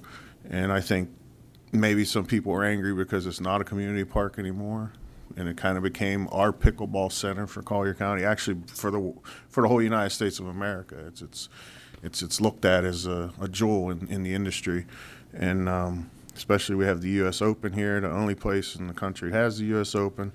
But I did have a meeting with Mr. Stroman just about a week or so ago, and when this was all coming to fruition, and he got his letter. And, I gave him the time. He sat down with me in my office. And, I give everybody the opportunity to hear all sides. And the only thing that bugs me a little bit, Bob, was at the time when I asked you, right before we ended the meeting, I says, is there anything in your mind or anything you can think of that would give anybody a sour taste or want to terminate this contract for any reason? And you sat back in the chair, you looked up, and you said, no, Commissioner, I can't think of a thing. And, knowing that some of these issues were already brought to my attention, I just wanted to basically hear something from you at that point that, we've had some issues with payment or this or that. You didn't convey that to me. And, that kind of, made me think of this. But at the same time, I believe in second chances. I think there's a lot of success out there in this world, and people have a second chance or another bite at the apple. I don't have a problem with what Commissioner Saunders is kind of laying out, that this could be a wake-up call, and take it seriously, and we revisit this. And I think that's the way I'm leaning at this point, because I want to believe that you can pull the nose up on this, and It's aviation language, isn't it? Yeah, it's kind of aviation language. I'm learning how to fly, so that's what I'm using. Soft field landing. But no, I mean it is what it is, and we have to run a tight ship here, and it's our responsibility to the citizens of Collier County that we do that. And I get it, Listen, I was in a profession, we got complaints all the time on us, a lot, not many founded, most were unfounded. But you live with it because it's the nature of the job. Right. And you have 7,000 people coming through the gate on a daily basis. You're not going to make everybody happy. It's impossible. So, so I'm just saying that I think I'm in the same position as Commissioner Saunders and I think Commissioner McDaniel in giving a second chance, and then, but we're not going to go through this again. This was on the consent agenda. I pulled it off. More than likely, you wouldn't get a second chance. It would have already been voted on 5.5 hours, or no, longer than that, 8 hours ago in one swoop. So I hand it back to our chairman, and I think. Thank you. I think that's how I feel at this time. Okay, so we're going to need to get to our decisions because Terry needs a break. Yeah. So Commissioner Saunders is Commissioner LaCastro's. I put his light off, but he's first. Commissioner Saunders, then Commissioner McDaniel. I'm willing to go forward with a no grace period. I mean, pay the bills, pay them on time, manage the deal, and do it. First time that it's violated, sorry. So, do we have a motion? Or we have comments? Here's what I would support. First of all, we can terminate you at any time. We can also amend this contract at any time. I wouldn't give you 6 months, because if you failed, now it's season, and all of a sudden now we're rolling into county staff never managed pickleball, and I can tell you smaller operations that the county staff absorbed weren't 5-star across the board, so that concerns me. And not because we don't have good people, but big operation, never done it. You can't come in and just automatically be Bob, whether he's good, bad, or indifferent. So what I would support is truly look at this as a wake-up call and a sit-down by staff to amend this contract, and then we monitor it over a couple months. I mean, if he's not paying on a regular basis, okay, we go 60 days, and we have an issue. Okay, then the track record has continued. One of the ways that you also fix late payments is bigger penalties. So I don't know what the penalty is, but if somebody owes me $10,000 and if they pay me late, it's a $50 penalty. That's why they pay late every time, because they don't care. We talked about that, different subject, but remember the loud muffler conversation? The reason why the same people keep getting pulled over is the fee, the fine doesn't increase. That doesn't increase significantly. So I would say to Bob, and I'm just talking out loud, when you're a day late, you owe us double. I bet you he'd never be late.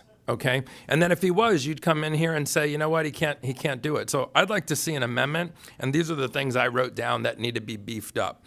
The late payment fee, I think, needs to be looked at, because if he has no problem paying the fee, and like you said, I think the number was we've accumulated $65,000 in late fees. Okay, we got more money, but I don't know that means we got a great contractor. So I'd like to see something tightened on late fees. I'd like to see something tightened on required communication. Maybe you have to meet once a week, once a month, whatever, and it's written down, not, well, we called Bob and then he couldn't make it and then he showed up. And no, it's in the contract, every Thursday or whatever it is, that sort of thing.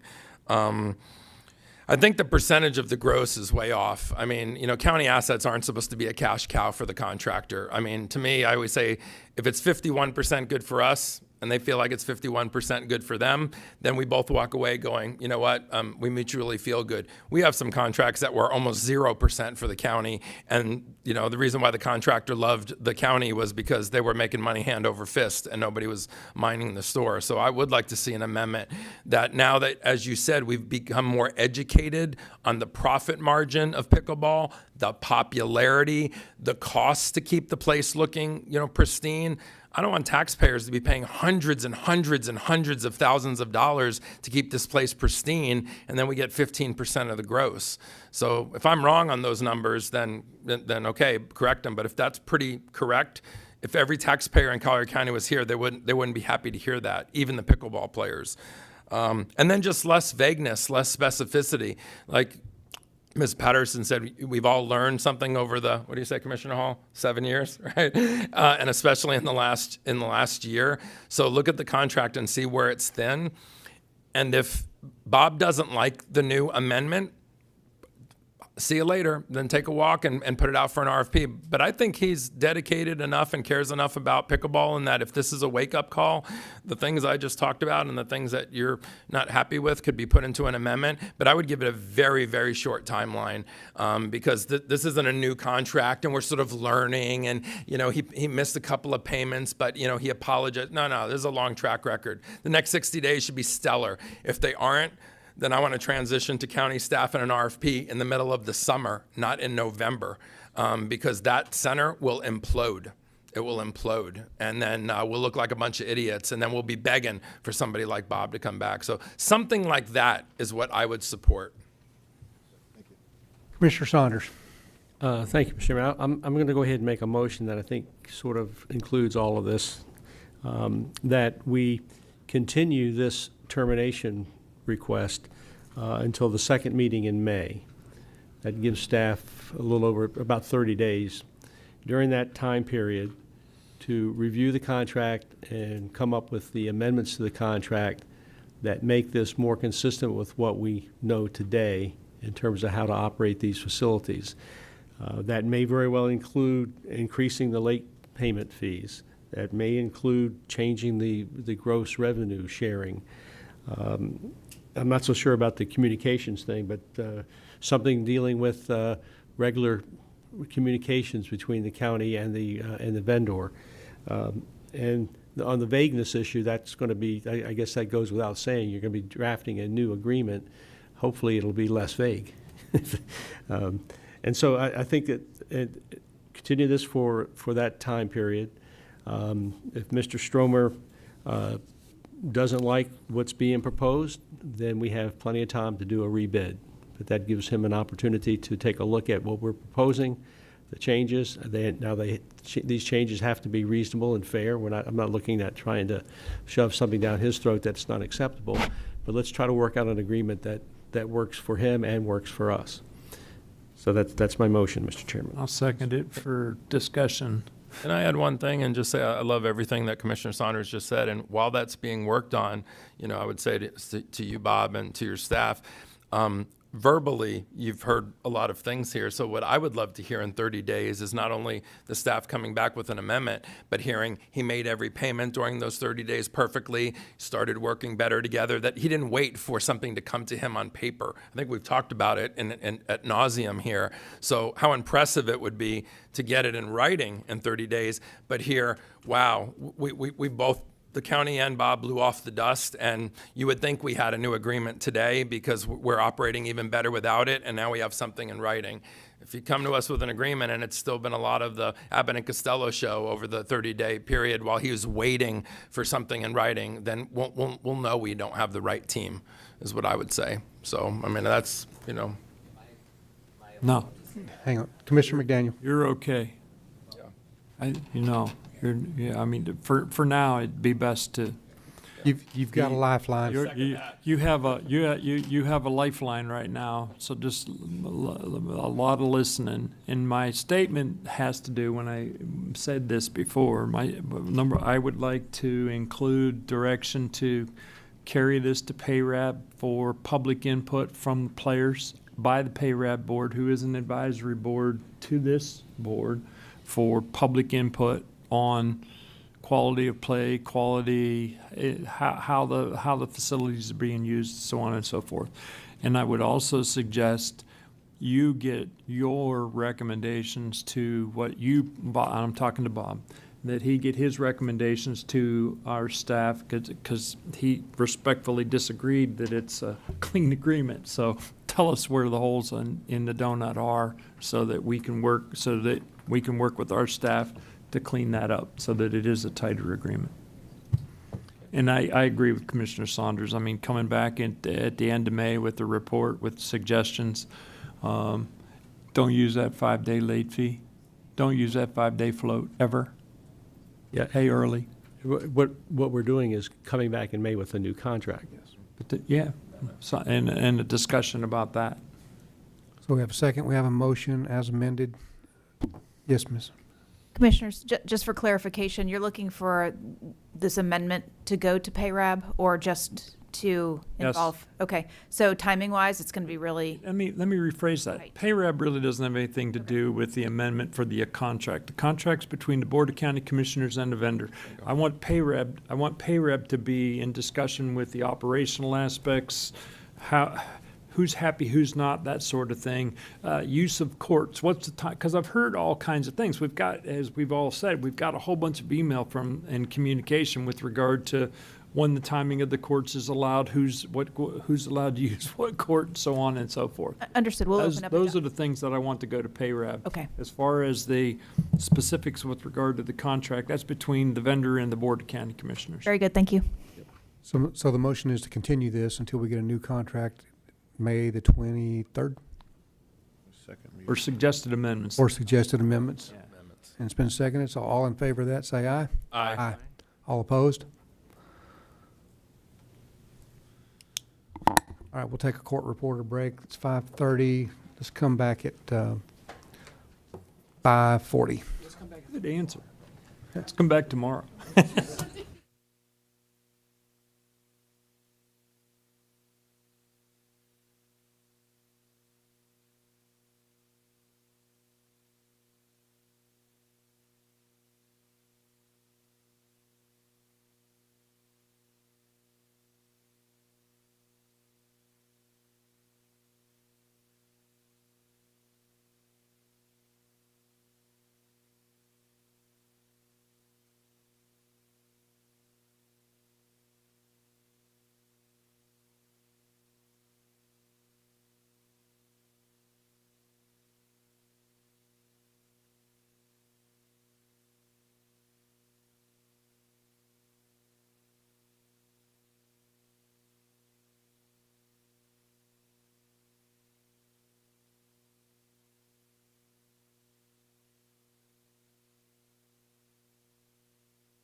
Chair, you have a live mic.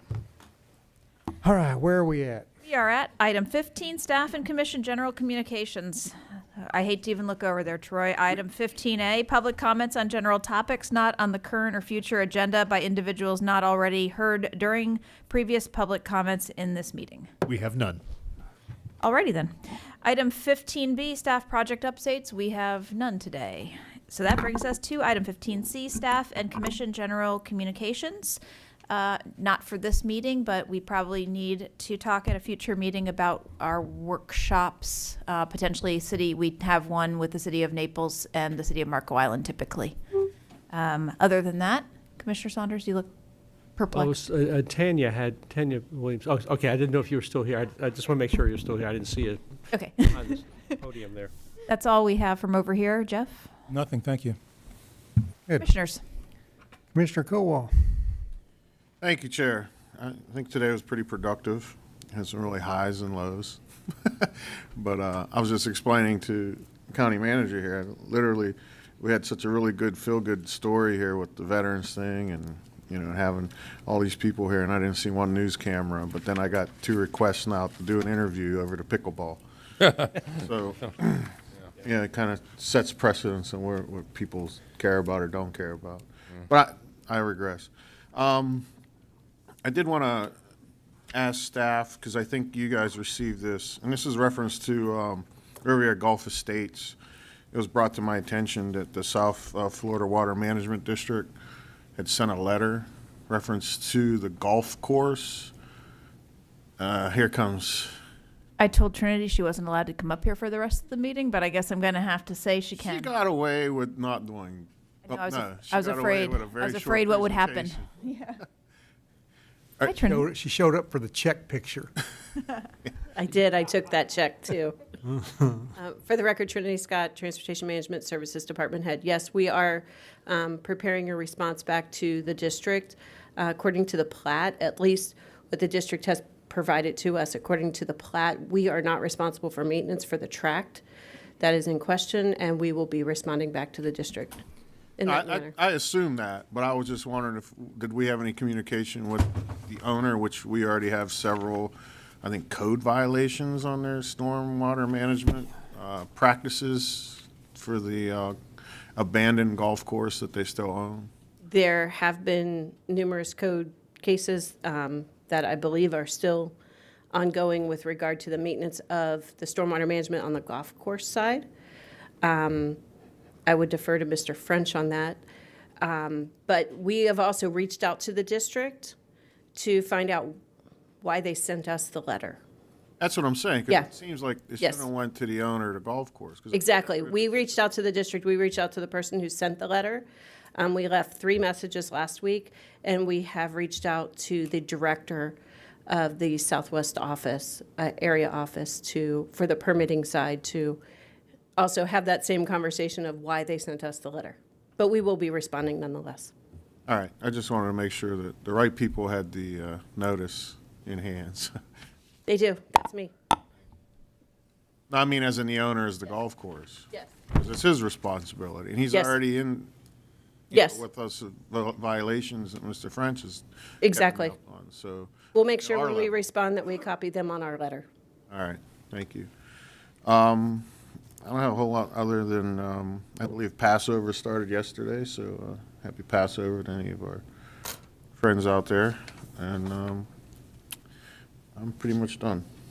Good. Commissioner Saunders. And the reason I asked if Ms. Williams was still in the room, a couple of months ago, I had suggested, and the board agreed, to look into drafting an ordinance dealing with an animal abuse registry along the lines of what was approved in Lee County. And the board agreed to do that. Ms. Williams took that ordinance along with the county attorney and had meetings with the sheriff to make sure that the sheriff was on board. In Lee County, the sheriff there handles the animal abuse registry. And the theory is that if you're abusing animals, you're probably abusing people as well. So there's a connection there, and that's why the animal abuse registry is kind of important, not only to stop abuse of animals, but other potential issues.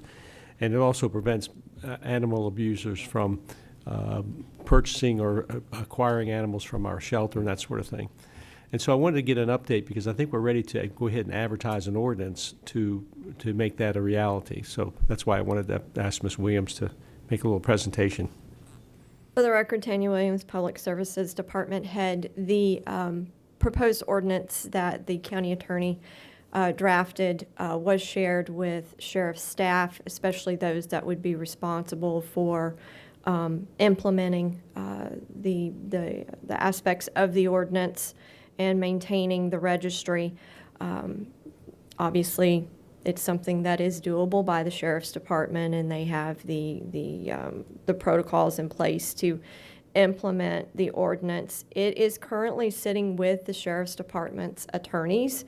I have been told that there are some minor modifications that it appears the sheriff's attorney would be requesting. I'm waiting to get that back to our own county attorney's office so we can finalize that ordinance. Could we go ahead and advertise it? We have the title. Go ahead and advertise it and work out those little details over the next 2 or 3 weeks when it's waiting to come back.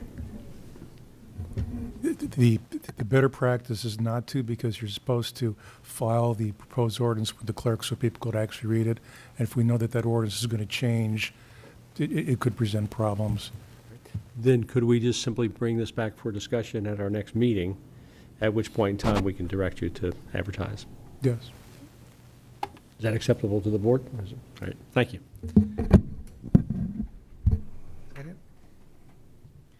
Yes, I'm sorry. That's all I have for today. Mr. McDaniel?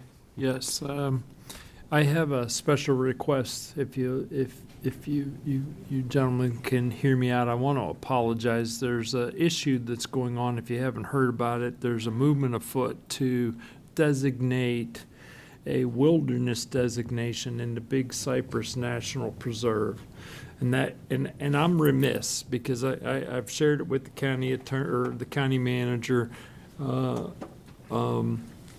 would like to get a letter of support from our board expressing discontent with that wilderness designation. That wilderness designation is prohibitive for public access to the preserve, hunting, fishing, recreating, and so on. I've got a letter signed by the Board of County Commissioners in Hendry County. I've got a letter signed by both Senator Scott and Marco Rubio. I've got a letter signed from the Department of Environmental Protection expressing concerns with this wilderness designation. I've got a letter signed by Jiminy Christmas. There must be 15 different congressmen in Washington, D.C., congressmen and congresswomen who have expressed the same concern, and I'd like to give direction to our county manager to draft a similar letter from our board. There's a task force meeting coming up this Thursday to discuss this, and I'd like a letter of support to not have that wilderness designation be implemented. As you all know, I have always fought for public lands being maximized to be utilized for the general public, especially when they're bought with taxpayer money and maintained with taxpayer money. And I was remiss in not whipping it up quick enough to get it on today's agenda for you to see it. She has it. And I would like for our chair to be able to execute a similar letter expressing concerns with that designation. Where's the push coming from? Biden administration? I'm not quite sure where the push is coming from. There was an environmental impact statement that was done. There are organizations on this planet that don't want people in our national parks. I'm all about this. So. And so with your indulgence, I would like to give that direction to our county manager to draft that letter and have our chairman sign the letter. So, and I just have to apologize. I've got all the documentation. She has all the documentation. I reviewed it at length. So, We're all in agreement for that. okay. Thank you. That's all I have. Commissioner DeCastro. Is this the first meeting that Mike Bosey didn't come to the podium and earn us money at all? Did he come up here? He was up here. He was here. Briefly, right? Okay, all right. So it counts. Okay, it counts. It was brief. Usually we like to grill you for a few hours, so I couldn't remember. I just wanted to throw out a couple of thank yous to Ms. Patterson, Mr. Rodriguez, and Mr. Finn. You know, it seems like yesterday, but it seems like a million years ago, we were interviewing candidates for, the county manager, and are we going to have 2 deputies? And we got all through that. I just want to say, publicly, you three just make such an awesome team. You're always available, always at the ready, incredible advice and professionalism. And, we throw out a lot of thank yous to a lot of other people in here, but, the county staff is really run by you all. We're the overseers representing the citizens, but I tell citizens all the time, the departments report to the county manager, and then we all work together as a team. But you really have a lot of heavy lifting, to do, and we've had a lot of really big issues. And so I just wanted to, acknowledge that. I'm so glad you guys are in the seats and working so well together. I can send an email to the 3 of you, and whoever responds first, it's always a really complete answer. Or it's a phone call because it's bigger than an email. So just thank you, very much for that. I also wanted to thank Dr. George. I had a major water main break in District 1 over by Lely. It collapsed the road. And, very quickly, not only was our county manager team on it and responded to me right away, but I assume you called Dr. George, and he was part of the solution. But he and his team, and that was I heard back from some citizens who were irate, and then we're very appreciative. And we never have a crystal ball knowing where those go. And then the last shout out I want to give, she maybe is long gone, but Alima Edwards. She had some family, issues that she had to deal with as a daughter, and she was running back and forth quite a bit and holding up her end of the job here for quite a while. And a lot of us didn't know she was putting a lot of miles on, going back and forth, I think, to the Carolinas somewhere.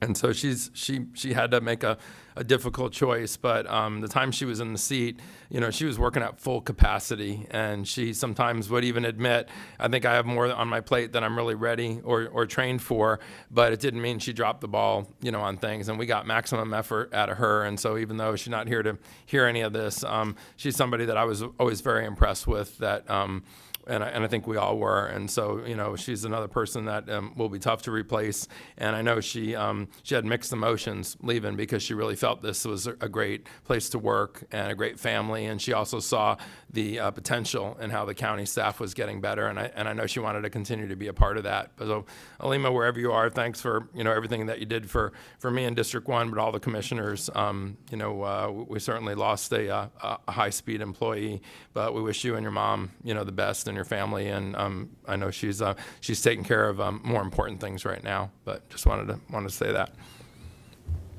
Thanks.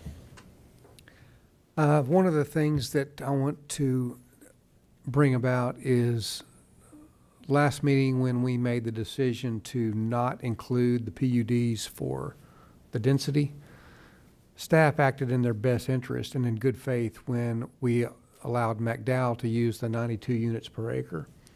And as a result of that, as an unintended consequence, they're in their application. They're about $1 million in with their own money. They got their teeth in the deal, and they would have to start over to operate under, I think, the 16 units. So I would just like to ask staff to bring us back the McDowell project so that we could discuss that and bring it back. Jamie, if you want to be more eloquent than what I was. I might be almost right. I think you nailed it, boss. For the record, my name is Jamie French. I'm the department head for Growth Management and Community Development. Commissioners, and I've, Mr. Bosey and Mr. Giblin are here as well and can speak on this. But when the board gave direction to utilize the highest density allowed by code, we identified that the maximum density using the affordable housing bonus program within the activity centers would have been at 25 units per acre. This would still not be enough for the McDowell project. I believe they're 9 units short on this property. Now, I do know that they had already entered into the state application process utilizing what the board agreed to in the surtax dollars. And that was a consideration that the state gave with their approval. So with that said, if they were to shave off these 9 units to be within the 25 units per acre, they would be required to start over in their application process. And currently, what we've been told is that they were one of the first ones in and one of the first ones approved by the state of Florida under the new Live Local legislation. All right, so they got over their skis a little bit, but we have a way to help them out. I don't think 9 units an acre is going to, I mean, it's a great affordable housing project, and I don't want it to be in jeopardy. So what we would do, if you'd allow me, what we would do is bring back an executive summary, and we would ask the board to recognize that neither perspective or prospective, that this application was in process before the board gave final guidance. So in other words, the board had agreed to go into a purchase agreement using surtax dollars, and they had also entered into the application process with the state of Florida for this consideration before their approval. So much of this was already underway, and we do know that they've already met with the state DOT. And I had conversations with Pat McDowell, and sir, you nailed it. He identified that he's fully invested, and they're at full throttle. All right, so just bring that back to us and we'll talk about it. Yeah. Commissioner Saunders? No, that's all I was going to ask. Perfect. All right, with that, good meeting. We're adjourned.